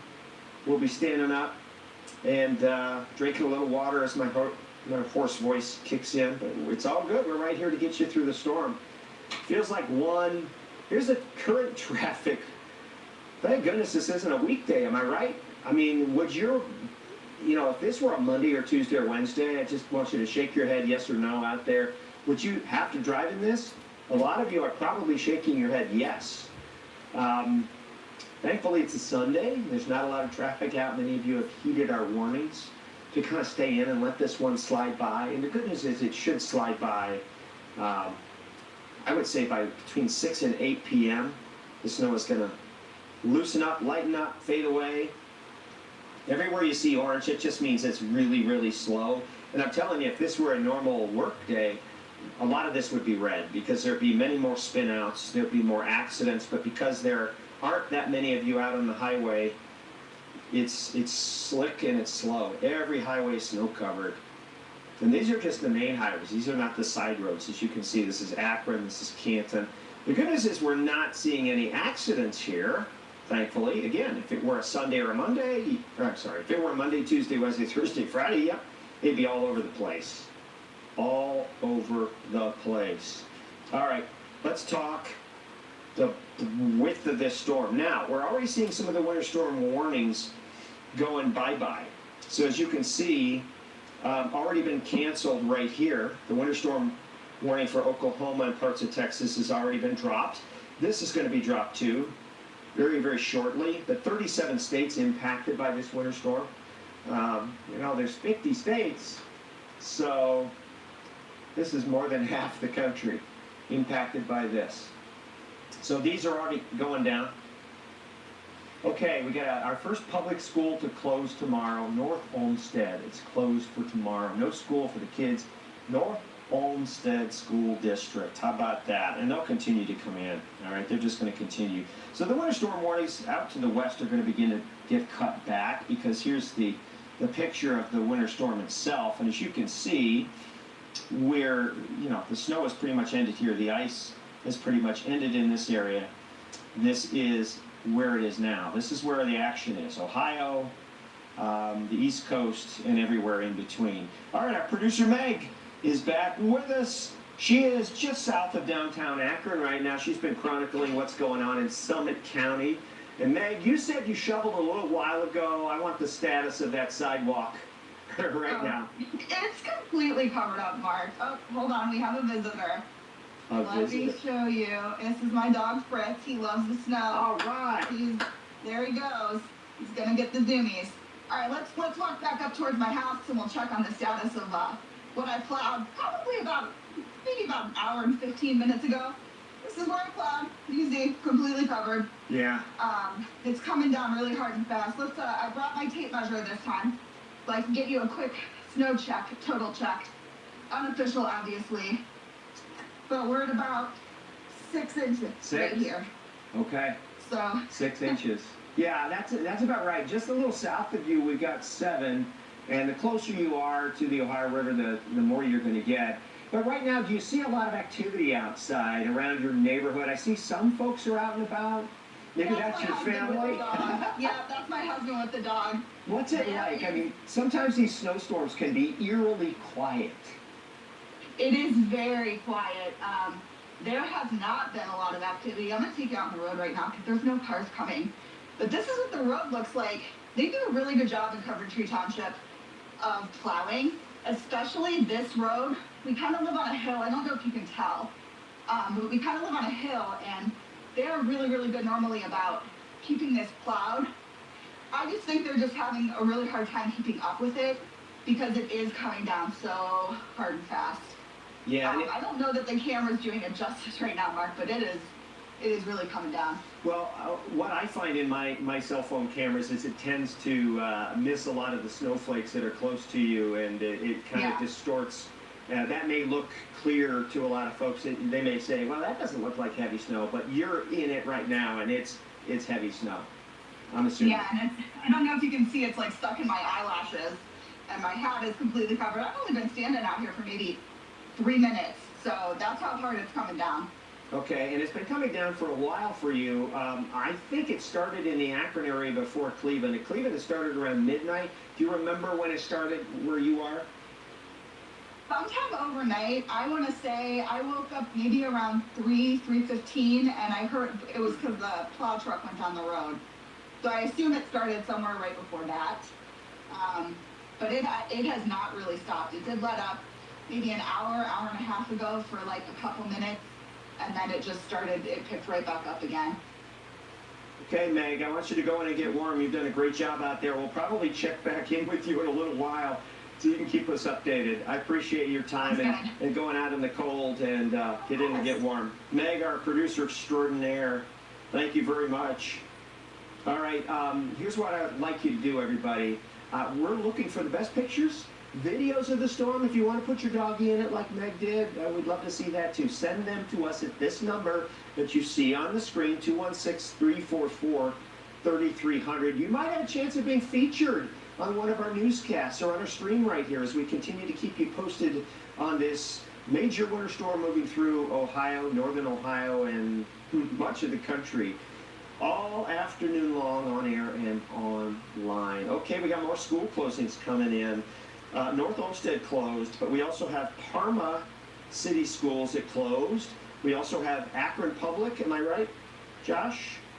Akron Public Schools have closed for Monday. Parma City has closed. Was there another Summit County School District that I missed there? Just Akron? Okay, so far, just Akron, Parma City, and North Olmsted. I'm writing these down so that I can go back over. them. All right, better view of this storm system, and there it is, moving through. And when you see the darker blue colors, that's where you have the moderate to heavy snow. We've seen snowfall rates at 100 inches per hour. Wow, that would be bad. Okay, 1 inch per hour snowfall rates. School closings are coming in as we speak. To be honest with you, even though this event is going to end between, let's say, 6 and 9 p.m. tonight, the impacts from this storm are going to be wide-reaching through Monday. And then we're going to add in some Arctic air, the coldest air of the season, and by Tuesday morning we're going to have wind chills between minus 15 and minus 25. So I don't plan on the kids going back to school until maybe Wednesday. And even Wednesday, we're going to have temperatures below zero and maybe wind chills again to minus 15. All right, so we got 62 school closings. Josh, do you want to read any of them to us? There they are. There's Akron Public Schools. Avon local schools are closed. Case Western Reserve is closed tomorrow. Okay, wait.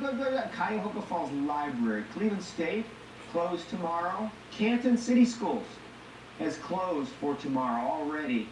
Awesome. Let's see, am I missing anyone? Cuyahoga Community. Massillon City is closed for tomorrow. North Olmsted, Parma. Olmsted Falls City Schools have gone down. Let's see, anybody else? St. Ignatius, no school tomorrow. Tuslaw Local, absolutely. They're in the heart of it right now. So we've already got 62 closings, and it's, 18 hours before school would open? So we're going to get hundreds. Because the snow will end. This is pulling out of here this evening. Maybe a little faster, but then the impacts will be felt through Monday. Then you got that Arctic air. Wow, it's just going to be brutally cold. Maybe I'll do a little. We'll do a little bit. Let me show you this, the bitter cold air. I've got some maps here. I'm just going to pull up freehand in here. Okay, so here's the frigid air. The Arctic Air Tracker. This is today. Now watch the core of the cold dropping in for Tuesday. Okay. It tries to retreat early Wednesday. No, it's back. Look at, you see those whitish pink colors? Man, that's just brutally cold air. Again, below zero lows on your car thermometer. Maybe even tomorrow in spots, but definitely Tuesday to Wednesday. And then you have wind chills colder than that. It's going to start to get gusty once the storm moves by. So when does this cold air pull out? Here's Wednesday. No. Thursday, is it still frigid? Yep. Friday? Still cold? Yes. How about Saturday? Yeah, it's starting to ebb a little bit. Saturday starting to ebb. Now it comes back for Saturday night into Sunday. And then Sunday, does it retreat? Now we're into February. Retreats a little bit. There we go. It's still going to be cold. Groundhog's Day. Still chilly. So there you have it. It's we've got the coldest stretch of air coming in, coldest stretch of the year coming our way. What I'd like to try and find you here, if you'll bear with me, is I want to find you some wind chill forecasts. So you may have to wait a quick minute. Here, I should bring the radar up for you first. All right, we'll let you look at that radar here's that radar again. As the snow continues across the area right now, boom, boom, boom. Here comes the radar, I promise. There it is. Find the darker blue colors, and that's where you have the heaviest amounts of snow, moderate to heavy snow, ½ inch per hour, maybe as much as an inch per hour snowfall rates. The flakes are moderately sized. They're not super large flakes. At least not up here. Which camera, Josh? Which one? Chardon cam. Okay, we got the Chardon cam ready to go. We'll take you a live look downtown Chardon right now, and that's coming up. There's a live pic from downtown Chardon. Now, this is not lake effect snow. I keep telling everybody, not lake effect. This is synoptic. This is a low pressure along the Ohio River bringing everybody the snow. So not just the snow belt getting snow, everywhere else getting snow. And you notice those school closings now running at the bottom of your screen. I'm going to be searching for a little wind chill map here. That's what I want to find for y'all. Is I want a closer wind chill forecast graphic, because I really want to go through what I think the wind chills are going to do. This is the forecast. All right, this is what I'm going to do.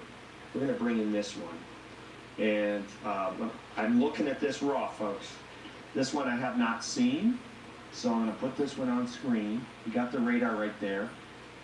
So I apologize, this is an older map, so it doesn't have our little logo on it. That's okay. This is a bit of a different graphic, but okay. I just needed something to pull right on up. 5 p.m. on Monday. The air temp is in kind of the first box, and then the wind chill is in the second box. Now, Tuesday at 12 a.m. Now watch these wind chills. By Tuesday morning, I'm going to get yelled at by my boss. I may need your help. You may need to write in on my Facebook page in defense of me for not using the current graphics look, but I just needed to pull this up real fast. 7 a.m., okay? 7 a.m., this is 5 a.m. Look at those wind chills. Minus 24, minus 24, minus 24, minus 23, minus 24, minus 18, minus 19. There could be there'll probably be a wind chill advisory. If they were colder, we'd have a wind chill warning. Okay, then they improve a little bit. And let me see what they are. If we can get Wednesday, this is Wednesday morning at 3 a.m. Here's Wednesday. Look, it's a little bit warmer, but the 7 a.m. wind chills Wednesday morning, minus 19, minus 19, minus 17. Okay, this is 7 a.m. Kids are getting on the bus. These wind chills, I bet you have 3 days off school, kids. 3 days off school. Send your checks to Mark J. Weather. Send your checks to Mark J. Weather. Now, what I really want y'all to do is just follow me on Facebook, Mark J. Weather. Follow me on Instagram, Mark J. Weather. Follow me on TikTok, Mark J. Weather. Follow me on X, Mark J. Weather. Just follow for all these latest graphics. So that is cold. So you get a snow day tomorrow because of the winter storm. A lot of you anyway. Look at Stark County, Tuslaw schools went down. Akron Public Schools, Canton schools are down. And then you have the cold Arctic air, the coldest air of the season. Look at the actual air temp in Dover, New Philly on Wednesday morning. It's minus 8. All right. Let me go back to Tuesday morning and see what we have for wind chills. Let's go back to 7 a.m. Okay. Wind chills minus 2, minus 3, minus 1, minus 1. Okay, these are the coldest. This is the coldest air of the season. And we've said that before, but each one gets colder and colder. Each one gets colder and colder. Jessica, I'm using the wrong look. See this? I pulled up a graphic, Jessica, and it doesn't have the right banner on it, so I'm going to get in trouble. Oh, good thing you're streaming. I'm gonna get in trouble. I'm gonna get in trouble. We can fix it. Yeah. Oh, good. I got some water. This is great. Jessica Van Meter is joining me, and Jessica's going to be doing some things, and we're just going to keep talking, which is what we have been looking at traffic maps, and if you wanted to pull up a really fun scene that we could show, we've been showing some traffic maps. This one is State Route 8 at Perkins, and it continues to be heavy snow. Do we have any cameras that we can show, like the Roker cam had some pretty heavy snow on it just a few minutes ago. Maybe we can get the Roker cam up. There's the Roker cam. There you go. I still can't see the terminal tower. I still can't see it. Where did it go? It's shrouded in snow. Shrouded in snow. Jessica, we have a 10-inch snowfall report coming out of Poland in Mahoning County right now. We have over 7 inches in North Canton on the ground, and that was an hour ago when the report came in. Actually, it was 2 hours ago. So you know they have more. So we're getting right into our range here, folks. We said generally an 8 to 12-inch range, and I think we're getting into that. We've got a few more hours to go, too, by the time this is all said and done. This is really the only one that works. You have to bring it on down into here. Yeah, messing with the computers. It's, you know, it's the overnight weekend crew. They come in and they just, yeah. Okay. What mic I need to grab? There's the school closings running at the bottom of your screen. There's our current pick. If we could go to our traffic camera, that would be awesome. Okay, there's a live pick, I-90 at I-77. Traffic is terrible. All right, Betsy Kling. Betsy Kling is live with us right now. Betsy? Hi. Are you there? All right. I am. Let's talk winter storm. Let's talk impacts. 2,000 miles of winter storm warnings. I noticed that Texas and Oklahoma is finally clearing out a bit. Let's talk. Yeah, I gotta tell you, Mark, I am in Houston, Texas right now. I am here for the American Meteorological Society conference, but I'm also supporting a whole bunch of different stations doing various tasks behind the scenes. I'll be doing our forecast for later today and the graphics too from Houston, which is really cool. Behind me, you can see we are right at the convention center. I don't know with the glare to be able to see that, but they are very cold here, unusually cold, so much so that they have weather impact alerts for several more days as they are expecting temperatures here to go down in the single digits, which it's all relative, right? That may not sound like a lot to us, but for Texas, that is very cold. So they have big concerns for frostbite and for that, kind of cold impact. We did have some rain yesterday. I was woken up by thunder this morning with a temperature of 34, interestingly enough. As soon as I heard the thunder, I looked at my phone and grabbed the temperature. Just north of the city of Houston is where the temperatures were right at freezing. So there was some freezing rain reported within the city, especially on the north end of things, and then some of the northern suburbs as well. But for the most part, the city of Houston seems to have dodged quite a bit of a bullet. Farther north, though, there have been some pretty significant power outages, and all of that is kind of the icy side of this storm. I'm on the warm side of the storm, of course. Ohio and Cleveland is on the cold side of the storm. That's why you all are having the snow. And as the storm continues to move to the east, it's that battle zone that's set up between the warmer and the colder that has the icing that moves through northern Georgia, South Carolina, western North Carolina, eastern Tennessee, and then eventually all of that moisture will slingshot northeastward up into New England and end up resulting in a couple feet of snow for places like Boston and up into Maine. We have more than 20,000 flights canceled right now across the country. I mean, this is a monster storm. 191 million people impacted, and we haven't seen a storm of this breadth, I would say, in 18 years. And you've been kind of coordinating with all of our stations around the country. Can you share a little bit with us as to what you're hearing and what you're seeing from the other TEGNA stations, if you will, as far as their impacts are going? Yeah, I mean, it's all relative. In Northeast Ohio, as we mentioned, and you've been covering so greatly, we have just snow. We're used to that. Granted, we're getting a lot of snow, and that makes life pretty difficult, but it's just snow for us. It gets really tricky where we get into that mixing, and that's down along the Ohio Valley, through the Tennessee Valley, and back to the west. Then today it starts to move up to the east. But most of the problems we're hearing about is power outages, extensive power outages, specifically in the state of Tennessee.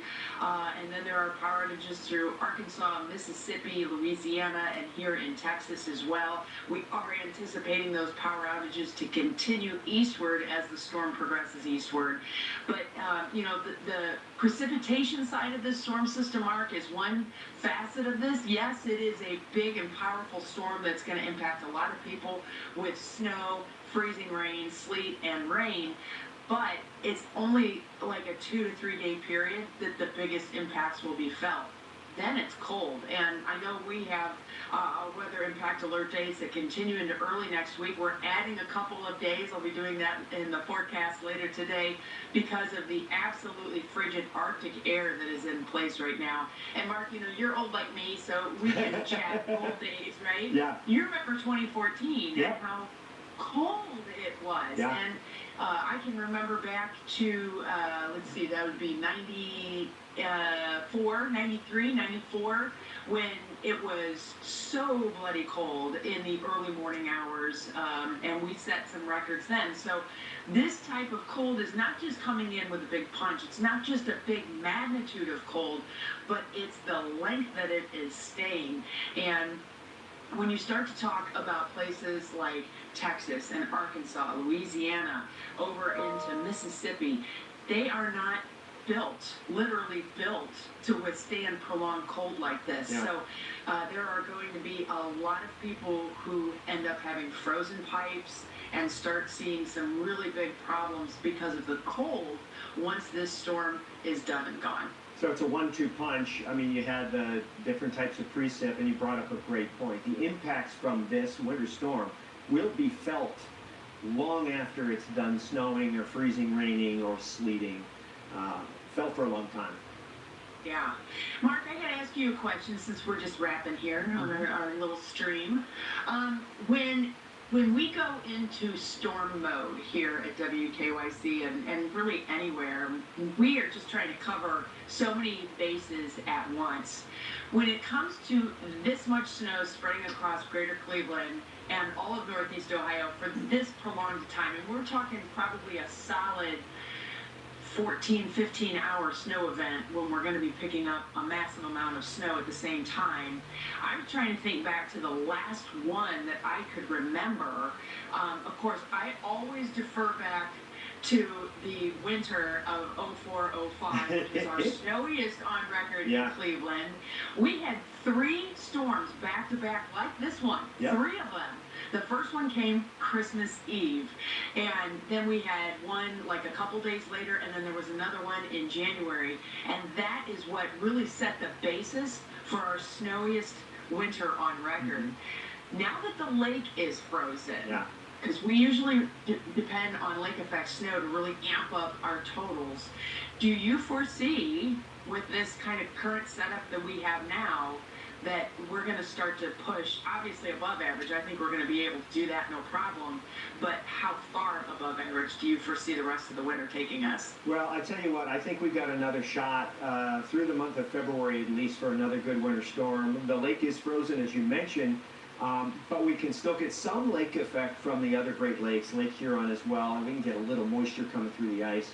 But with the Alberta Clippers that'll be coming through, and the pattern is setting up so that we could be in the favorable zone for another storm similar, another memorable winter storm or two, I think all the way through the month of February. And then March, we'll have to wait and see. But this is going to be that good old-fashioned winter, Betsy, that you and I remember being the old people that we are. This is going to be one of those good old-fashioned winters. It is, and it's funny because I think you do this too, like in October, we start looking at what's going on in Siberia. People don't believe me, but we're literally in October. It's kind of a big deal. Late September, early October, we're watching how much snow is falling in Siberia. And, people will roll their eyes about that. But Siberia is the refrigerator of the Northern Hemisphere. If we can get a good snowpack built in Siberia, that sets the stage to at least have cold air. And you can't have a big winter without cold air, right? And we saw that snow early. Yeah, and once we establish that snowpack, then that cold air kind of starts to take hold, and as soon as it's nudged, it moves into Canada.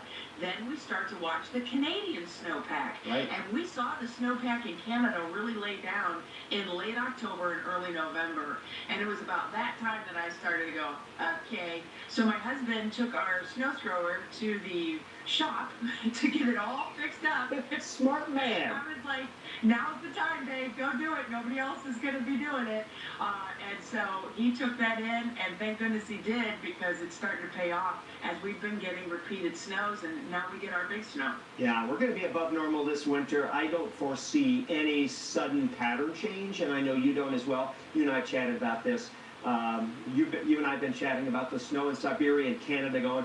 We've been high-fiving each other for the last couple of months going, okay, this is going to get good. And so far, it's living up to the hype. Yeah, and I think it's really cool that, you know, our company, I know it's weird, people, they, you know, start to, well, you know, work is Betsy or whatever. I'm working, believe me, I'm working. I'm just able to help out other places that are dealing with very abnormal weather for them. We get snow in Cleveland, and everybody knows that. Yep. And I have such a phenomenal, strong team that I don't have to babysit, I don't have to micromanage. You guys have it nailed down. You're probably getting in the way more than anything. And so I'm actually able to kind of help behind the scenes. I'm helping a station in Sacramento. I'm helping Houston. I've helped a few of our small Texas stations in places like Midland and San Angelo. And then I'm plugging holes wherever they start to pop up because our meteorologists in many of our cities from Texas all the way through Maine are doing the same thing that we're doing. They're in extended coverage, and that is really taxing on people. It's also taxing on systems. And if I'm able to help in the background in any way to kind of support them, whether it's helping with, you know, digital stories, web stories, or graphics, which is kind of one of the things I love to do, then I feel like I'm being a part of a much bigger piece of the storm coverage, and it's really fun. I'm really enjoying it. Well, we're a big family here at Tegna and at 3 News, and you're an integral part of that. And thanks for all you do, and thanks for keeping all those other teams running smoothly as well as ours. We appreciate you. Keeping an eye on you, Mr. Johnson. All right, Betsy Kling, live with us. Appreciate you very much. Stay safe. Thank you. All right. Thanks, Mark. Thank you. All right, we have 92 school closings right now, and they're running at the bottom of your screen. As you can see, they'll keep on going, and if you want to check for yourself online, you can go to WKYC.com, where you can see them all. North Olmsted, Parma City, Akron Public Schools have gone down, Canton City Schools. I don't think Cleveland Municipal hasn't called off yet. Am I right, Josh? I don't see that on there. They have not. Okay, so Parma, Akron, Canton, those are the bigger schools there, but they're running at the bottom of your screen. We're already up over 70 school closings, and, you know, this is way far ahead of Monday morning, so they're going down early. And, you know, once the snow stops, the impacts don't, because the snow is still coming down. Well, the snow still has to be removed. Reminded, I'm gonna eat some bacon. All right, From the let's start highways and doing it. byways, okay? Snow has to be removed. So, school closings running there. Snow has to be I'm going to removed. show Exactly you what the it said, radar, guys. and we're trying to lighten up the snow a little bit. in So, Richland, we'll turn it Ashland, a little bit. You can see me Homestead, cook a little bit. It's filling in again. I'm gonna right be making behind me. bacon. So even if that snow almost stops where you are, Wayne County, Stark County, there's more to come. And as the National Weather Service just put out a little notice that there's moderate to heavy snow will continue for the next several hours, probably not ending until anywhere from 6 to say 8 or 9 p.m. tonight. That's when we'll finally see this storm pulling out, but not before we got another 5 to 7 inches of snowfall. Wow.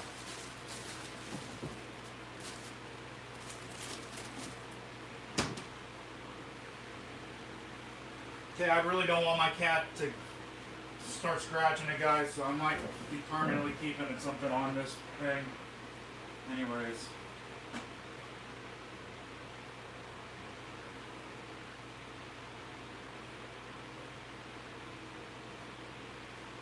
Kitty. Today, we're building a real 2013 monster. Inside these boxes is a PC made entirely of top-tier AMD parts that cost a wild $5,000 back in the day. Let's start with the foundation, the CPU, the most powerful, or rather factory overclocked, and of course, the most energy efficient, the AMD FX 9590, which launched in 2013 at $920. It's like AMD wanted you to cool a 250-watt CPU with a 50-watt stock cooler, and you were supposed to enjoy it. Obviously, this isn't the original box. Naturally, I went hunting for a high-end motherboard to keep power delivery sane and leave room for overclocking. But unfortunately, without a box, I managed to find this one. Gigabyte GA990FXA UD7, manufactured in 2011-2012 with an original price of $250. AM3 Plus is almost the same socket as AM4, which basically means the Ryzen's are rebranded AMD FX. Well, I'm gonna buy it again, definitely, and have one for backup.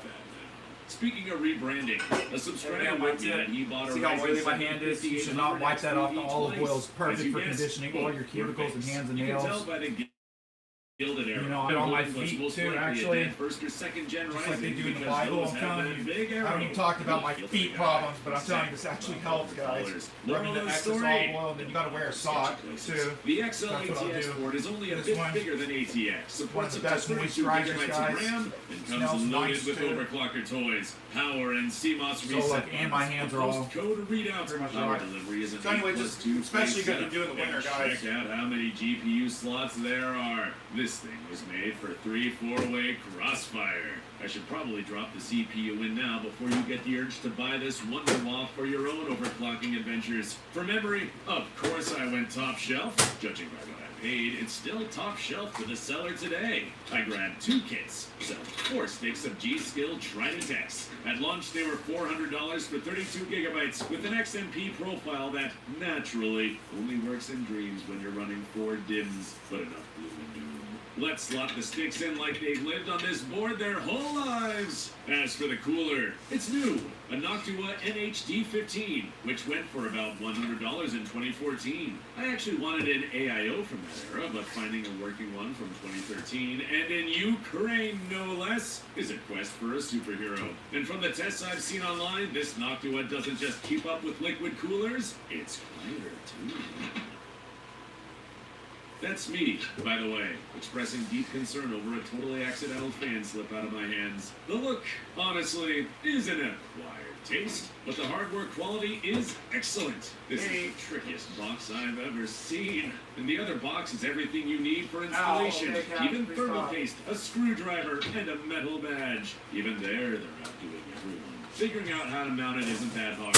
Thankfully, there are 3 manuals. Even if you're not the sharpest tool in the shed, by the 3rd try, you'll realize you need to use the included super comfy screwdriver to remove the stock brackets in step 1 and keep the rear back plate so you can screw in these 4 donuts, or standoffs, and then attach these mounting bars. Turns out this mounting system is ancient. The new deep cool coolers use the same idea, and plenty of others do too. Obviously, a CPU covered in greasy fingerprints should be degreased. Boom! Nice half a degree in the temperature. Oh no! Looks like I couldn't help myself and touched the cooler's base, and didn't even catch it on camera. Hopefully I didn't trigger any perfectionists out there. Personally, I like spreading the thermal paste after applying it. I feel like it evens out better. To be honest, I spent 30 minutes solving the puzzle of how to clip the fans onto this cooler. And I'm not even talking airflow direction. I mean the basic, how do these clips latch on the fins part? Maybe I was just tired, but I can say for sure it doesn't look very presentable. Whatever, what matters is the cooler's on. Before we crack open this box, let me show you how to save a bit of money on all things online subscriptions. First, I'm grabbing a solid VPN. I use ExpressVPN. I want to watch a classic on Netflix. Full Metal Jacket. But here in the US, it doesn't show up in my catalog.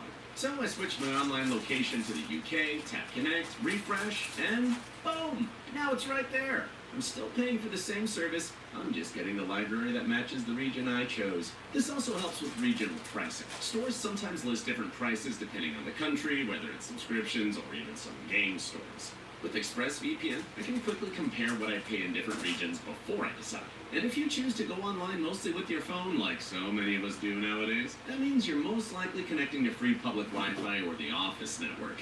If that's you, remember, the person who controls that Wi-Fi and even the ISP can see a lot about what you're doing online. Thankfully, ExpressVPN encrypts and reroutes all your traffic through one of their secure servers, so your browsing stays private from the Wi-Fi owner and the internet provider. I like that peace of mind. What I notice day to day is this speed. Connections stay fast and stable no matter which country I pick. To try it out, scan the QR code on screen, hit the link below, or go to expressvpn.com/whatpc to get 4 months free. Thanks to ExpressVPN for sponsoring this segment. For this build, I picked up a full tower case with the gloriously on-the-nose name Cooler Master Stormtrooper. Pretty fitting for the build. Back in 2013, it ran $190 and weighed 13.7 kilograms, which is about 30 pounds. The design is pretty interesting, especially the top with the carry handle. The case showed up seriously grimy, so I'm going to tear it down and give it a wash, and tell you about it along the way. Trust me, there's plenty to talk about. Up front, we've got 10 bays for whatever you might need, and down at the very bottom, a little drawer for your stash. Obviously, that's where the SNU spots go. The top cover, which for some reason reminds me of aliens, is plastic. Cable management will have to be redone. There's a 200mm exhaust fan on top. A couple of slot covers are missing, but I'm putting in more than one GPU anyway. And this thing, I have no idea why they even mounted it here. These oddly placed fans are meant to cool a bunch of hard drives, which we don't have and won't be using. A useful contraption like an optical drive was almost certainly added by the previous owner because I haven't seen such cutting-edge solutions in any photos online. Even in 2013, hardly anyone needed those anymore. Turns out these drive cages can be removed completely, which makes the case lighter and lets you install a video card an absurd 50 centimeters long. In other words, the chassis was clearly built 50 years ahead for components of any size. There are 3 dust filters. The previous owner didn't lose them because when I eventually sell this, I'm guaranteed to misplace something. The front panel doubles as a fan controller. Really neat. I'll show you what it can do later. This is the so-called X-Dock. So you can pop 2.5-inch drives in and out without opening the PC. Super convenient for videographers shooting to SSDs, by the way. While I was taking apart the fan controller, I snapped about half the mounts. But as they say, if you don't take it apart, you won't break it. And breaking isn't exactly building. Plus, I kind of enjoy breaking things. Here's how many screws I managed to pull out of the case. Honestly, I lost touch with reality while disassembling it. There are parts everywhere. But time to go for a swim, thankfully. This is the easiest part of a PC build. This shame badge is definitely coming off. Never understood why people plaster random junk on their PCs and refrigerators. It just ruins the look. Maybe useful for covering scratches, and that's about it. Anyway, no big deal. That lately. Okay, now everything's clean and looking like new, and some pieces still have the factory film. Props to the previous owner for that. Still, I've got a lot of screws left to turn. I don't know why I'm torturing you with these shots. Comments if you even like this kind of content where I show every single part in detail, or show it out. I'm genuinely curious because when you film this and edit it, watching the same clips 10 times, you lose touch with reality and can't tell what's interesting anymore. Well, great, went overboard, but it's fine. Just a small correction. Apparently, these cages can also be installed this way, but I learned that too late, so I rebuilt it exactly like it was. Take it apart again. That said, I do like this case. It was especially fun to walk around and shoot.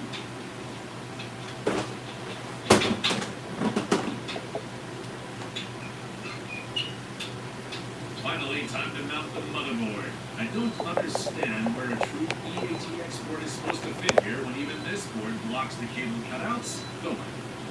Maybe.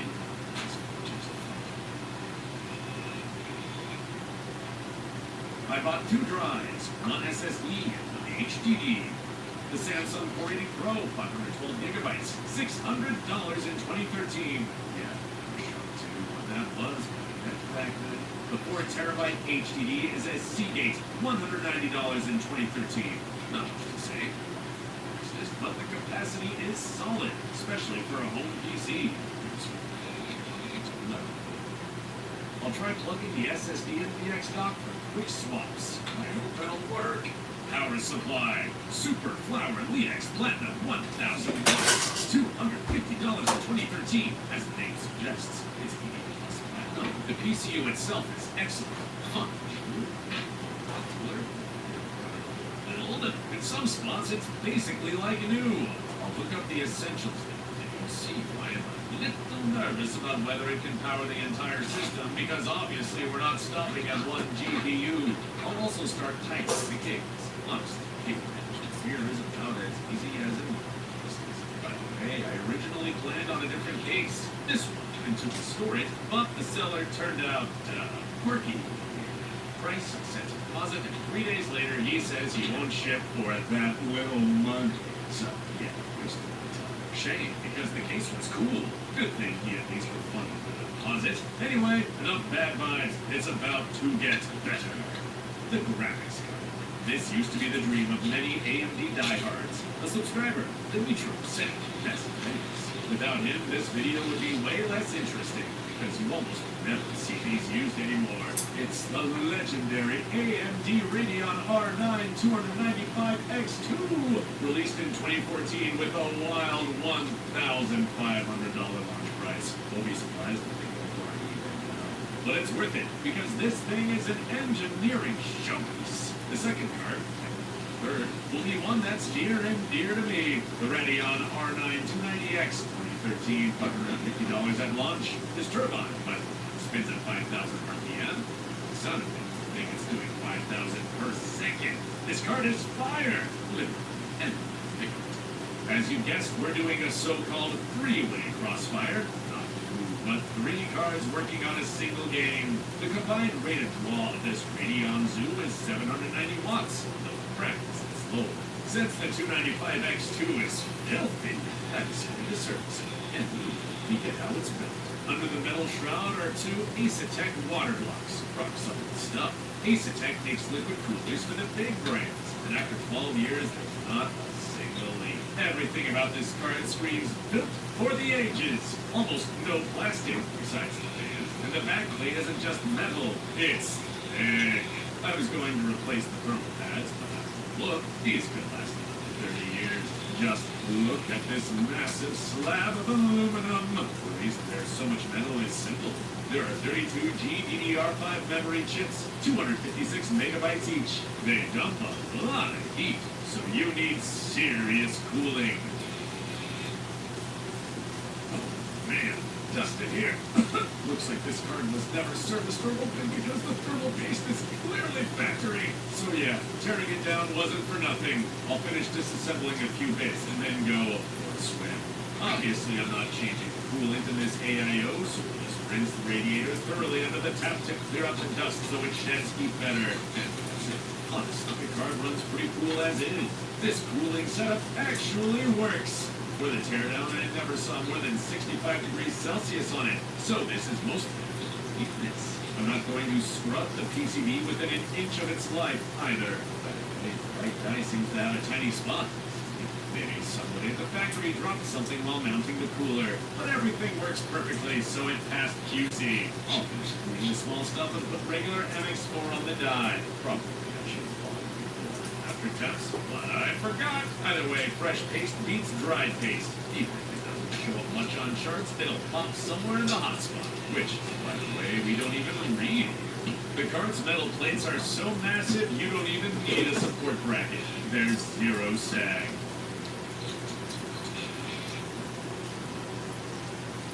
The Radeon logo is peeled off, so we stick to this angle. Now it's actually nice to hold in the hand.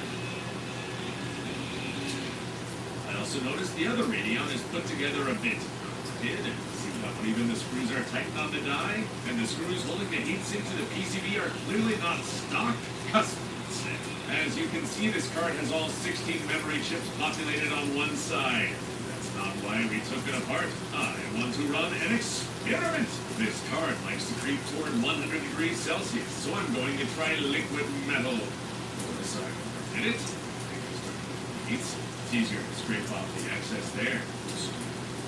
Come off. Fingers crossed nothing shorts from the metal liquid, because finding another one of these would be a nightmare. And these custom screws with paper washers, hilarious. They must be good for at least plus 10 FPS, right? Turns out the best spot for the radiator is on the CPU exhaust mount where a case fan would normally sit. The bracket is non-standard here, so the radiator will take on 2 screws. I'll have to sacrifice one CPU fan. The second GPU will sit a bit lower. Both slots are times 16, but this platform is goofy. It's only PCI Express Gen 2. You won't really feel it in performance, but it's a great reminder how dated this platform was, since Gen 3 already existed back then. We even had enough slot covers. The ring is almost assembled. 19.5 kilograms. That's 43 pounds. That's without the side panels. The PC already looks solid, but my favorite part remains. Cable management. By the way, the SSD I stuck in the X dock wouldn't detect, so I moved it inside the case. Anyway, lots of folks will ask, because people did on the other channel about the case and keyboard. Links in the description. As I mentioned, the case has a built-in fan controller. You can control fan speeds and toggle the lighting. Ooh, but let's jump into the BIOS and I'll show you what I overclocked. BIOS look kinda clashing for $250 on a motherboard. Yeah, that's the best I could squeeze out of the clocks was 4.8 gigahertz per core because the board lacks a pretty crucial setting: node line calibration. And the memory flat out refuses to run over 1600. Doesn't matter if it's 2 sticks or 4. At least I managed to tighten the timings. Here are the before and after overclock numbers. Nothing about. It pulls 240 watts from the wall just idling and 1,100 watts under full load. So that 1 kilowatt PCU is basically tapping out. Here's what the drives are doing. And thinking about this SSD, what's costing $600, makes me a little sick. The hard drive isn't special either, and it's slower than modern HDDs. I'll start with the crossfire test in GTA 5. Since 3 GPUs obviously outmuscle this CPU, I had to push the game to 1.5x 1080p. So 2880x1620. You'll say, nice monitor. Why not set a proper resolution? Because this smart GPU doesn't have a single normal display output, so the display tops out at 1080p. And I can't route through the R9 290X. Insane. Because then all 3 cards won't run in crossfire. Short, on a single card with these settings, you're looking at around 3 FPS. Now we flip on crossfire with 2 cards, and the FPS literally doubles. That's what I call scaling. No extra stutter or hitching either. The tech works great. Choppy monitoring overlay. It's the overlay lagging, not the game. Add the 3rd card and it's another plus 20 FPS. We're at 60 to 70. So with 3 cards, we got triple the performance of 1. Honestly, the problem is we notched past 4 gigabytes of VRAM, and with 3 cards, that triggered brutal stutters. If we hadn't hit the limit, it would have been perfect. Sadly, GTA 5 is the only game where I got all 3 GPUs to deliver true multiplicative FPS. Crysis 3 and Bioshock Scale 2. CPU is just too weak to feel it. So let's move on and see what the CPU alone can do in modern games. With that, I'll let the Radeons take a nap and plug in a single RTX 4060, which, believe it or not, matches our 3 Radeons while sipping about 100 watts versus 500 to 600 watts for the trio. Firing up Crysis 3 on the 4060, and as you can see, the CPU is struggling. Constant FPS dips. In the new Kingdom Come, the frame rate is this. I tried launching Stalker, but those shaders, I never made it past the full compile. The game crashed out. Silent Hill, on the other hand, runs pretty well. And, well, I mean, more than okay for a 12-year-old CPU. You can even play The Last of Us Part 2 if you really want to. It does 40 to 45 FPS. Reminder, this is at max settings. Honestly, it's hard to say flat out whether this PCU is bad or not. Obviously, by today's standards, it's lacking. But if we time travel to 2013 for certain games like GTA 5, I'd honestly build something like this. Use CPU if money were object. What do you think about a rig like this? Drop a comment with your thoughts and what you want to see next. Huge thanks to the sponsors for the support, and see you next time.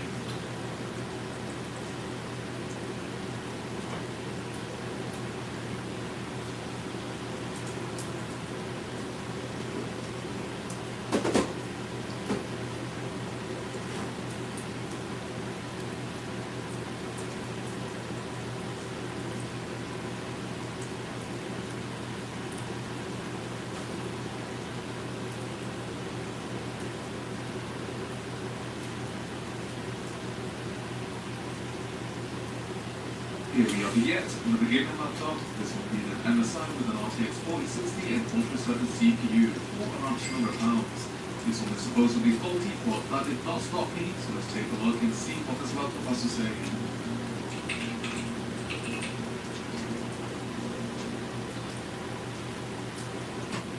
Testing my luck with faulty laptops is always exciting, whether we manage to fix it or not.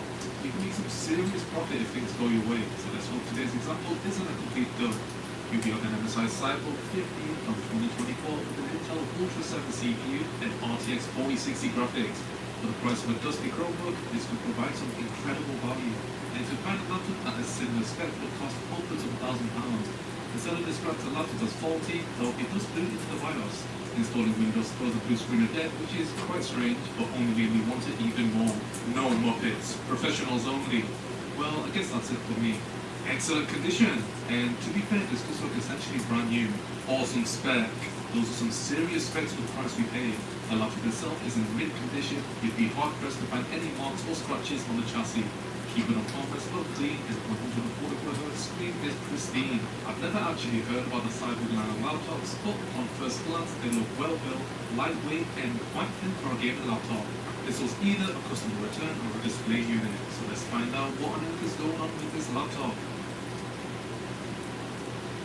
Here we are, by far the best gaming laptop deal I've ever found on eBay. That's if we can actually fix whatever issue the seller was facing, which I think was a few screen dead upon installing an OS. So yeah, we will take a look and investigate that issue further. And we have the MSI Cyborg 50AI-A1B, incredible name, with an Intel Core Ultra 7 CPU and RTX 4060 graphics. For only £200, can we actually make this into a fully functioning gaming laptop? Well, stick around and find out. Of course, you've already seen the unboxing, so you know that we can get a charger with it. So actually, I didn't buy one, which cost like £30. I'm crazy, this was only 200 and this cost 30, which is like what, 1/6 of the cost of this. Yeah, let's turn it on and see if we go into the BIOS. Okay, this is quite strange. Why is the power connected on the side? Okay, it is plugged in. Let's turn it on. Okay, looks like there's light. Can we go into the BIOS? Okay, the keyboard is working down. Okay, the lights are on. And there you have it. So, okay, that was pretty quick. We are into the BIOS, which is pretty sick. And it does recognize the date and time, which is nice to see. So of course we have the Cyborg 50, the AI-A1B-A, and the storage we have a WDSN 3500GB. I think that's alright. And as for the system information, we're on BIOS version icon. People that read that what the BIOS build is the 24th of December 2024, which is like 9 months ago. As for the CPU information, we have the Intel Core Ultra 7 1558, which is a pretty good CPU in a laptop. I think it has like 16 cores and 20-30 threads, something crazy like that. And the memory, we have 16GB of DDR5. First glance, it looks like everything is fully functional. The keyboard looks really nice. But I feel like there might be an issue with the RAM, possibly the SSD, maybe the RAM doesn't see it properly. You kind of rule out what is the problem and what isn't the problem. So let's take a look and try and install Windows 11 and see if we can replicate the issue that someone's facing. This keyboard looks so nice. I mean, hopefully this laptop isn't actually broken, but if we can actually fix this up, then it will be a killer laptop for the price we paid, only £200. And it's in mint condition, like there's no scratches anywhere, nowhere, nothing. Yeah, look at that. Intel Ultra 7 RTX 4060. Anyways, I digress. Let's try and fix this up and boot to Windows 11. Here we have my trusty Windows 11 boot drive. Let's plug it in and boot this bad boy up. Okay, we have lift off. Let's try and go into the boot menu and see if we can find the ISO. Okay, there we have the USB drive. Let's just press enter and see if we can go into the installation page. And it's only been about 10-15 seconds, but there you go. Okay, it looks like something is loading and... okay, what is this?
Come on, big guy.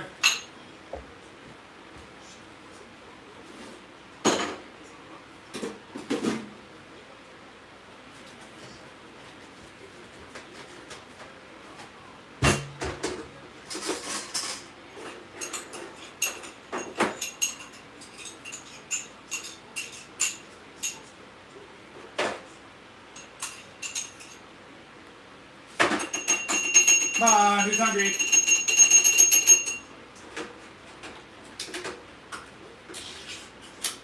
A little early today, guys, okay?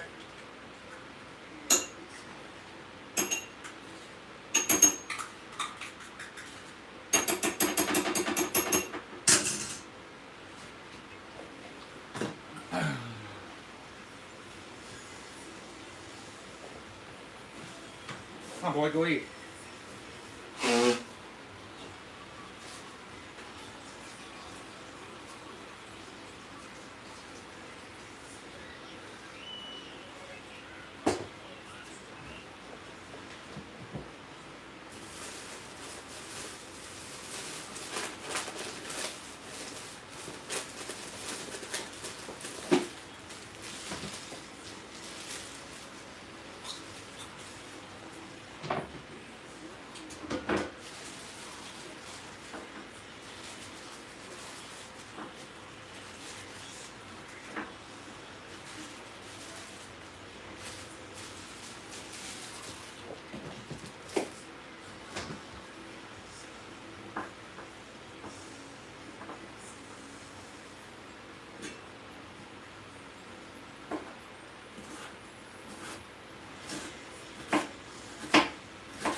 Okay, so I'm gonna go back outside and actually, we're not going back out. I'm gonna turn off my heater in my garage, guys.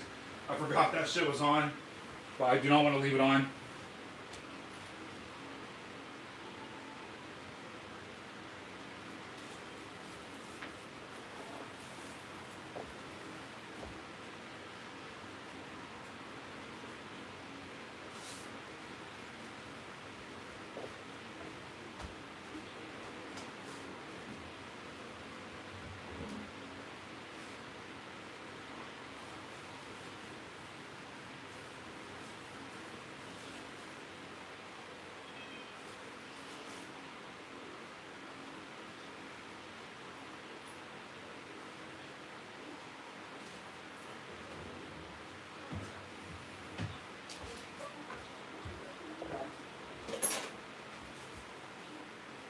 Okay, we're gonna have Cole going out there real quick, guys.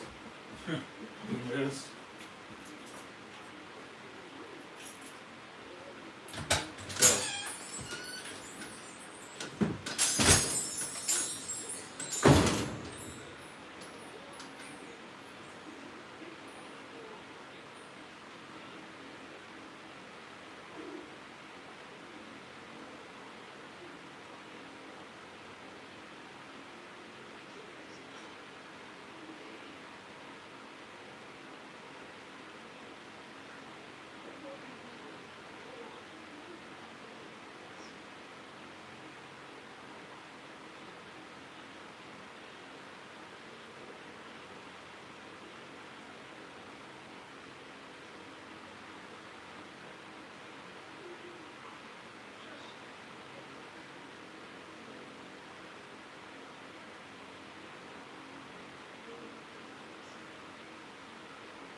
Okay, so my garage was 48 degrees, wasn't bad. So it's just nice knowing I got it heated up like that anyways. Woo! Of course, there's more snow.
Okay, sorry, you guys are gonna look at some other stuff now.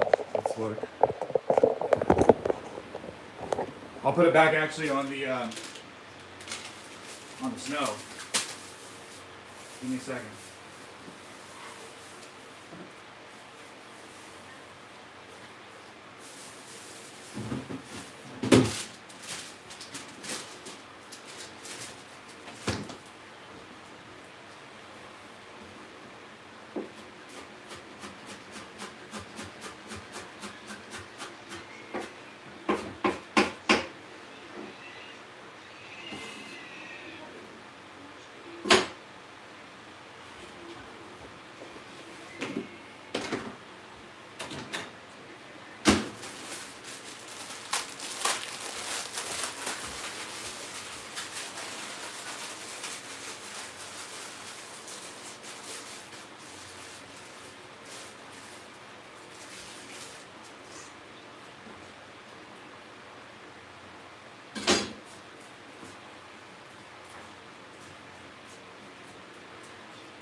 been getting treated with Botox Cosmetics for a while, but honestly, when my license special. Alright, good evening ladies and gentlemen, thank you for clicking on the video. Today we have a playthrough going out to John Rustic. John Rustic mentioned that his daughter Jade asked if I could do a Jade playthrough in Ultimate Mortal Kombat 3. So that's what we're doing today. We have Ultimate Mortal Kombat 3 Plus. However, this one is brought to you by T-Drusus and Zedpaul 2 Fresh 8. It is the arcade version of Ultimate Mortal Kombat 3, but better. It's on steroids, there's a lot of great extra goodness, and it's a fantastic version. K 3 is actually my favorite. So this is what we're doing today. Now Jade, I've never done a Jade playthrough on this channel before. And when I think about it, I don't really know why, because Jade is actually a very, very strong character. She's a fun character to use. Her strategies and exploits work well in this. So I don't know why I've never played through it before. But that's what we're doing. This is going out to you, John, and to your daughter, Jade. And we're going to have a little bit of fun with it. So, the cool thing about UMP 3 Plus, Smoke and new Cybot, we got it off the hop. That's a cool thing. Where is Jade? We're going to do the Master Tower. I don't want this to be a stressful playthrough. Not that the Champion Tower is going to be too stressful, but that second endurance match sometimes gets to me. So if you hold high punch and low punch, you get plenty of combat.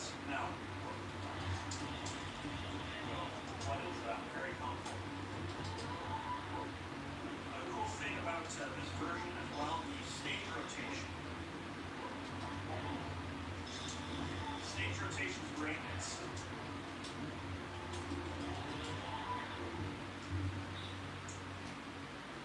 UMP 3 cycles the first 4 stages, I believe.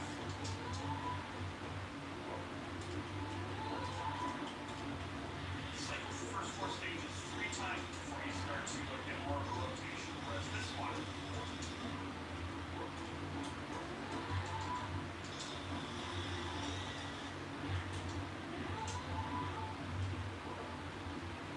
cycles them properly.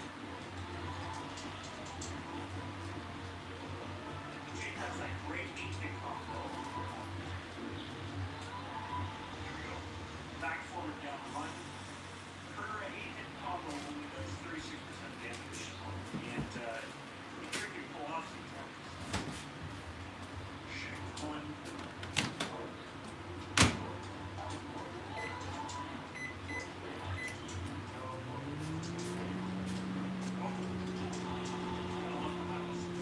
Looking outside, boy.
I'm about to finish my meal, guys, with a bag of cheesy popcorn. It's my favorite absolute popcorn. You guys follow me? You saw how hard it is to get these bags because people always want to buy them. And that's what we're doing right now. We're having fun. We're having shame fun. 3 hits to start off this playthrough. Let's do them all. What happened there? Controller's not working. Ladies and gentlemen, controller's not working.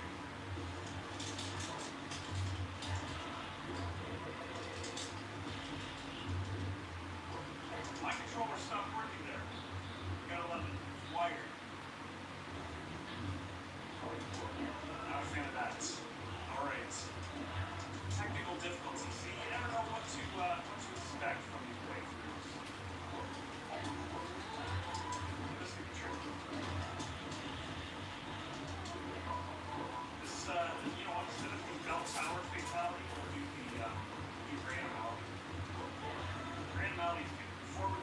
forward blow kick. I can't believe that happened.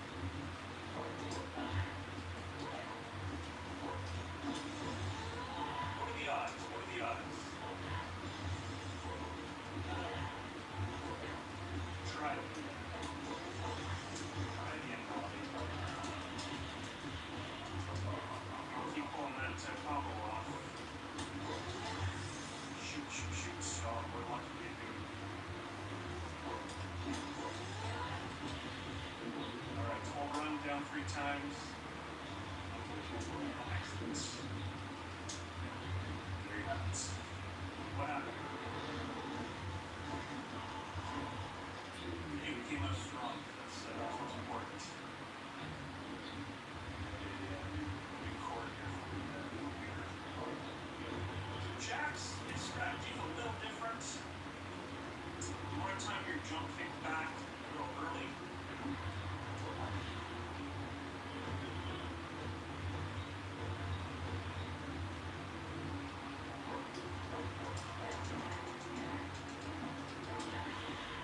Time it early because, we'll see.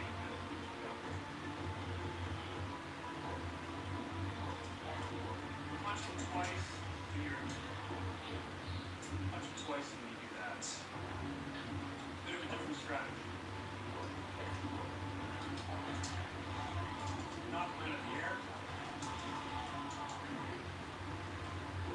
Not the cleanest place here, that's for sure. Again, gotta time that right too. They could be working.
out from yourself here. I can see from that you get a big juicy part in that movie as well. Yes, you were the two of us will become such huge movie stars. The policeman man will just take over the world.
They reached the first obstacle